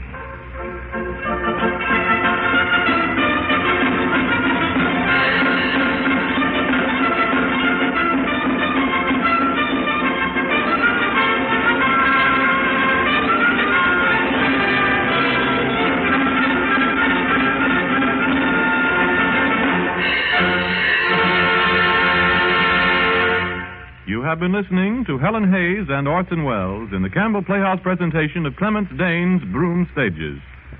In just a moment, Miss Hayes and Mr. Wells will return to the microphone. In the meantime, may I remind you again how a bright, glowing plateful of Campbell's tomato soup just makes you sit up and take notice? Its aroma invites you, and as you sip spoonful after spoonful, there's a real thrill in its flavor. A flavor that only superb tomatoes and an exclusive recipe can create. These tomatoes are specially grown for Campbell's. They have glorious deep color and are extra luscious. And this season's crop of tomatoes was exceptionally fine, and you'll enjoy the full flavor of those tomatoes now in Campbell's tomato soup. And so I specially urge you to have Campbell's tomato soup again soon.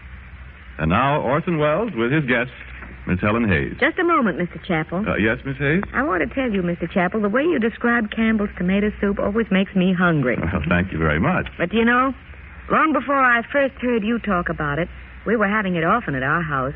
You see, we like it. Well, Miss Hayes, I think you've given us the real reason why Campbell's tomato soup is bought and served more often than any other soup in all the world. People like it.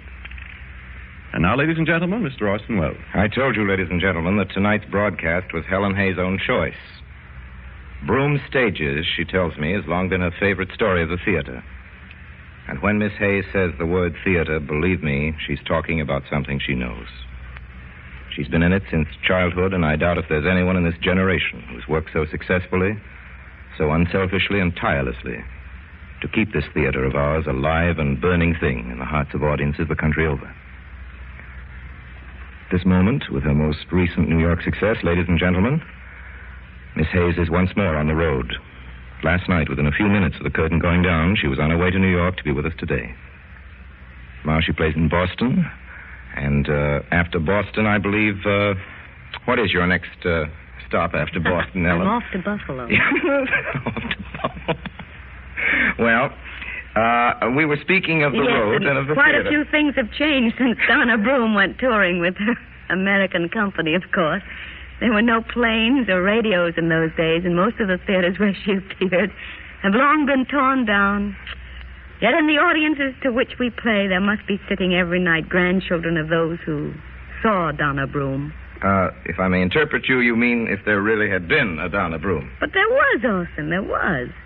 Though that may not have been her name. She existed, I know she did. And she'll always exist as long as there are theaters standing and shows produced and audiences to enjoy them. As a matter of fact, I know she existed because at this moment there's one thing about which I share her feelings completely. What's that, Ellen? About wanting to go home, Orson. I don't blame you. Only unlike Donna, I don't have to go as far as Blandon, just to Nyack. The car's waiting for me downstairs, and the family's waiting for me at home. Helen, you certainly deserved all of those things. Good night. Good night, Orson. Good night, ladies and gentlemen. And once more, thank you. Thank you, every one of you. And, ladies and gentlemen, as to next week, next Sunday night, we bring our version of one of the most outstanding motion pictures of that master of the human touch in the cinema, Mr. Frank Capra. The celebrated Mr. Deeds goes to town, and our guest star will be that delightful and merry actress who has, in a few years, won herself an enviable position in the type of part that no one else plays quite so well, Miss Joan Blondell. And so until then, until next Sunday, and Mr. Deeds goes to town, my sponsors, the makers of Campbell Soups, and all of us in the Campbell Playhouse, remain, as always, obediently yours.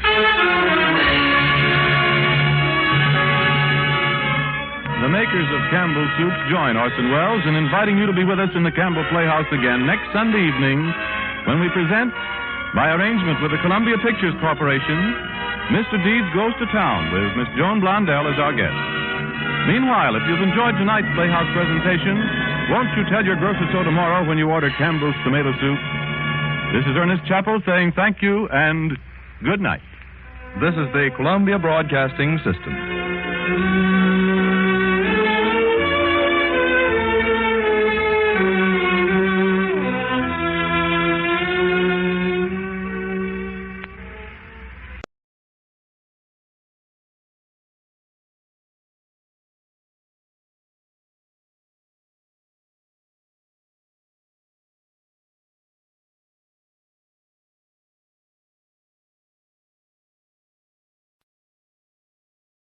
Lux presents Hollywood. The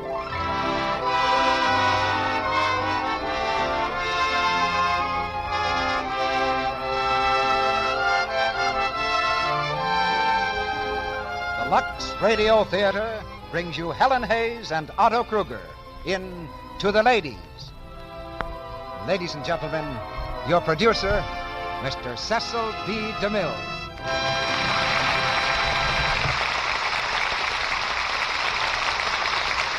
Greetings from Hollywood, ladies and gentlemen.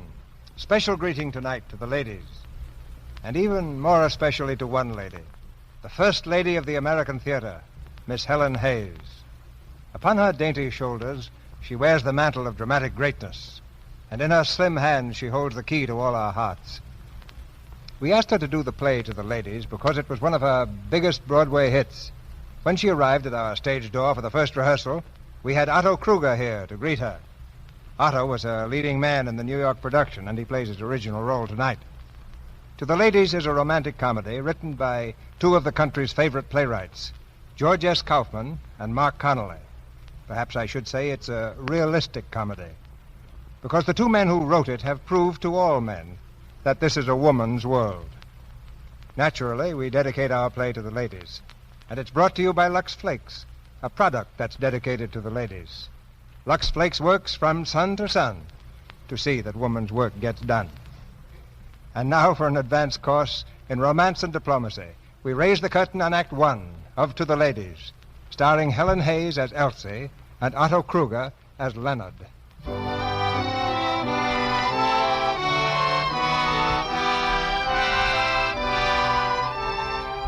Punctuality plus neatness plus honest endeavor equals success. This is the golden rule of the Kincaid Piano Company, the keynote, we might say, of its prosperity. It's 9 a.m. on the dot. 100 minor clerks arriving in the nick of time with bright and shining faces go quickly to their desks, dust off their mottos, and begin the day's routine. But now in the midst of all this honest endeavor comes a shrill voice. A blaze has broken out in the filing room. In an instant, the well-organized force has formed a paper cup brigade at the water cooler. The fire engines are summoned, and the conflagrations quickly reduced to a small pile of ashes. Okay, boys, that's enough. Chief, is everything all right? All under control, Mr. Kincaid. Fine. That's nice work, Chief. Clear that hose out, boys. Okay. Ladies and gentlemen, the excitement is over and the fire is out. Before going back to our desks to continue with the day's work, I should like to know which one of you called the fire department. Mr. Kincaid? Yes? I think it was Mr. Beebe. Mr. Beebe? Mr. Beebe, where are you? Here. I'm right here. Mr. Beebe, is this true? Did you take it upon yourself to summon the fire engines? Well, yes, sir, I did. You see, I was afraid That's that... enough. Ladies and gentlemen, you've often heard me speak of initiative. You have just witnessed a splendid example of it in the quick-witted action of Mr. Leonard Beebe. Mr. Beebe, my congratulations. Oh, thank you. Mr. Beebe, I should like to see you in my office, please, at 10:25. Yes, sir. I'll be there. Yes, sir.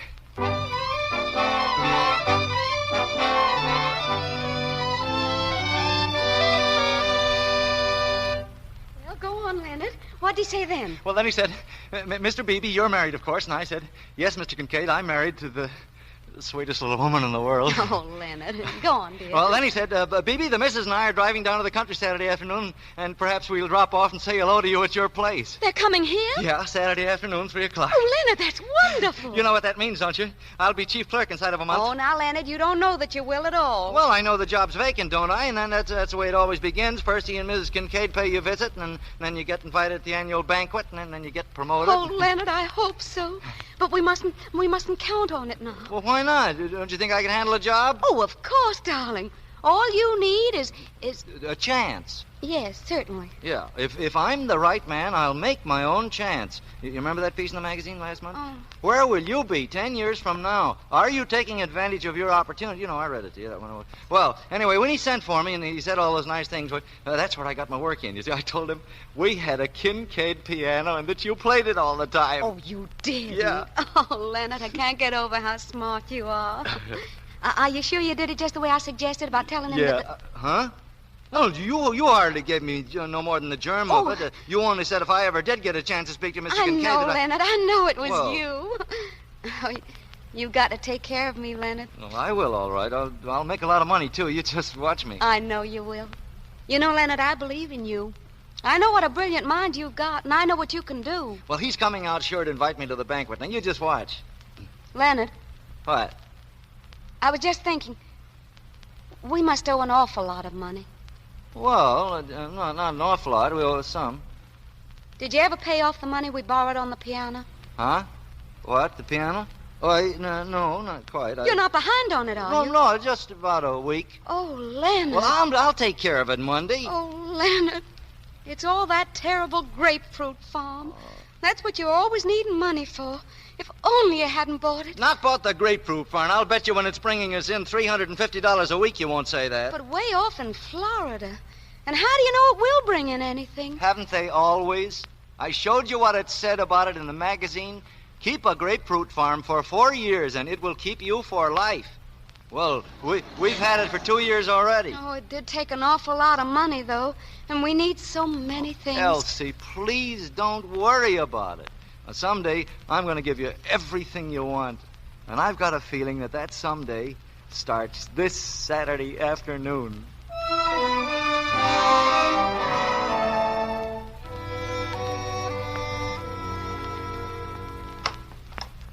Leonard, is that you? Yeah, it's me.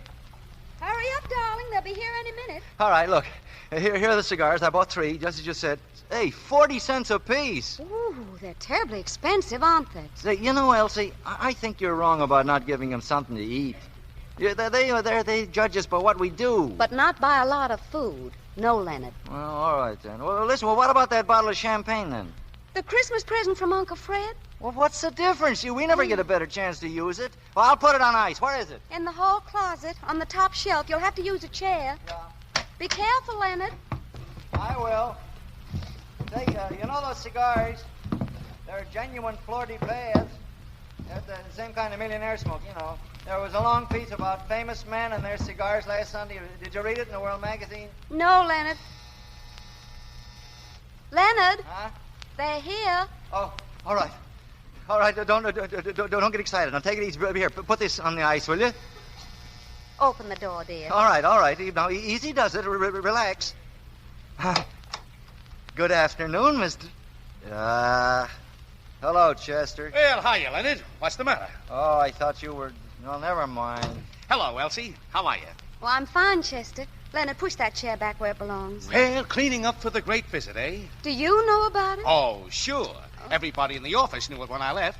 Said the boss had his eye on Len and was coming out to invite him to the annual banquet. Funny how things get around. Yes, ain't it, though? Say, Elsie, don't you think you'd better put that on ice? I'm going now, dear. Ah, something to drink? Yes, Chester. Well, fine. Well, Leonard, I guess you're doing all right, eh? You mean with the boss? Yeah. Say, how did you ever get him to come out here? Well, I'll tell you if you don't let it go any further. It was just a bit of psychology with me. Yeah? Yeah, you know how he feels about all his employees having pianos. Don't I look at the sign all day long? A Kincaid piano is the heart of the home. Yeah, well, I told him we had one. Say, that was pretty smart. Sure, I just sized him up, that's all. Character reading. You remember that ad I showed you? If a man has a long nose and a high forehead and... where's that magazine? I'll show you what I mean. Hey, is this the one? Hey, I'll look it up for you. Yeah, that's it. Ah, glasses, eh, Elsie? Yes, Chester. 4 of them.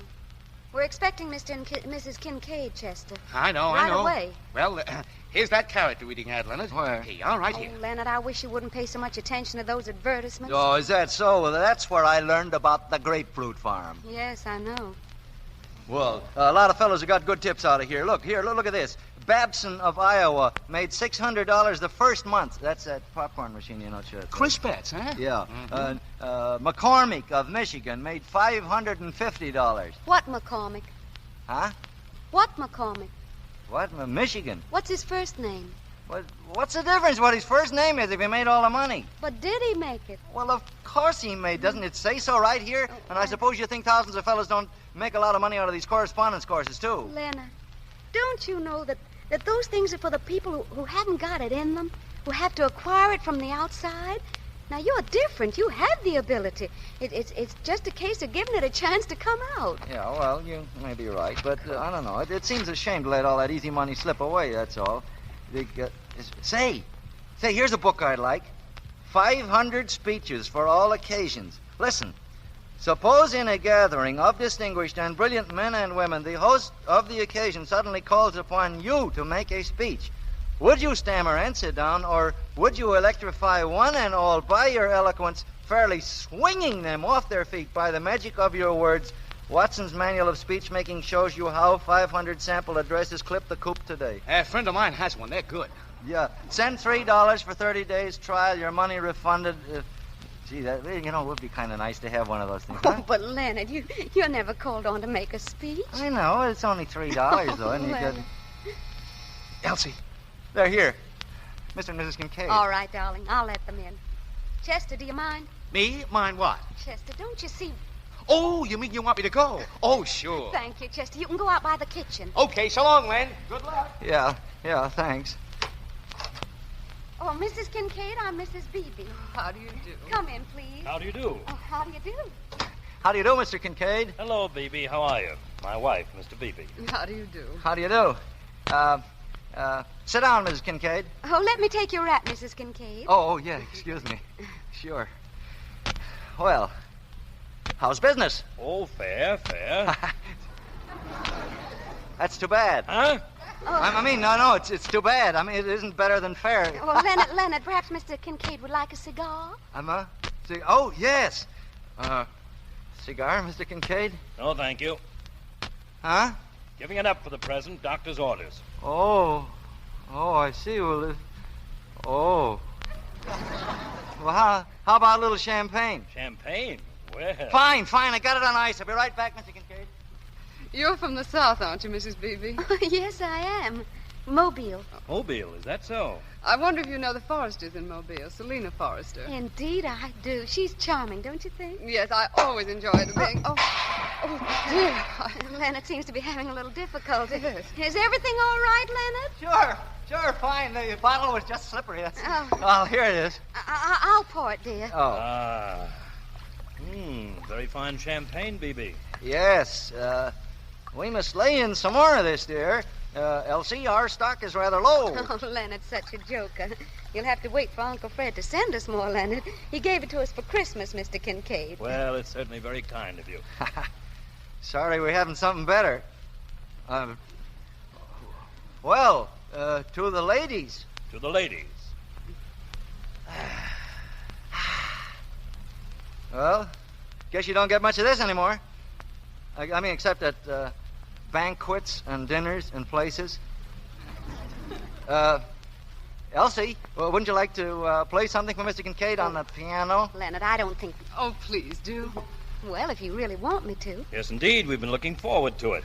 Leonard really overestimates my playing. It's pretty average. I noticed you had one of our pianos. Oh, yes. Gives satisfaction, does it? Yes, sir. Oh, yes, indeed. We couldn't afford to have one that had to be tuned all the time. Yeah, that's the one, Elsie. Yeah, I like that one. Wait till you hear this, Mr. Kincaid. Very nice. Very nice indeed. Yeah. Leonard, will you go? What? Oh, of course. Oh, excuse me. What is it? Are you LHBB? Yes. Okay, we're here for the piano. What? We're here for the piano. Get them rollers, Jim. Okay. Oh, no. Wait a minute. Wait, this can all be fixed up, I think. Yeah? How? Oh, would you please come inside with me a minute? I'm... Excuse me, Mr. Kincaid. This way, please. Well, Tom, I haven't seen you in a long time. Mrs. Kincaid, do you mind? I'll be right back. Why, of course. Well... It's too bad, isn't it? You, truckman. You speaking to me? I am. Spill it. What is the name of your company? McAvoy Express. I don't mean that. You were sent here by a loan company, I imagine. You imagine is good. How much does Mr. Beebe owe you? He don't owe us anything.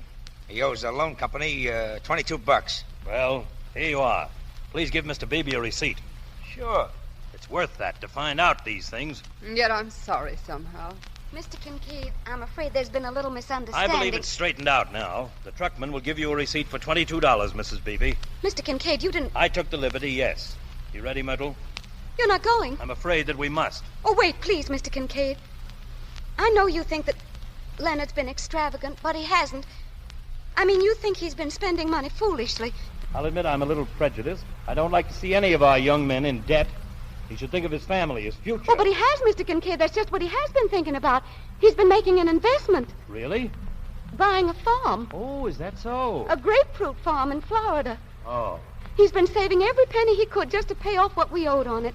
And then just a few days ago, he had a chance to pay off all the balance at a big reduction. The company made him an offer to, and so we borrowed $400 on the piano. But he did it to buy the farm with, and after all, that's saving, isn't it? Mrs. Beebe, there's no reason why you should feel called upon to explain to me. But there is. Listen. Oh, golly, if I could only make you understand. But, of course, you've never been poor, either of you. Mrs. Kincaid, do you understand? Well, I mean, really poor. So that a few dollars actually mattered, and you had to be awfully careful what you did with them. So that you had to plan weeks ahead, so much for each little thing, and then if something came up that you hadn't counted on and that just had to be paid, well, that meant that you had to do without something that you almost had to have to live. Well, you see, we've done that ever since we're married. Well, we don't mind being poor, you know, but then when it looks as if you've almost helped each other out of it and the chance comes, if I could only make you understand. Don't worry, my dear. It'll be all right. Well, folks, I'm sorry about the interruption. Never mind, baby. You ready, Myrtle? Yes. Oh, John, I forgot my bag. What? I said I forgot my bag. Oh, yes, dear. Here it is, Mrs. Kincaid. Thank you. Well, John? Yes, dear, in a minute. Beebe. Yes, sir? I forgot to mention that we'll expect you at the annual banquet of the personnel on the 18th. We like to have one or two of you younger fellows present, you know. Why, yes, well... That's fine. I intended mentioning it earlier, but I forgot. We want you to come too, Mrs. Beebe. Oh, thank you. I'd be delighted. And by the way, Beebe, you'll be expected to say a few words. Just anything that strikes you. Sure. What'll I speak about? Oh, anything at all, of a business nature. Well, good day, Mrs. Beebe. Good day. Good day, Mrs. Kincaid. Goodbye, my dear. I hope we can meet again sometime. I hope so. Goodbye, Mr. Beebe. Goodbye. Good day. Good day. Good. Leonard! You got it. Yeah, what happened? Well, you heard. Oh, Leonard. I know, but the piano... Mr. Kincaid paid it. He did. Oh, Leonard, do you realize what happened?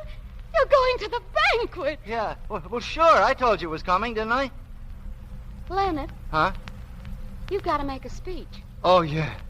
Oh, I forgot about that. I know. The book, that 500 speeches for all occasions. Oh, Leonard, do you think you're going to need that? You bet your life. Here's the coupon. Give me a pencil, quick. Oh, here, dear. Kindly send manual of speech making. Signed, Leonard Beebe. In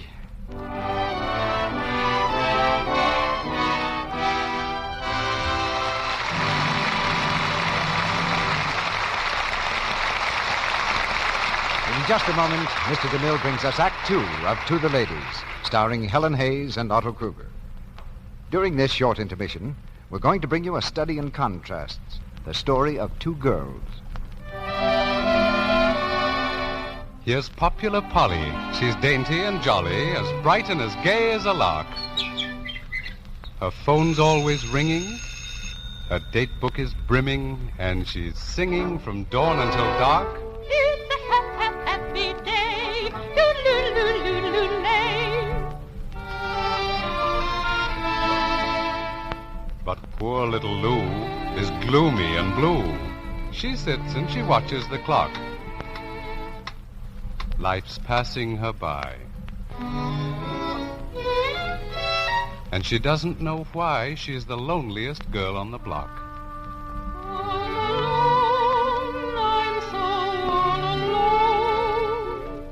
Now there you have two girls, equally pretty, yet one is popular, the other left out of things.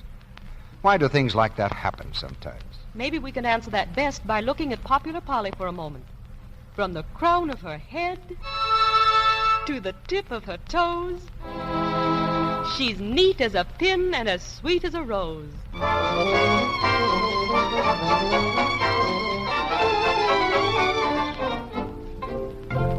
That's one great secret of popularity, Mr. Ruick. A lovely, flower-like daintiness. If a girl is even the least bit careless about the things she wears, she may offend people.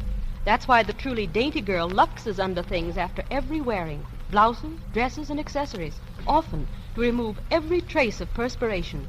New Quick Lux is so easy to use. It certainly is. Why, millions of women are enthusiastic about new Quick Lux. For one thing, it's so fast. In water as cool as your hand, it dissolves 3 times as fast as any of 10 other leading soaps tested. You'll find it goes further, too. Gives more suds, ounce for ounce, even in hard water, than these other soaps. And, of course, new Quick Lux is safe for everything, safe in water alone. Yet it costs you no more. Get the generous large box of new Quick Lux Flakes tomorrow in the same familiar package. Use it for your stockings, underthings, and your pretty summer dresses. To avoid offending, to help your things stay new-looking longer. And now, our producer, Mr. DeMille. Act 2 of To the Ladies, starring Helen Hayes as Elsie and Otto Kruger as Leonard.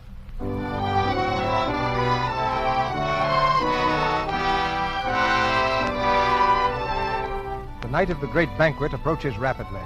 In the office, Leonard works at fever pitch, the chief clerkship almost within his grasp. But now a cloud appears on the sunny horizon, in the person of one Thomas Wood Baker, a young, ambitious fellow worker. Mr. Baker wears a supercilious smile as he stops one morning at Leonard's desk. Good morning. Oh, hello, Baker. I just wanted to congratulate you, Beebe. I hear you're going to the banquet Wednesday night. That's right. Thanks a lot, Baker. Well, I'll be seeing you there, I guess. You what? Sure, the boss invited me, too. Oh, I see. You, going to make a speech? Yeah, I am. So am I. Oh. Well, may the best man win, eh, Beebe? Yeah. So long. See you Wednesday. Yeah, see you Wednesday.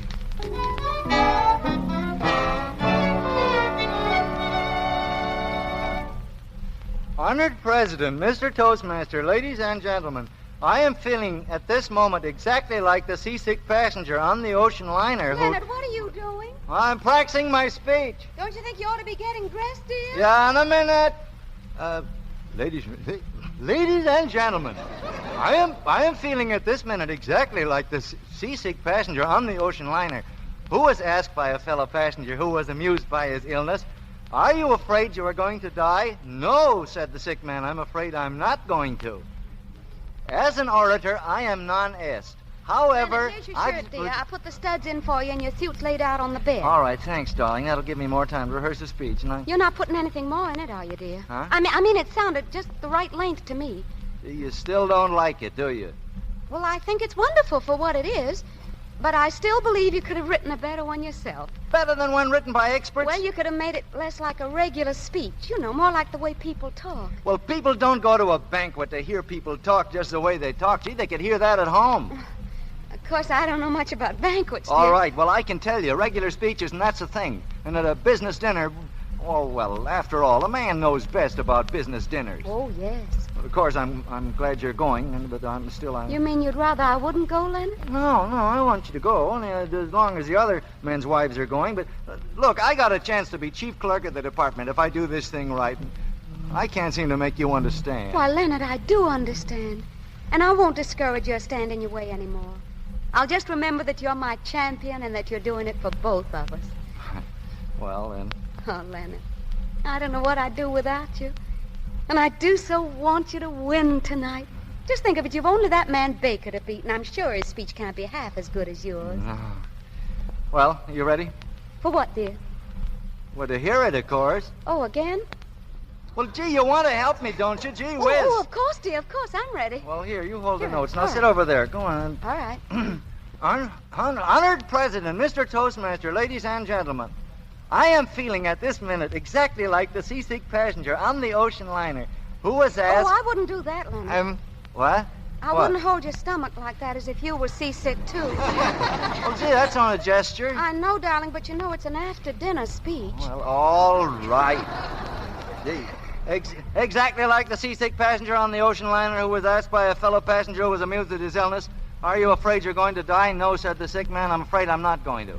And then I wait while they laugh. Yes. That's good, huh? Yes. Leonard, you know, I thought if you could think of one of your own, maybe... Yeah? Oh, so how about the one about the old maid and the hotel clerk? You know, Huh? when the old maid comes in and she Oh, says... I guess the other one's all right, Leonard. Never mind. Well, gee, what did you stop me for? I'm sorry. Go on. All right, here I go now. As an orator, I am non-est. However... I know what it is. I was just thinking that non-est business. That's pretty good, huh? I mean, it's the sort of a thing that a man without any background would never get. You better hurry, dear. Yeah. However, I have a slight advantage on the man in the story in that I can make my remarks brief. Good night. There's a pause there. I wouldn't make it too long. Well, gee, the book says so. All right, dear. All right. Go ahead. All right. Tonight is a big night to me in every way. Oh, Leonard. Huh? Do you think you ought to hit the table like that when you say that? No. Elsie, please, the book says that when I'm sorry, dear. Go on. Go on. Oh, gosh. I'll answer it, dear. You go on with your practicing. Yeah, tonight is a big night for me in every Hi, way. Elsie. Hello, Chester. I feel hi, Ellen. very humble How's the and speech-making very business? proud, and I thank you very much indeed. Hello, Chester. Hi. Leonard, I've got to start getting dressed. Now, do hurry, dear. Okay. Say, Chester, you didn't see the evening paper outside, did you? No, why? Well, I just thought there might be a list of the guests in it. I am feeling at this minute exactly like the seasick passenger. Yeah, what's the matter, Len? Huh? Something you ate? No, that's my speech. Oh. Like the seasick passenger on the ocean liner who was asked by a fellow passenger, "Are you afraid you are going to die?" "No," said the sick man. "I'm afraid I'm going to live." Are you pulling that one? What's the matter with it? It's corny. What do you mean, corny? Okay, take it easy. Oh, Leonard, you've got to get ready. Yeah, just a second, Elsie. Of course, that newspaper would be late tonight. Oh, listen, if you want a paper so bad, I'll go out and get one for you. Oh, would you, Chester? Oh, sure. I'll be back in 2 minutes. Thanks, Chester. Now, Leonard, you can get dressed while he's gone. I'll call for a taxi. Okay, Elsie. Elsie, I'm getting sort of nervous. Leonard. Huh? Well, there's nothing to be nervous about. You know your speech very well, and besides, I'm right there beside you. And, Leonard... What? If you don't get it, you won't worry, will you? I'll love you just the same. Always. I will, you too, Elsie. And if something does go wrong and you don't get it... Well, we'll get down to Florida and make a lot of money. Yes. Paper! There's the paper. I gotta see what it says. Leonard, let me look for it while you get dressed, will you? Here, it ought to be in the second section somewhere. Let me see it. No. Here it is. Right under the advertisement. John Kincaid's son's 97th anniversary. Among those present, Mr. and Mrs. George... Mr. and Mrs. Leonard Hamilton Beebe. Oh, Leonard. There you are. Mr. and Mrs. Leonard Hamilton Beebe. What do you think of that, Oh, huh? I'm proud of Gee, you. we ought to get a lot of copies of this, huh, Elsie? Oh, Elsie. Well, what's the matter, Leonard? It's the grapefruit. The grapefruit? It's no good. What? Listen. Public loses $10 million in land swindle. Worthless farms sold through advertisement as fertile soil. Promoters arrested. Oh, Elsie. Give me that. Francis D. Stevens. That was the man's name, wasn't it? Yeah. Oh, darling. Gee, worthless. The thing we were counting Oh, on. Leonard. Leonard, listen. You know I love you and believe in you. Now, look, Leonard, this thing doesn't matter. When you've had your promotion and you're making a lot of money, well, you won't even think anything about it. Of course, it's a disappointment at first, but everybody has those. I don't care who it is. And no matter what happens, we have each other. Leonard, take me in your arms. That's right. Now kiss me. And remember that no matter what happens tonight, whether you win or lose, it makes no real difference to me. I'll win. Of course you will. Of course you will.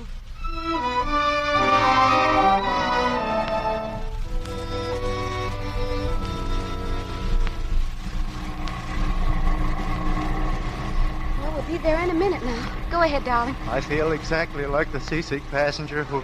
On the ocean liner? The seasick passenger on the ocean liner who... Elsie. What, dear? You know something? I do feel like that passenger.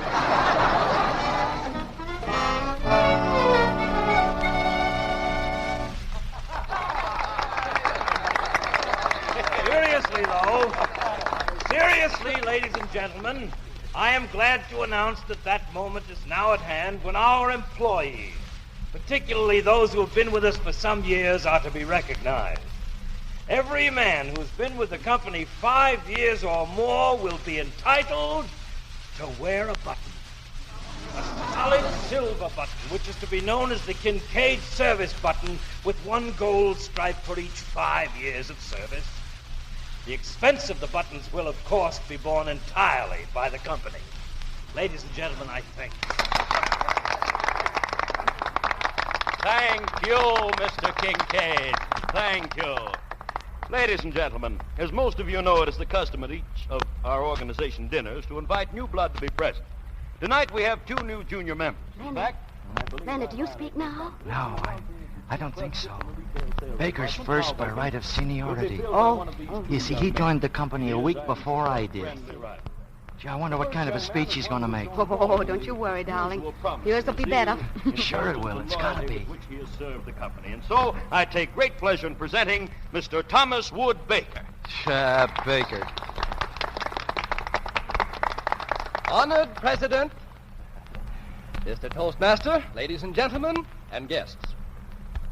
I am feeling at this minute exactly like the seasick passenger on an ocean liner who was asked by a fellow passenger who was amused at his illness, "Are you afraid you're going to die?" "No," said the sick man, "I am afraid I am not going to." Elsie. As an orator, Elsie. I am not... Leonard, be quiet. However, What am I going to do?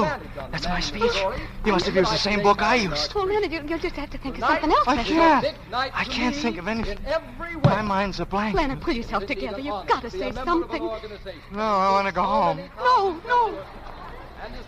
We'll sneak out the back door, Elsie, please. No, Leonard, no, we're not going to leave here. Now, you can't leave here. No, You can't. Elsie, I'm sunk. I'm sunk. of a man in my position, and hope that with the continuation of the teamwork shown in past years, it will grow and flower in strength and achievement.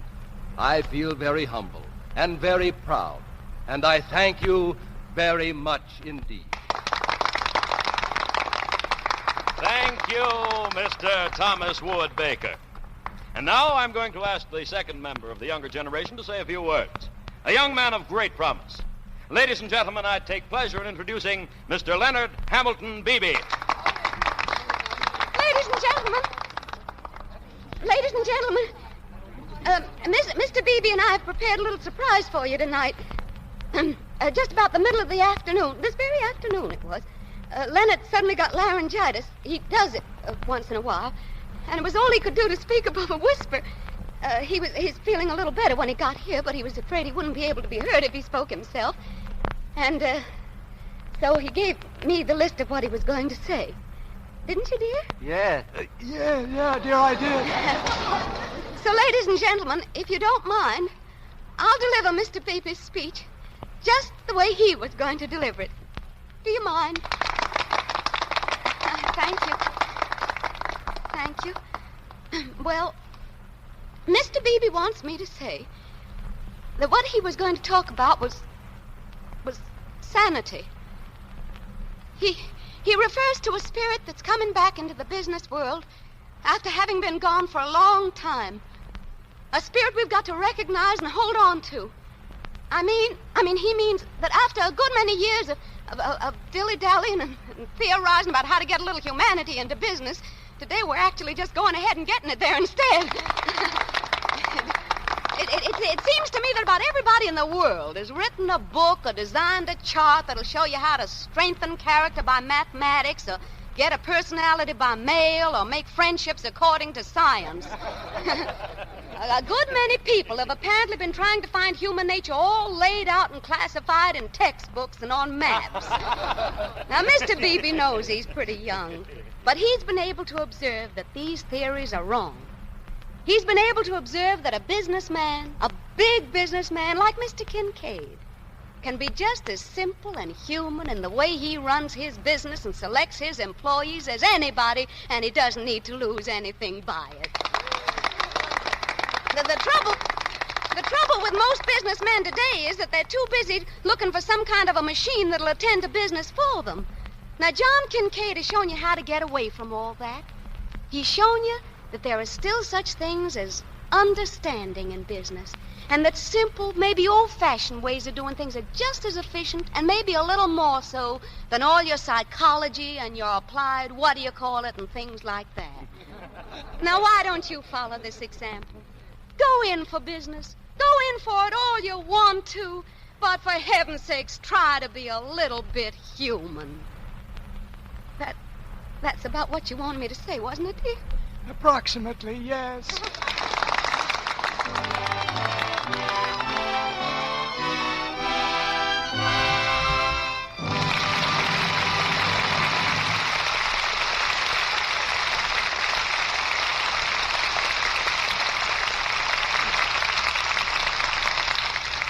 After a short intermission, Mr. DeMille presents Helen Hayes and Otto Kruger in the third act of To the Ladies. While we're waiting, here's more news about the 6 beautiful Allure teaspoons which the makers of Lux Flakes are offering you right now in cooperation with the International Silver Company, the world's largest silversmiths. It's such a magnificent bargain. Only 50 cents and the top from a large-sized box of Lux for all 6 spoons. And they're the famous original Rogers silver plate. Everyone who sees this silver is delighted with it. For example, here is what Mrs. Marion Beaver of Dallas, Texas writes. The Allure design is absolutely lovely, and I know the quality of original Rogers silver plate is just about tops. I showed my spoons to some friends this afternoon, and now they're sending for sets, too. And this is what a young bride writes. We're both delighted with the beautiful Allure teaspoons. We can't afford to spend much on a set of silver, but the Allure pattern is such a wonderful bargain, we're planning to complete the set from the list which came with the spoons. Remember, this design is exclusive with us. You can't buy it at any store. So send for your 6 teaspoons now while the offer lasts. Buy the thrifty big box of Lux Flakes tomorrow. Tear off the top and mail it with 50 cents in coin. Please don't send stamps. And your name and address to Lux, Meriden, that's Meriden, Lux, Meriden, Connecticut. You'll receive your 6 teaspoons promptly, together with a complete list of all the other pieces available in the Allure pattern. This list includes the smart new Viand knife and fork, with shorter blades and prongs and longer handles, which are so tremendously popular right now. They're so beautiful, I know you'll want to send for them, too. The list tells you how. So send for your 6 Allure teaspoons tomorrow. Mail the large box top with your name and address and 50 cents in coin to Lux, Meriden, Meriden, Lux, Meriden, Connecticut. This offer is good only in the United States. We pause now for station identification. This is the Columbia Broadcasting System.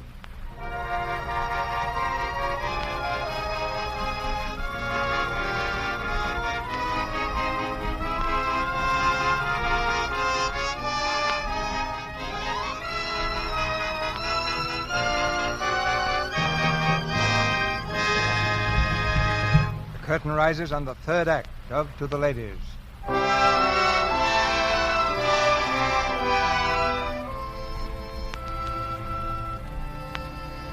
The days pass slowly as Leonard and Elsie wait anxiously to hear the results of the banquet speech. But Mr. Kincaid, the sphinx of the piano business, is silent. Then at last, Leonard is summoned to Mr. Kincaid's office. That evening, he rushes home to Elsie, a slightly dazed but very happy man. Elsie! Elsie! Leonard, is that you? Elsie, I've got it. I've got it. Leonard, what? The job, I got it. I got Mr. Kincaid's office all afternoon. Darling, you mean you're the chief clerk? No, I'm Kincaid's Look, assistant. Leonard, sit down now. Huh? You know what you're saying, dear? Yeah, I'm trying to tell you. I'm Mr. Kincaid's secretary. I got a big business office right outside his. I'm an executive. An executive? Oh, Leonard. Oh, Elsie, I can't believe it yet. Gee, to think that I did this all on my own. I did too, didn't I, huh? You certainly did. Oh, darling, I'm so proud of you.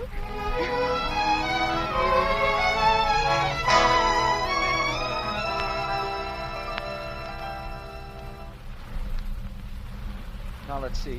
Where was I, Miss Fletcher? Memo to Mr. Tillison, Ray Mailing Department. Ah, yes. Now, take this, please.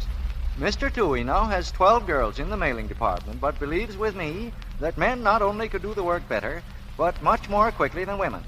Paragraph there. And as you know, we believe, as a general rule, Women are not so capable as men in business. Signed, L.H. Beebe. Now, let's see. That's all. Yes, sir. Oh, Miss Fletcher. Yes, sir. You were going to remind me that I have a conference at 3 o'clock. Yes, sir. I will. Well, I'll remind you of it again. Come in. Oh, come in, Elsie. Hello, Leonard. I'll be with you in a minute, dear. Yes, dear. Just take a seat there. Oh, Leonard, it's awfully nice. No, just an office. Just an office. Miss Fletcher, I'll have some more dictation for you later. Thank you very much. You're welcome. Miss Fletcher's my secretary. Leonard, it's all just wonderful. You like it? Mm-hmm. You look too cute for anything. Huh? Oh, Leonard, I knew you'd do it, and you have. Well, I didn't do it all. I mean, you helped. Oh, I did not, Leonard. Oh, yes, Beebe. you did. You helped a lot. Oh, Leonard. I couldn't have done it without you. Oh, you could, too, I couldn't. Well, we'd say we did it together, huh?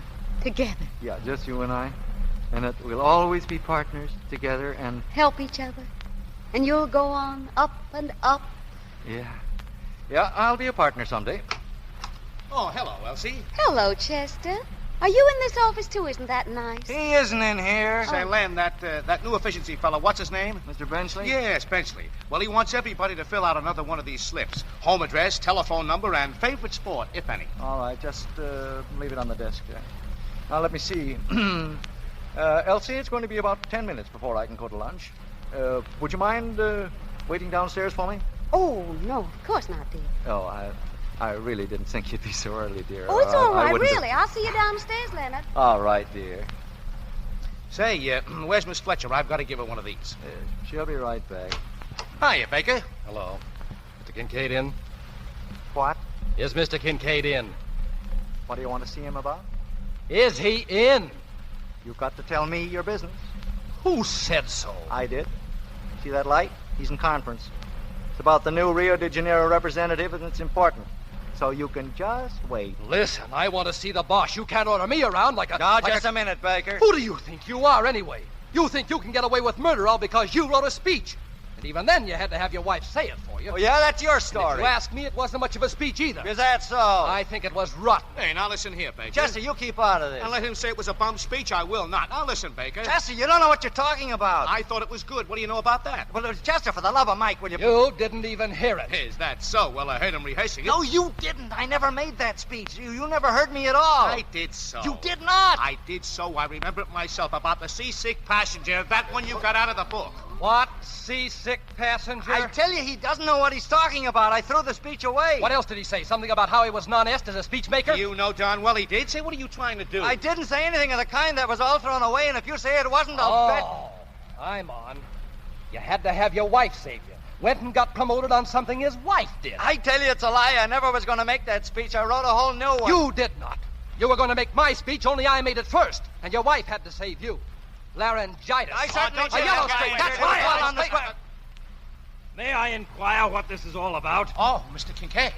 Well, you see, Mr. Kincaid, he wanted to... I'll tell you, Mr. Kincaid. Beebe never wrote that speech his wife made at the banquet. The one you promoted him for. He didn't have a thing to do with it. He wasn't able to make one himself, so he got his wife to do it for him. You may go, Baker. Yes, sir. You too, please. Huh? Me? Oh, sure. Well, I'll take it. No, I'll take it myself. Hello? Oh, you mean about the Rio appointment? No, I haven't made up my mind yet. Maybe Mr. Fernandez. I'll let you know. Phoebe? Yes, sir? I hope, of course, that Mr. Baker was mistaken, but I shall expect you to tell me the truth. You did write the speech that Mrs. Beebe delivered at the dinner? Didn't you? Beebe, this is a very serious matter. Am I to understand that you have been deceiving us? Well, it wasn't exactly that way. You see how it came up. Did you or did you not write that speech? No, sir. Your wife did it all? Yes. Baby, this is regrettable, but my duty is clear.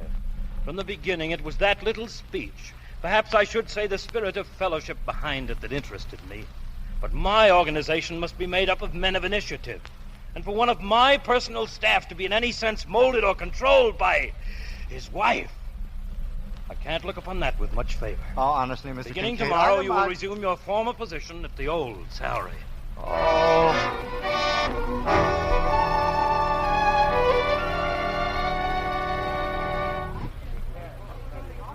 Free floor, going up. Leonard, here I am.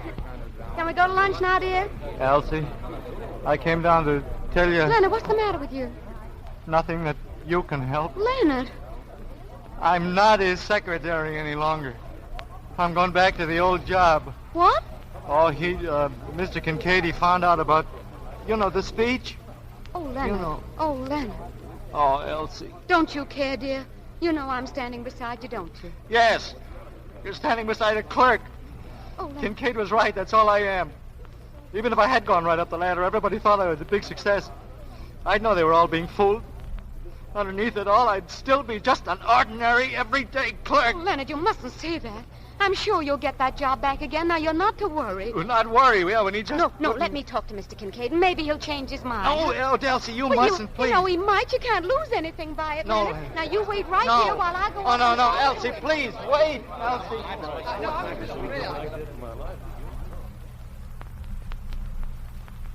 Phoebe, this is very extraordinary. I don't see what Mr. Kincaid, please listen to me.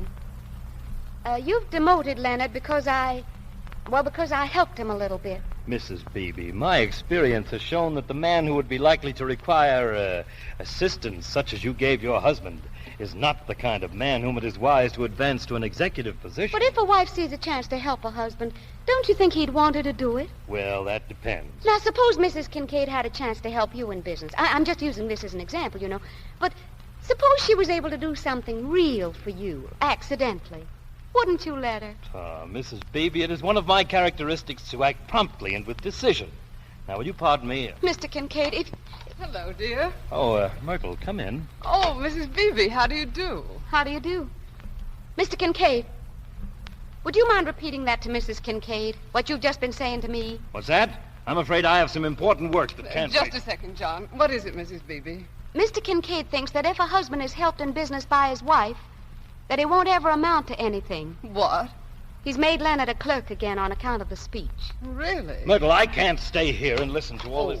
Pardon me. How are you, Mrs. Kincaid? How do you do, Mr. Henrici? Mr. Kincaid, there's a man here from the Piano World. Have you made up your mind yet about the Rio appointment? Well, I haven't quite. If you'll ask him to wait 10 minutes. I'm afraid it'll be too late. Oh, while I think of it, dear, I forgot to order that book I wanted. Will you do it? Why, certainly, my dear.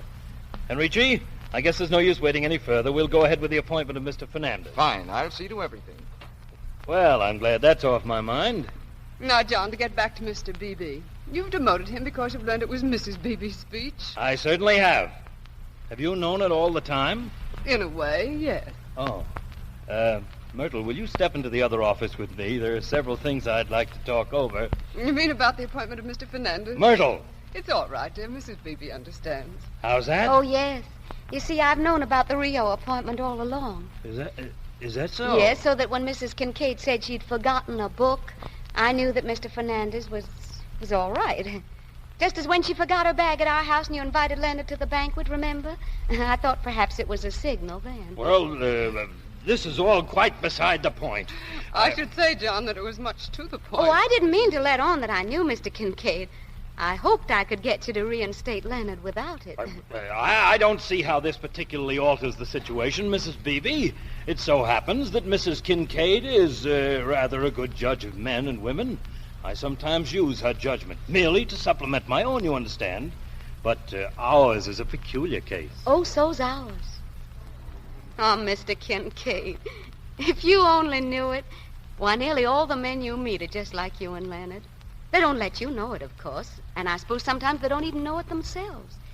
But somewhere in back there's somebody, a wife or somebody, who's helping them all the time, either giving them encouragement or perhaps doing real things like Mrs. Kincaid.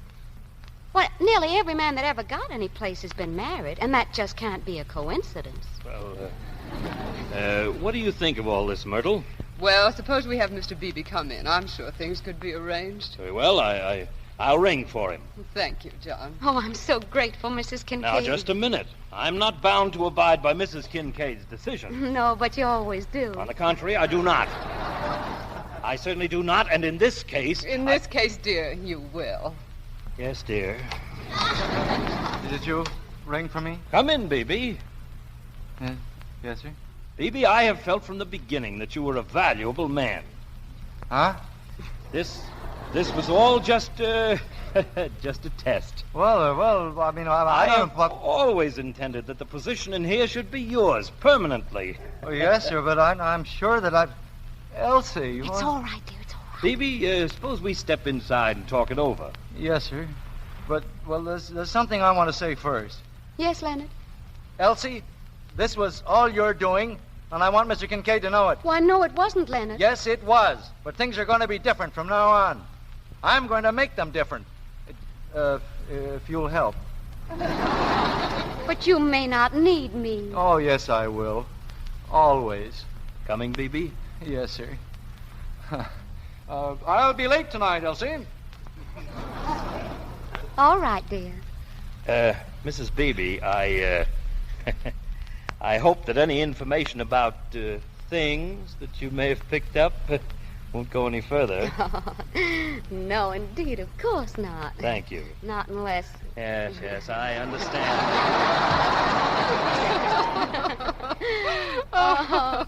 Oh, Myrtle, you darling, you were grand. It was pretty easy, Elsie. Oh, but I've got to run along. Mrs. Fernandez is waiting for me. Oh. We've been shopping all morning. Some new clothes for Rio de Janeiro. Oh.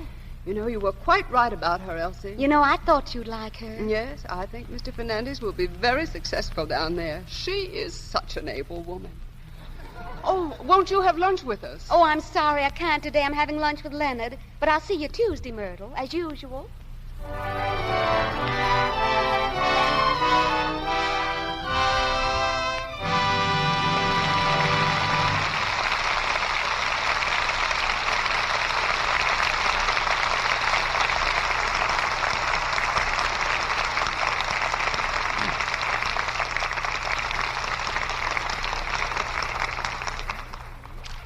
In just a moment, Mr. DeMille brings our stars back for their curtain calls.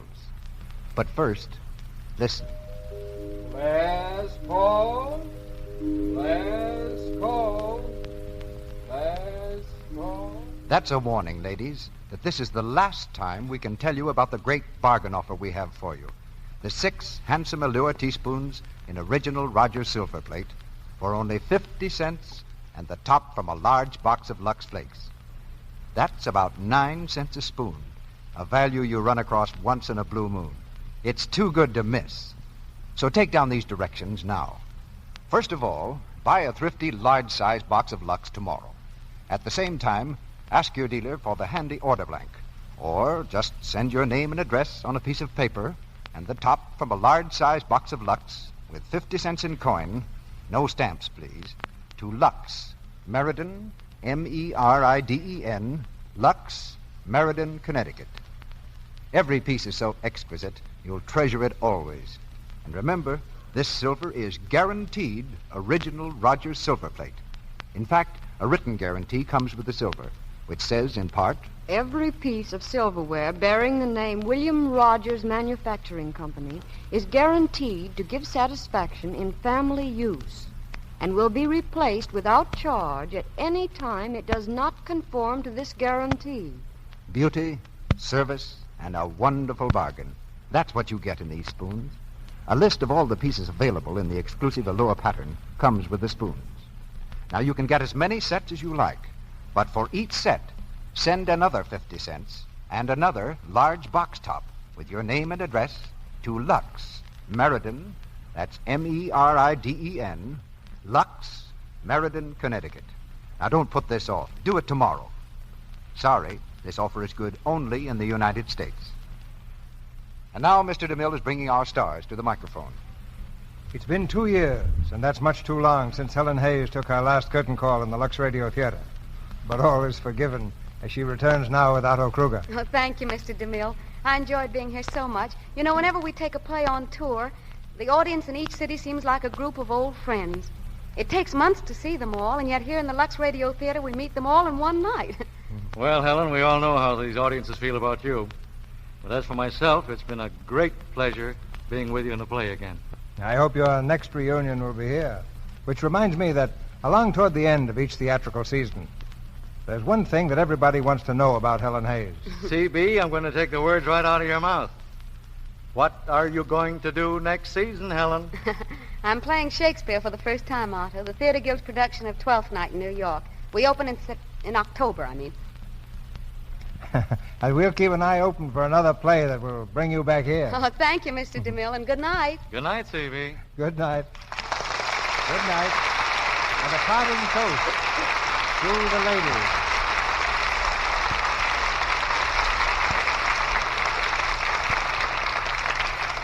Tonight in the Lux Radio Theater, we ring down the curtain on another season. And we're going to lift 8 weeks out of the calendar for a breathing spell and prepare for another year of the finest plays and players in the land. Our footlights won't be dark long. They'll be up again brighter than ever on September 9th. But even for that short time, we're going to miss these Monday evenings. We're going to miss the excitement of the last dress rehearsal, of the call boy's rap on the dressing room door, his tense voice calling, 5 minutes, 5 minutes. Then the silent flash that says, we're on the air. And the music and the applause. Applause that echoes your applause in millions of homes. Most of all, we're going to miss you. And we sincerely hope that you'll miss us. During this past season, you've been a generous and I hope a happy audience. The kind that actors love to play to. And we'll keep on working for the approval you express to us in your letters and by your loyalty to our product, Lux Flakes and Lux Toilet Soap. The millions of you who sit in front every Monday night, row after row from Hollywood to the farthest corners of America, have made this a truly national theater, a theater of the people, for the people, and actually by the people. For you are the real producers of all our plays. Now our country is passing through times that call for serious thought. More than ever, the American people need unity, need their traditional unity of a single family. And I believe this National Theater is living proof that unity is an American characteristic. Millions of people sharing the same program, expressing the same likes and dislikes. During the past 6 years, the Lux Radio Theater has presented almost 300 plays that combined the efforts of 6,367 actors and actresses and a permanent backstage staff of more than 30 people. And we're proud of the enthusiastic support you've given us by your purchase of Lux Flakes and Lux Toilet Soap. Long before we return to the air in September, we'll be busy making plans for what we firmly believe will be the best season that we've ever had, the 7th season in this theater.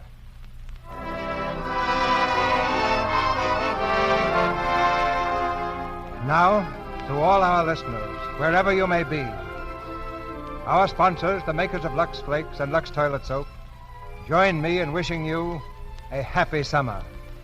And until September 9th, this is Cecil B. DeMille saying good night and goodbye to you from Hollywood.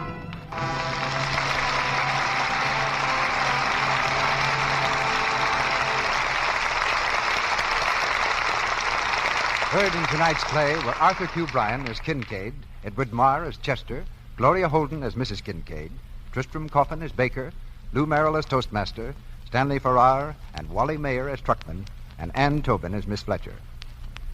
And here's news about 2 new radio programs from our sponsor, which go on the air next Wednesday evening. A solid hour of fun over the Columbia Network. The first half hour will be the air debut of Meet Mr. Meek. The second half hour, Uncle Jim's Question Bee. Now, if you're thinking about vacations, don't miss the first Mr. Meek program. It's an hilarious story of his own vacation, which his domineering wife, Agatha, and his worthless brother-in-law, Louis, tried to plan for him. So, meet Mr. Meek and stay tuned in for the sensational Uncle Jim's Question Bee next Wednesday evening. See your local paper or radio magazine for time and stations. Our music was directed by Louis Silvers, and your announcer has been Melville Ruick. This is the Columbia Broadcasting System.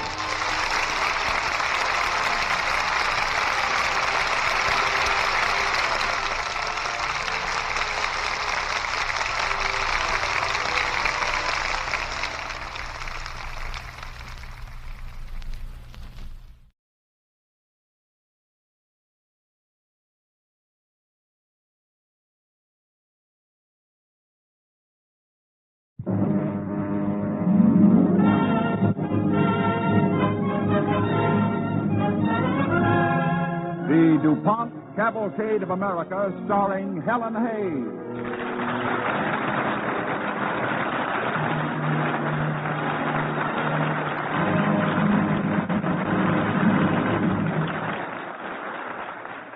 Good evening. This is Helen Hayes.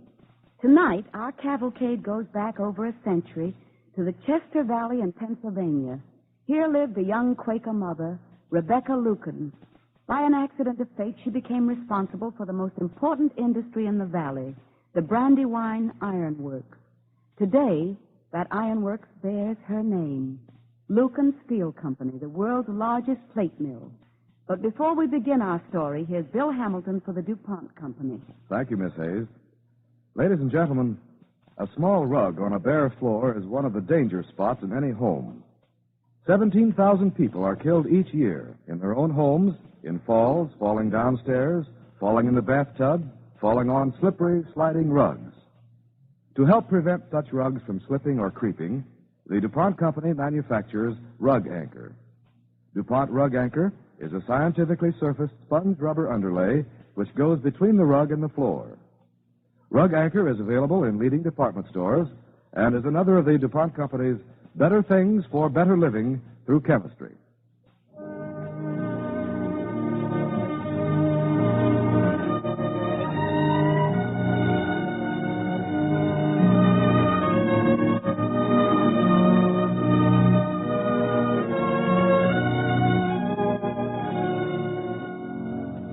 And now, Woman of Steel, starring Helen Hayes as Rebecca Lucan on the DuPont Cavalcade of America.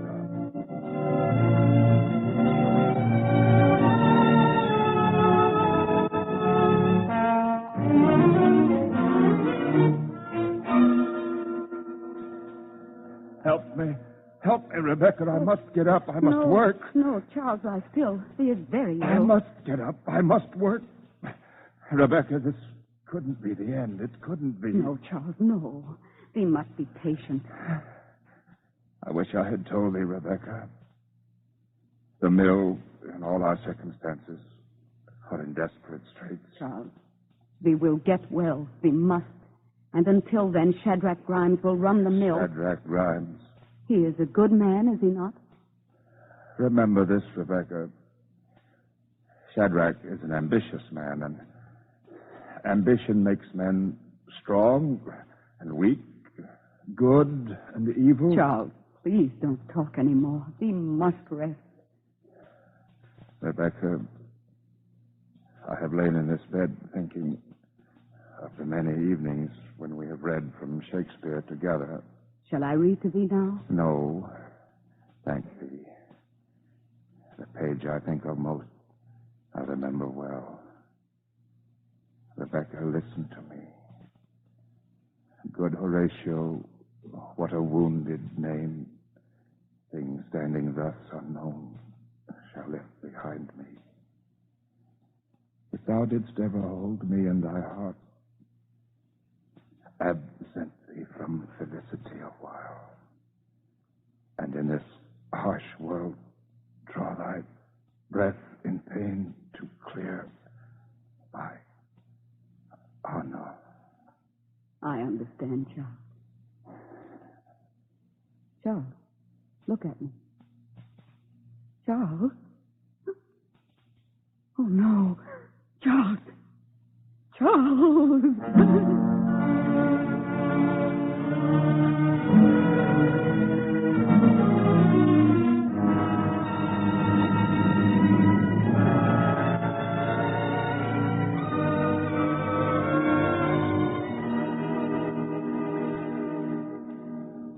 In 1825, when Rebecca Lucans became the widow of Charles Lucans, she was still a young woman, but already she was the mother of 4 children. Well, as she turned to face the future, there was but one person in the family who could give her aid, Solomon Lucans, her husband's older brother. Rebecca, I know nothing of the iron business, but I can recognize a zero when I see it. But we must find a way to go on. I tell thee there is no money. But Charles said the whole country would soon need boilerplate. That is why he converted the mill, and I'm sure he was right. He must have been. My dear Rebecca, if thee had a fortune, thee still couldn't run an iron mill. Thee is a woman. Aye, Solomon. There's always someone to remind me that I am only a woman. Do they think the mother of 4 children can forget that? Beg pardon, ma'am. Yes, Mariah. Shadrach Grimes is here to see you. Ask him to come in. Yes, I am glad he is here. He is our superintendent at the mill, and he doesn't agree with thee, Solomon. He thinks I should go on. Good afternoon, ma'am. Shadrach, this is my brother-in-law, Solomon Lukens. How do you do? How do you do? Mr. Grimes, after a study of the books, I don't see how you can encourage Mrs. Lukens to continue. Well, why not, Mr. Lukens? I'll manage things for her. All she has to do is set to home here like she always has, and I'll run the mill fine. The owner of an enterprise must know something of its business. Mrs. Lukens knows nothing of making iron. But I do. I was born a poor man, and I've worked hard and learned my business. And I say I can run that mill. Your ambition is commendable, Shadrach Grimes. But if you should fail, my sister-in-law would remain responsible. I cannot stand by and watch my brother's widow and children walk into poverty. Solomon, then thee would have me put out the fire at the mill? I am the only man left in this family, Rebecca. And since thee is a woman... Aye. Being a woman, I dare not walk alone. Although it seems to me I have more strength to go on than I have to abandon my husband's faith. All thee needs now is the strength to be wise. Very well, Shadrach. I will go with you. We will put out the fires. It will be a sad sight, ma'am. Let Shadrach attend to that, Rebecca. There's no need to torture thyself watching the death of the mill. No. My father lighted those fires in 1810, and my husband never once permitted them to die out. Now, if the decision is mine to quench those fires, I will see it through. Come. I believe with Macbeth, if it were done when 'tis done, then 'twere well it were done quickly.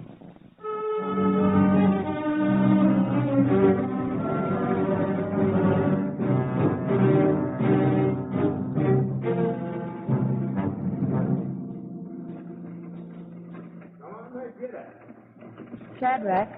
Yes, ma'am. What are all those wagons? Where are those people going? Out of the valley, ma'am. I guess with only a woman left, they knew the mill would close. But where are they going? Stop one of them. I want to talk to them. Hey there. Yeah? Pull up. What for? This is Mrs. Lukens. She wants to talk to you. It's the Waters family, ma'am. I know. Whoa. Whoa. Howdy, ma'am. How do you do, Enos and Grace Waters? Howdy, ma'am. I stopped you because I wanted to ask you where you are going. Well, we don't know, ma'am. With your father here and your husband, I guess we felt so safe in this valley we never made plans. I guess we just thought the mill and your family would go on forever. Oh, now stop crying, Grace. My wife feels powerful sad, Miss Lukens. We all feel sad. We belong in this valley, your family and my family. If we move out of the valley will die as well as the mill. I want to stay, Enos Waters. Will you stay with me? Rebecca, they can't stay unless the mill goes on. It can go on, Mrs. Lukens. I'll manage things. Enos Waters, if you and your people will stay, I will not close the mill. Why, never. How could you run a mill? You're a woman. Besides, you got 4 children. Yes, Mrs. Waters, I have 4 children and no husband. What would you do? Don't say no more, Miss Lukens. There's a look in your eye that my father told me he saw in your father's eye when they called him a fool for starting the mill. When I see that look again, it decides me to stay and see what'll happen. Plato, Cicero, turn around and get at. Get at.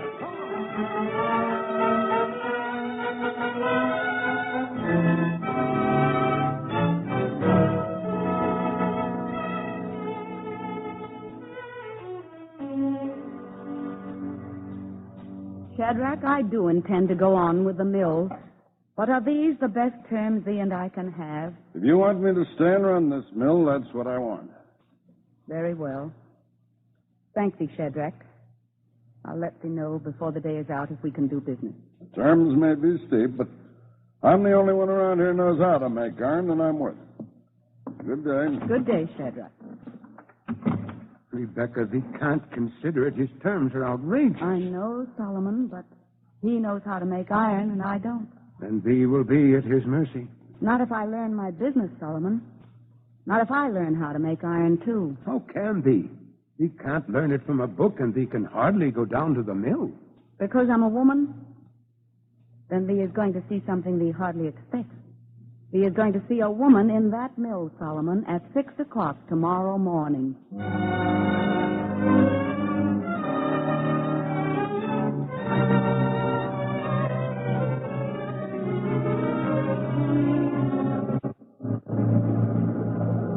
Shadrach, I want to explain to thee about this order. It's very important. My husband worked hard to get it, and it must be perfect. You don't have to come down to the mill to tell me how to make boilerplate, ma'am. That's my business. But this isn't for a boiler. Look here, Mrs. Lookins. You've been giving orders around here for 3 months now. Am I running this mill or are you? Shadrach, look over there. What's happening? Shadrach! Shadrach, the rolls are stuck. There's a hot bar stuck in the mill. Shadrach, if the heat of that bar cracks those rolls, it'll be months before we can get others. Do something quick. Are you running this mill or am I?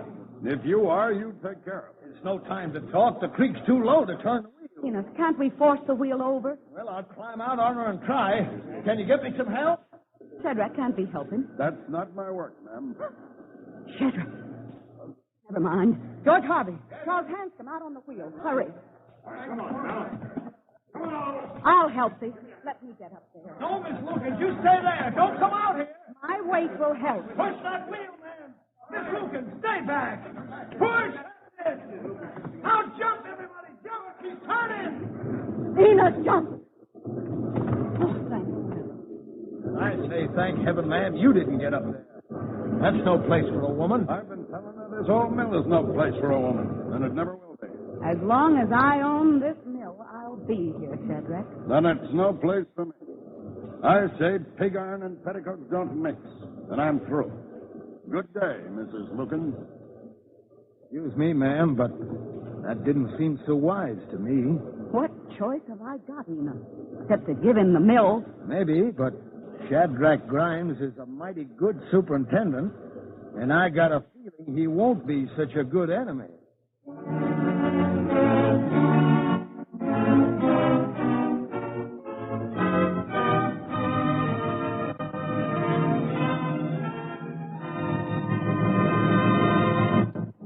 You are listening to Woman of Steel, starring Helen Hayes as Rebecca Lucan on the Cavalcade of America, sponsored by the DuPont Company, maker of better things for better living through chemistry.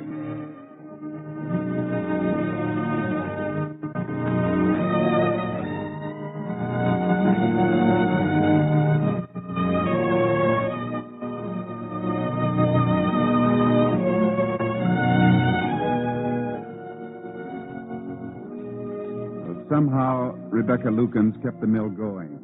Sustained by her husband's dream that iron would one day be vital in building America, she struggled on. And the Valley began to think of her only as a businesswoman. But Rebecca had more than the problems of the mill. She remembered she was still a mother. Do keep under the quilt, Martha, dear. Here's thy medicine. Sit down. I must go over accounts with Uncle Solomon. He is waiting. But I want to know what happened to Mr. Rawson in the big fire. You didn't finish the story. I will, dear, later. And other stories, wonderful stories of kings and queens and the prince called Hamlet and a woman called Lady Macbeth.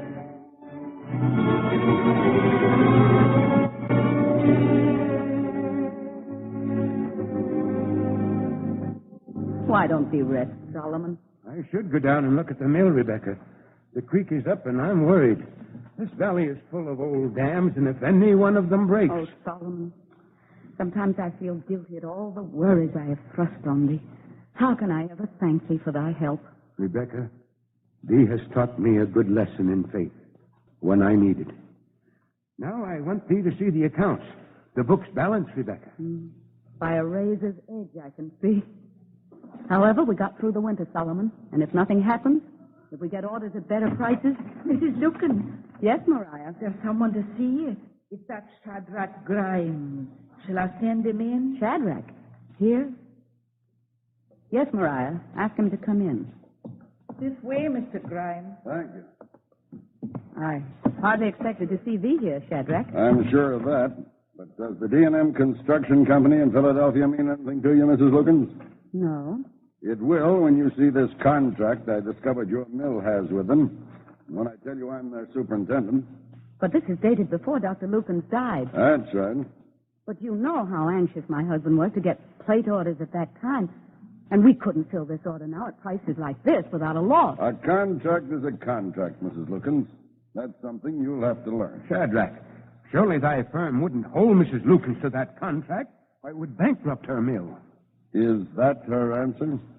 It's all right with me. Oh, I see. Well, Shadrach, the order will be filled. Good day. That's fine, Mrs. Lukens. Very fine talk. Good day. Rebecca, he knows thy boast was foolish. Anyone can see now he will have to go into bankruptcy. No, Solomon, I won't do it. Rebecca, be wise. No, Solomon, no.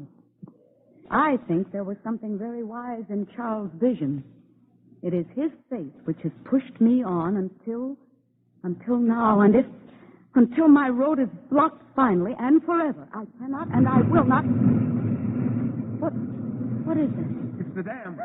The mill dam is broken. The dam's gone. The spring flood. I told thee the Brandywine was high. Oh, Rebecca, I'm terribly sorry. Does thee realize what this means? Yes, Solomon. It is the end. I know I never would have quenched those fires as long as I lived. Now the Brandywine has put them out for me.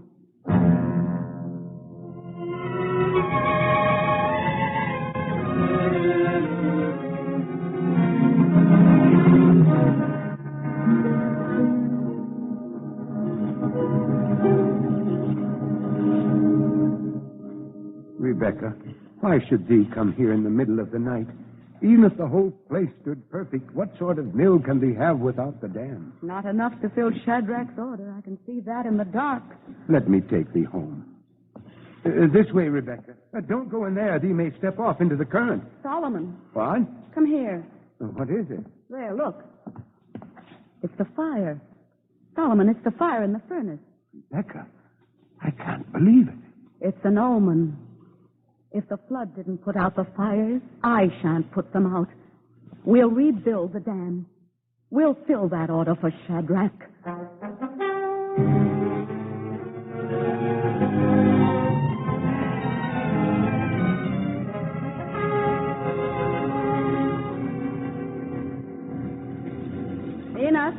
Enos Waters. Are you calling me, ma'am? Is the last row of stone in the dam? Yeah, they're putting it in now. It took a month's work, but we're going to have it done by daybreak. But I don't understand, Enos. I've been down watching the race, and the water is so slow to rise, even with all this rain. Well, I don't know about that, ma'am, but you shouldn't stay here all night watching that. Every thread you got on is soaked. You're shivering. I'm all right. I'm waiting for Mr. Lukens to come with the pack horse train. He is bringing more iron. We have to get started again, Enos, as fast as we can. Hello? Ain't that him, Mr. Lukens? Solomon, here we are. We've been waiting. I've been hurrying. I wanted to see if the dam was done and what's happening. It's nearly finished, Solomon, but the water is so slow to rise. Yes, that's what I thought would be. Because it isn't going to rise, Rebecca. What do you mean? I passed a new dam, a building upstream, and a big one. That's what's catching all this rain. I found out there's another ironworks, a building upstream. Another ironworks? Who? Rebecca, I hate to tell thee. They say it belongs to Shadrach Grimes. Shadrach? That's what I guessed. But we must have water. We'll never get it now. Just as I told you, ma'am, he'll never give up.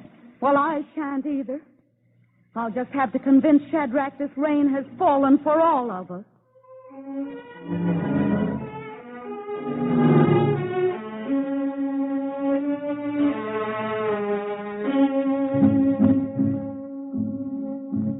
There's no use talking anymore, Mrs. Lukens.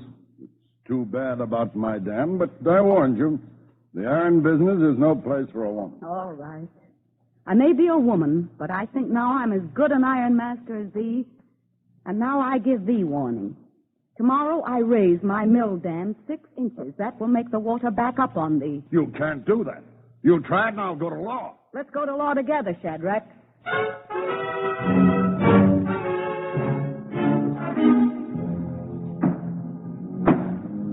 Comes now Shadrach Grimes, plaintiff against Rebecca Pennock Lukens, ironmaster of Chester County in the Commonwealth of Pennsylvania, pleading for an injunction to compel the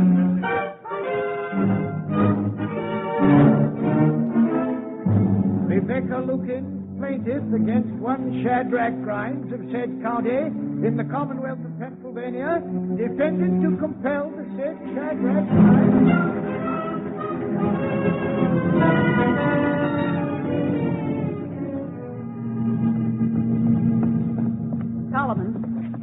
Solomon, I have news. About the trial? What is it, Rebecca? No, it's more important than that. This newspaper was sent to me. It's the Baltimore American. Let me read it to thee. Several weeks ago, the first locomotive was run... The first what? Locomotive. It's called the Sturbridge Lion. It's a steam engine made to run on wheels, and it tows several wagons of goods. But listen, a locomotive was run at Holmesdale, Pennsylvania. Rebecca, I thought thee had news. It was important. I thought it had something to do with this trouble with Shadrach Grimes. It has everything to do with it. I'm going to see him. Why? I'm going to tell him the locomotive is coming. It's coming to take him and all of us far beyond this valley, out into the whole country, the whole world.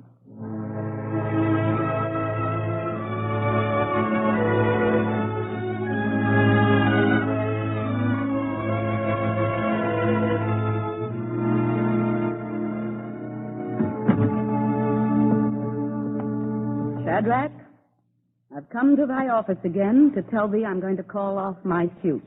I thought you'd give up. I want thee to do the same. There. Why should I? Because a new day is breaking, Shadrach. And where does it find thee and me? Squabbling over water rights while the rest of the world enters the age of steam. Here, read this dispatch. Who's this? It's about the first locomotive in America. Shadrach, this is a new day. A day of transportation better than our pack-horse trains and canal boats. A day when our vision can range beyond the walls of this valley and we can join our work with that of all the people in this land. That's what thee and I must do now, Shadrach. That's our duty. Oh, Mrs. Lukens, you talk fine, and I like to hear it, but well, I don't trust a word of it. Shadrach, what does he mean? I was born a poor man, but I've worked hard so my children could have an education and talk about their dreams like you do.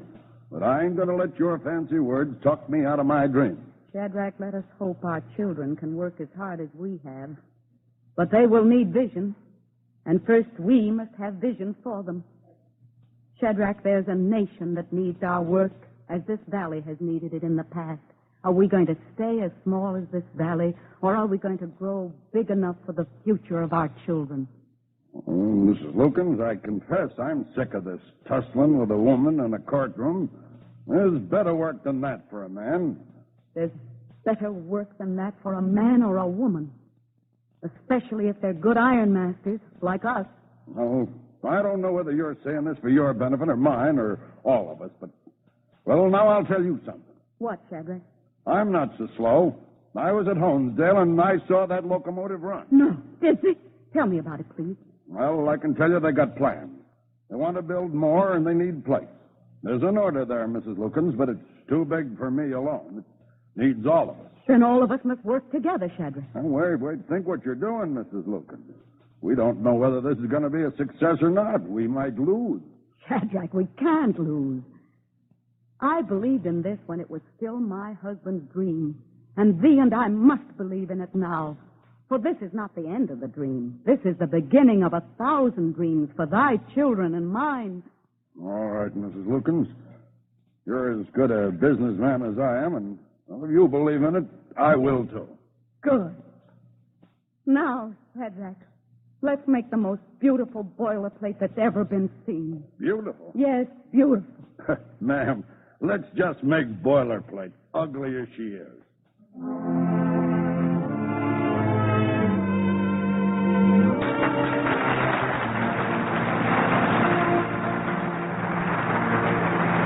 Thank you, Miss Hayes. I am sure Cavalcade's radio audience joins us here at the Longacre Theater in applauding you and the rest of tonight's cast.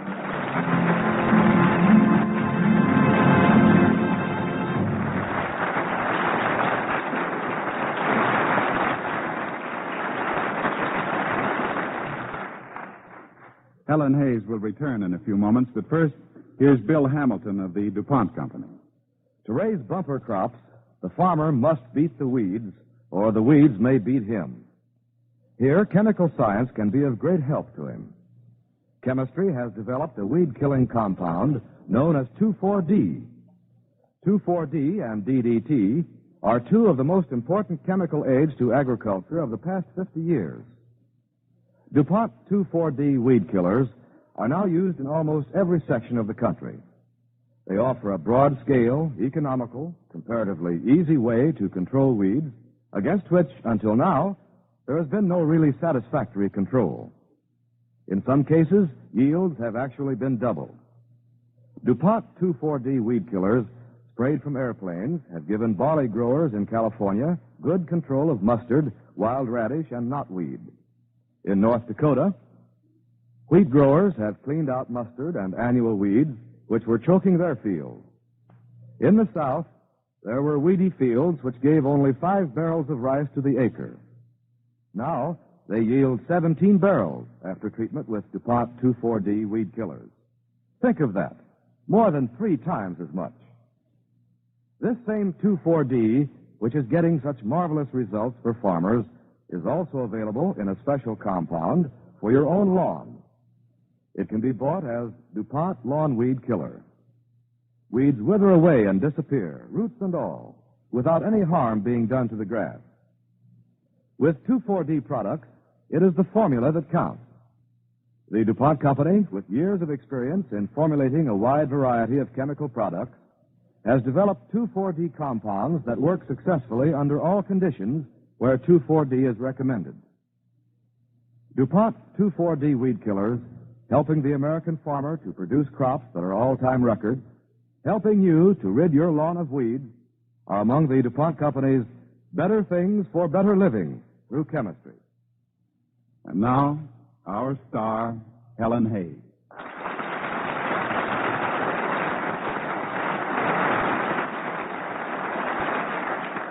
Ladies and gentlemen, tonight, just while this broadcast has been going on, 10 Americans have died of cancer. The time has come to do something about it. There's certainly no question about the generosity of the American people when it comes to helping those in trouble. So each and every one of us must give our support to the American Cancer Society's threefold program of education, service, and research. Let's give generously to the American Cancer Society's drive for funds. Thank you.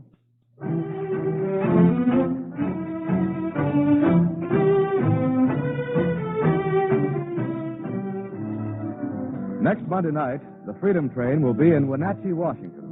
There, Americans, as thousands before them, will board it to view the precious documents of our liberty.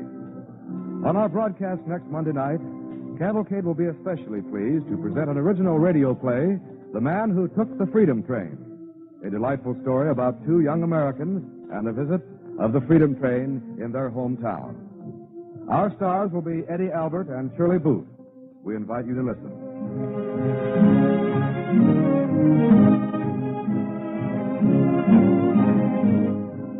Tonight's DuPont Cavalcade, Woman of Steel, was adapted by Philip Lewis from an original story by Lucy Kennedy. The music was composed by Arden Cornwell and conducted by Donald Bryan. Featured in tonight's Cavalcade with Helen Hayes were Cameron Prudhomme as Solomon, Everett Sloan as Enos, and Ted DeCorsia as Shadrach.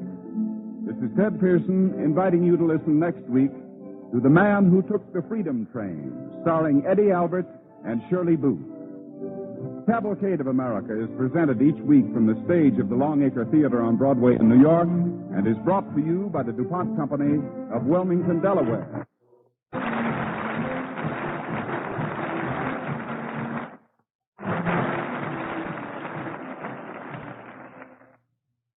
NBC, the National Broadcasting Company.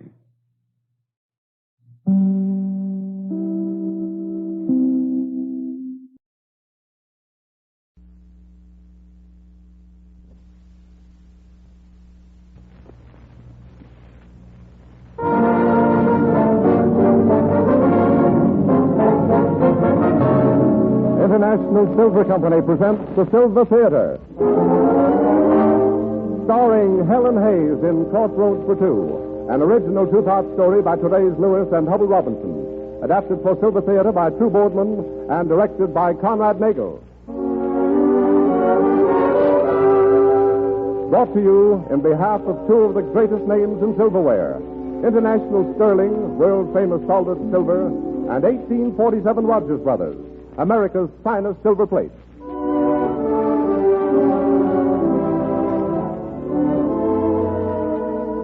Good evening, ladies and gentlemen. This is Conrad Nagel bidding you welcome to the first of two New York performances which celebrate the return to Silver Theatre of that brilliant star of the American stage, Miss Helen Hayes.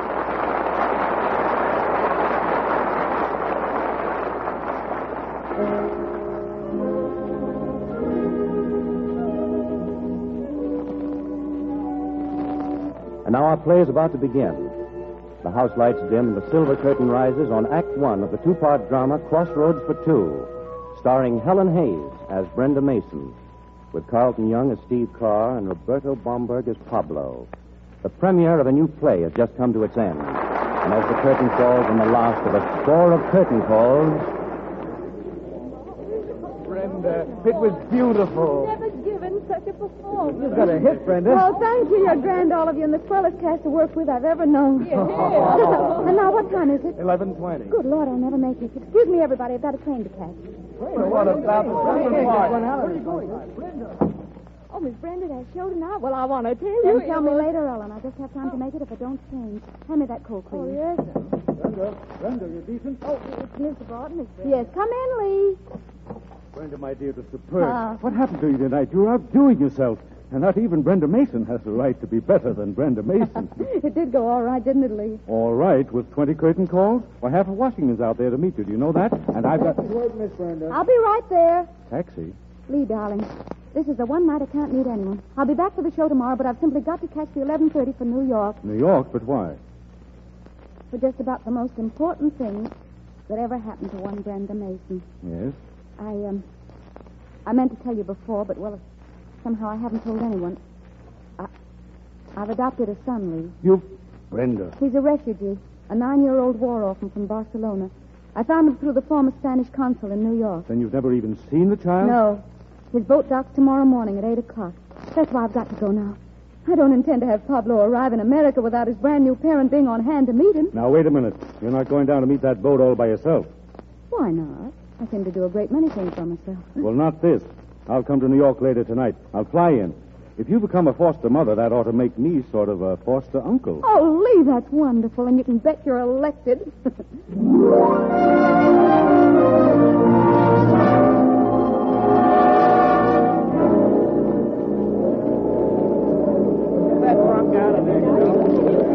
Why is it that... What did you say? I said, why is it that... What? I said, why is it that the last 10 minutes of a ship's arrival is always 4 hours long? It's because...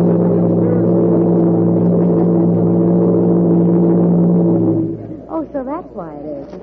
Brenda, you're shivering. Are you cold? I'm scared. Scared stiff. Any minute now, Senor Ortega will walk down that gangplank with him. Oh, Lee, what if he doesn't like me? You know, it must be awful traveling all the way across the Atlantic, wondering about the person who's going to be your new mother. And maybe I won't be the kind of person you imagined at all. Of course you won't. You'll be a lot finer. Do you suppose you'll know any English? Or will we just have to stare at each other? Talk sign language? Now, look, will you stop worrying? No. Brenda, why are you adopting this boy? After all, there's been nothing to stop you from, well, marrying the right man and having children of your own. Mm-hmm. Nothing except the absence of the right man, Lee. And as for my adopting a child, why shouldn't I? I've got money, success, all any woman could ask except one thing. Someone who needs affection. Someone who needs me.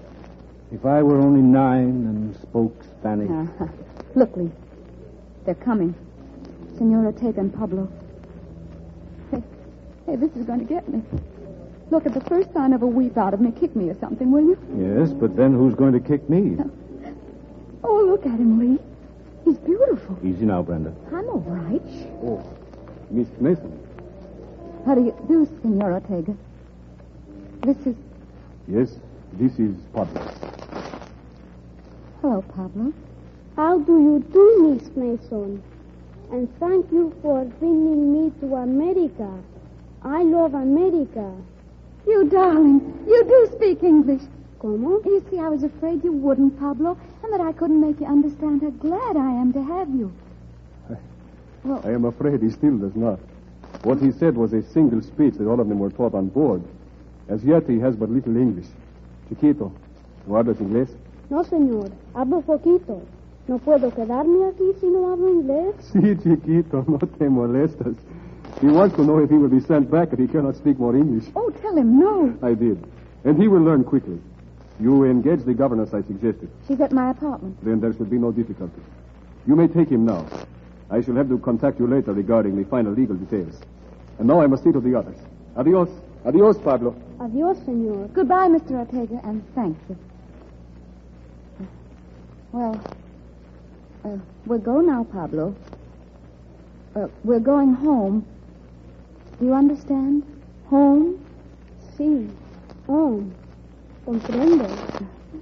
Do you want to take my hand? ¿Cómo? I have not words.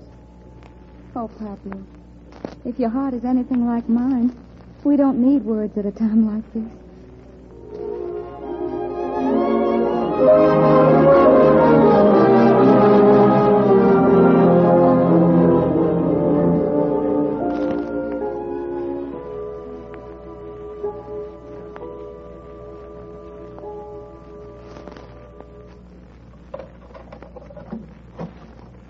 This is it, Pablo. This is where we live. Sí, señora. Lee, he's so quiet. Do you suppose... Will you quit worrying? It's all new to the youngster. You going to have him stay here? Until the player comes into town next week. The governess will sort of help him get adjusted. Mercedes! I'd like to take him down to Washington, Yes, Miss Mason. Mercedes, this is our Pablo. Oh, buenvenido, Pablo. Gracias, señorita. Me alegro. Pero tengo miedo que la señorita está enfadada porque no hablo inglés. He says he thinks you're angry because he doesn't speak English. Oh, but he mustn't think that. Pablo, come here. It doesn't matter, Pablo. Tell him that. No importa que no habla. And I'm the foolish one because I'm grown up and I can't speak his language. Oh, Pablo, darling, I don't care.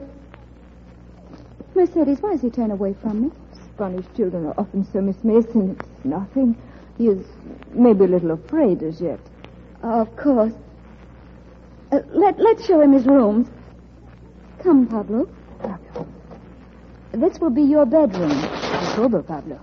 Sí, comprendo. What's this on the walls? A regular mural in miniature. The Adventures of Don Quixote. I had Carl Miller paint it. En los muros. La vida de Don Quijote, ¿no? He recognizes it, Miss Mason. Rocinante es falso en color. Oh, but he says Don Quixote's mule is the wrong color. Oh, I'll have it changed tomorrow. And now, this is the playroom, Pablo. Everything in here is yours. Just for you. What did you do? Buy out a toy department? Does he like it, Mercedes? Why doesn't he say, como le gusta? Pablo. Como le gusta. Pablo. Oh, Pablo. I'm sorry, Miss Mason. Wait a minute, Brenda. But I've got to go to him. Oh, that's the one thing you mustn't do. If you really want to know, Pablo's crying in there, and the last thing in the world he wants is for you to see him doing it. Crying? But why? Any idea how you would feel if every crazy dream you'd ever had suddenly came true? I don't know. There's something in his eyes from the first moment I saw him. A sort of fear. Or even resentment. I've got to lick it, Lee. Pablo and I have to be friends. Otherwise, nothing will have changed for either of us. We'll both just go on being lonely.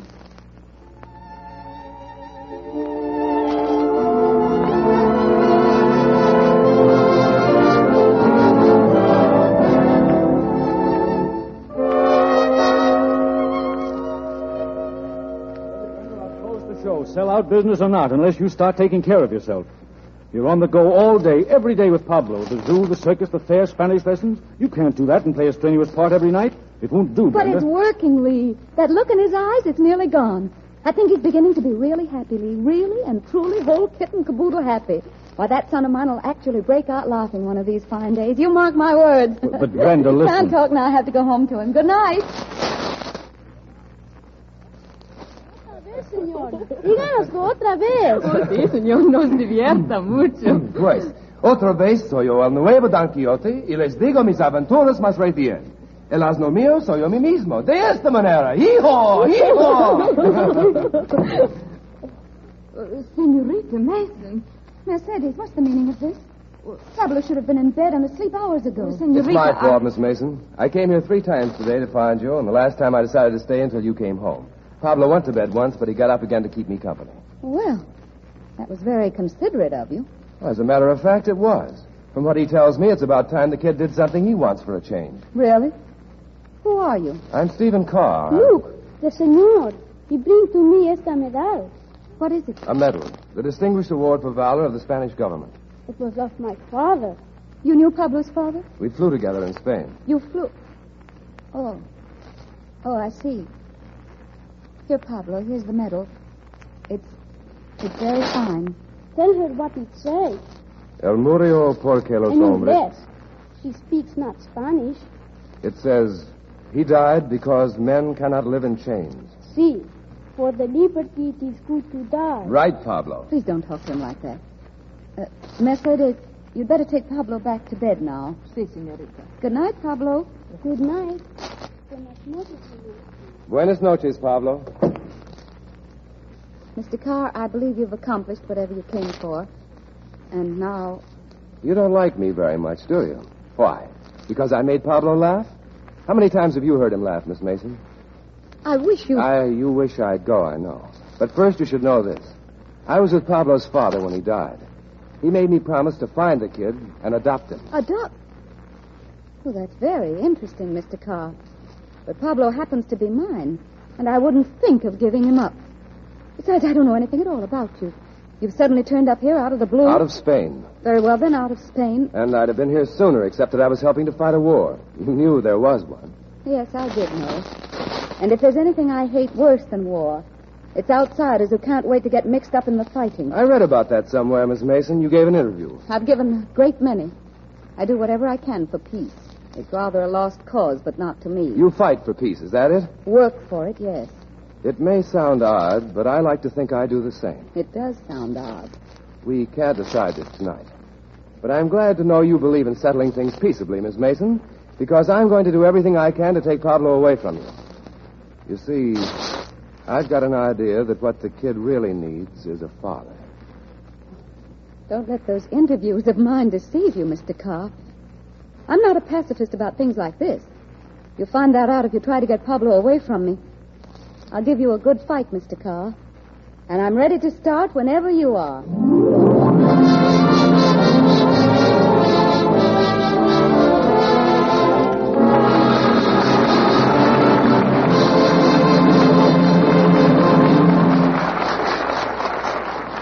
And so the curtain falls on Act 1 of Crossroads for Two. Before it rises on the second act, the act that will bring an answer to one of Brenda Mason's most pressing questions. I'd like to answer a question that was asked over 200 years ago. Mr. Shakespeare wanted to know what's in a name, remember? Well, we could tell him that names do mean something. They have associations. Those of you who are familiar with Rachmaninoff's prelude in C-sharp minor or Richard Wagner's famous prelude to Lohengrin will agree that the name prelude is rich in beautiful associations. In the past, it's made musical history. And in the present, it's making...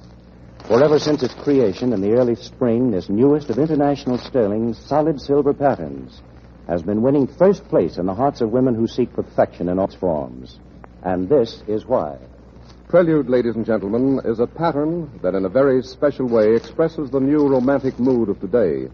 Its lines are soft and rhythmic, and the cluster of roses which forms the prelude ornament has an indefinable charm, a richness and elegance that will make your entertaining memorable. Yes, Prelude is exquisite as a fantasy, and yet it has, too, the enduring beauty of the truly genuine. For Prelude is sterling silver, solid silver through and through, that will enrich not only your own life, but become a precious heirloom to your children's children. So remember that name, Prelude, the most sought-after pattern in solid silver today.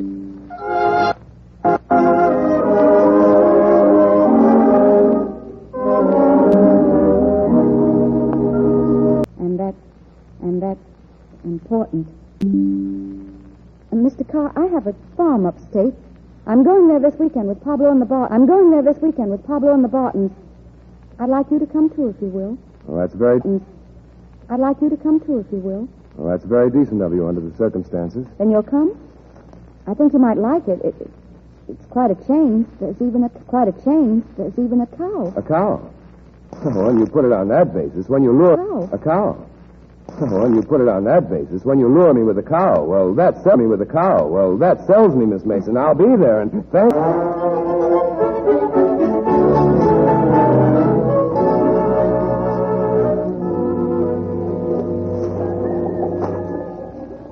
Good morning.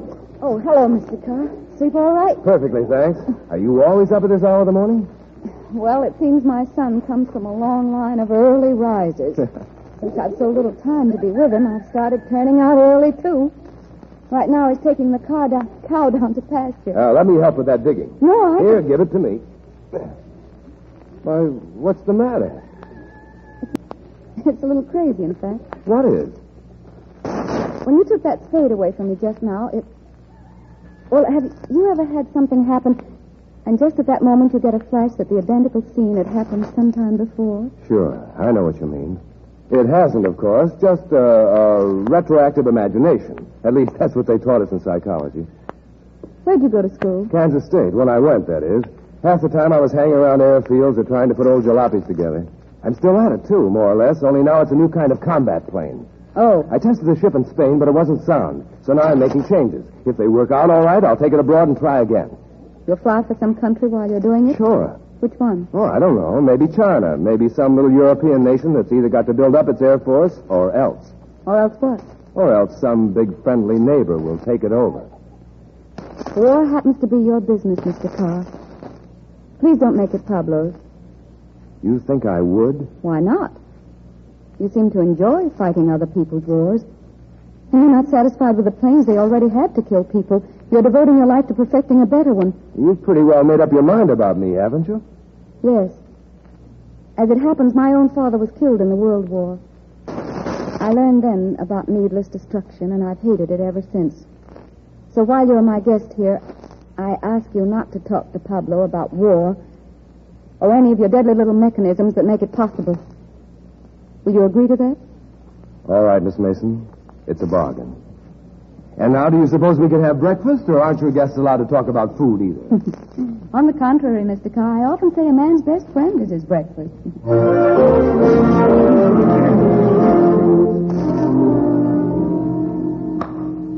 Now, Pablo, here's one of those dilemmas that faces every croquet player. You can either try for the wicket or hit Miss Mason's ball. I think the wicket, no? Well, you'll have to figure out your own strategy, Pablo.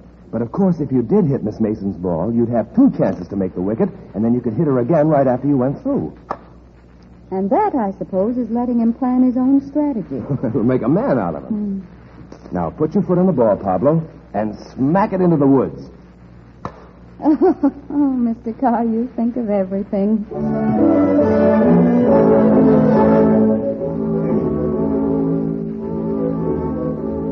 It's been swell, Miss Mason. I don't mind admitting I hate to leave. But why do you? The Bartons and I have to go, but you can stay and visit Pablo. Spend the week. We'll be out again after the show Saturday night. Si, Senor Steve. You will stay. See that you will stay.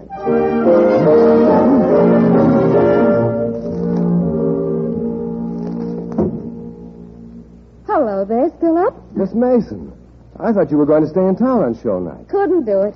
A week at a stretch is too long away from that young caballero of mine. Think I'll start commuting. Good. He's been missing you. Has he really? You're not just saying that. No, of course not. Why wouldn't he miss you? Then you don't still think I'm a complete bust as a parent? No, I don't. I guess I was wrong about that, Brenda. Thanks, Steve. Good night. See you in the morning.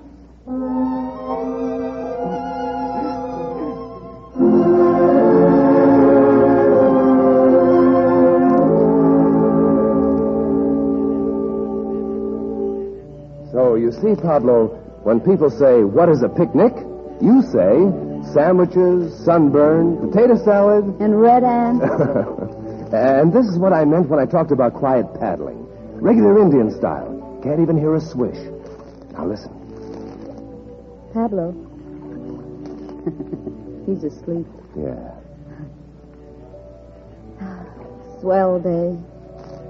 Swell night. Where's that music coming from? Somebody's radio across the river, I guess. Want me to paddle? No, that's my job. You lie still. Don't forget, you've a show tomorrow. Uh-huh. Brenda, what are you thinking? I wasn't really. Just looking up at the stars and, well, wondering about the person who made them, and this river, and this night. Boss architect. Uh-huh, exactly. The boss architect. He must be very proud of designing a night like this. A few other designs he couldn't be proud of. It's fault. Oh, I'm afraid even the boss architect makes a lot of mistakes. For one thing, he put the North and South poles too far apart. The North and South... Oh, did he, Steve? Didn't he? I'm not so sure. Oh, Brenda. Señor Steve? Oh, Pablo.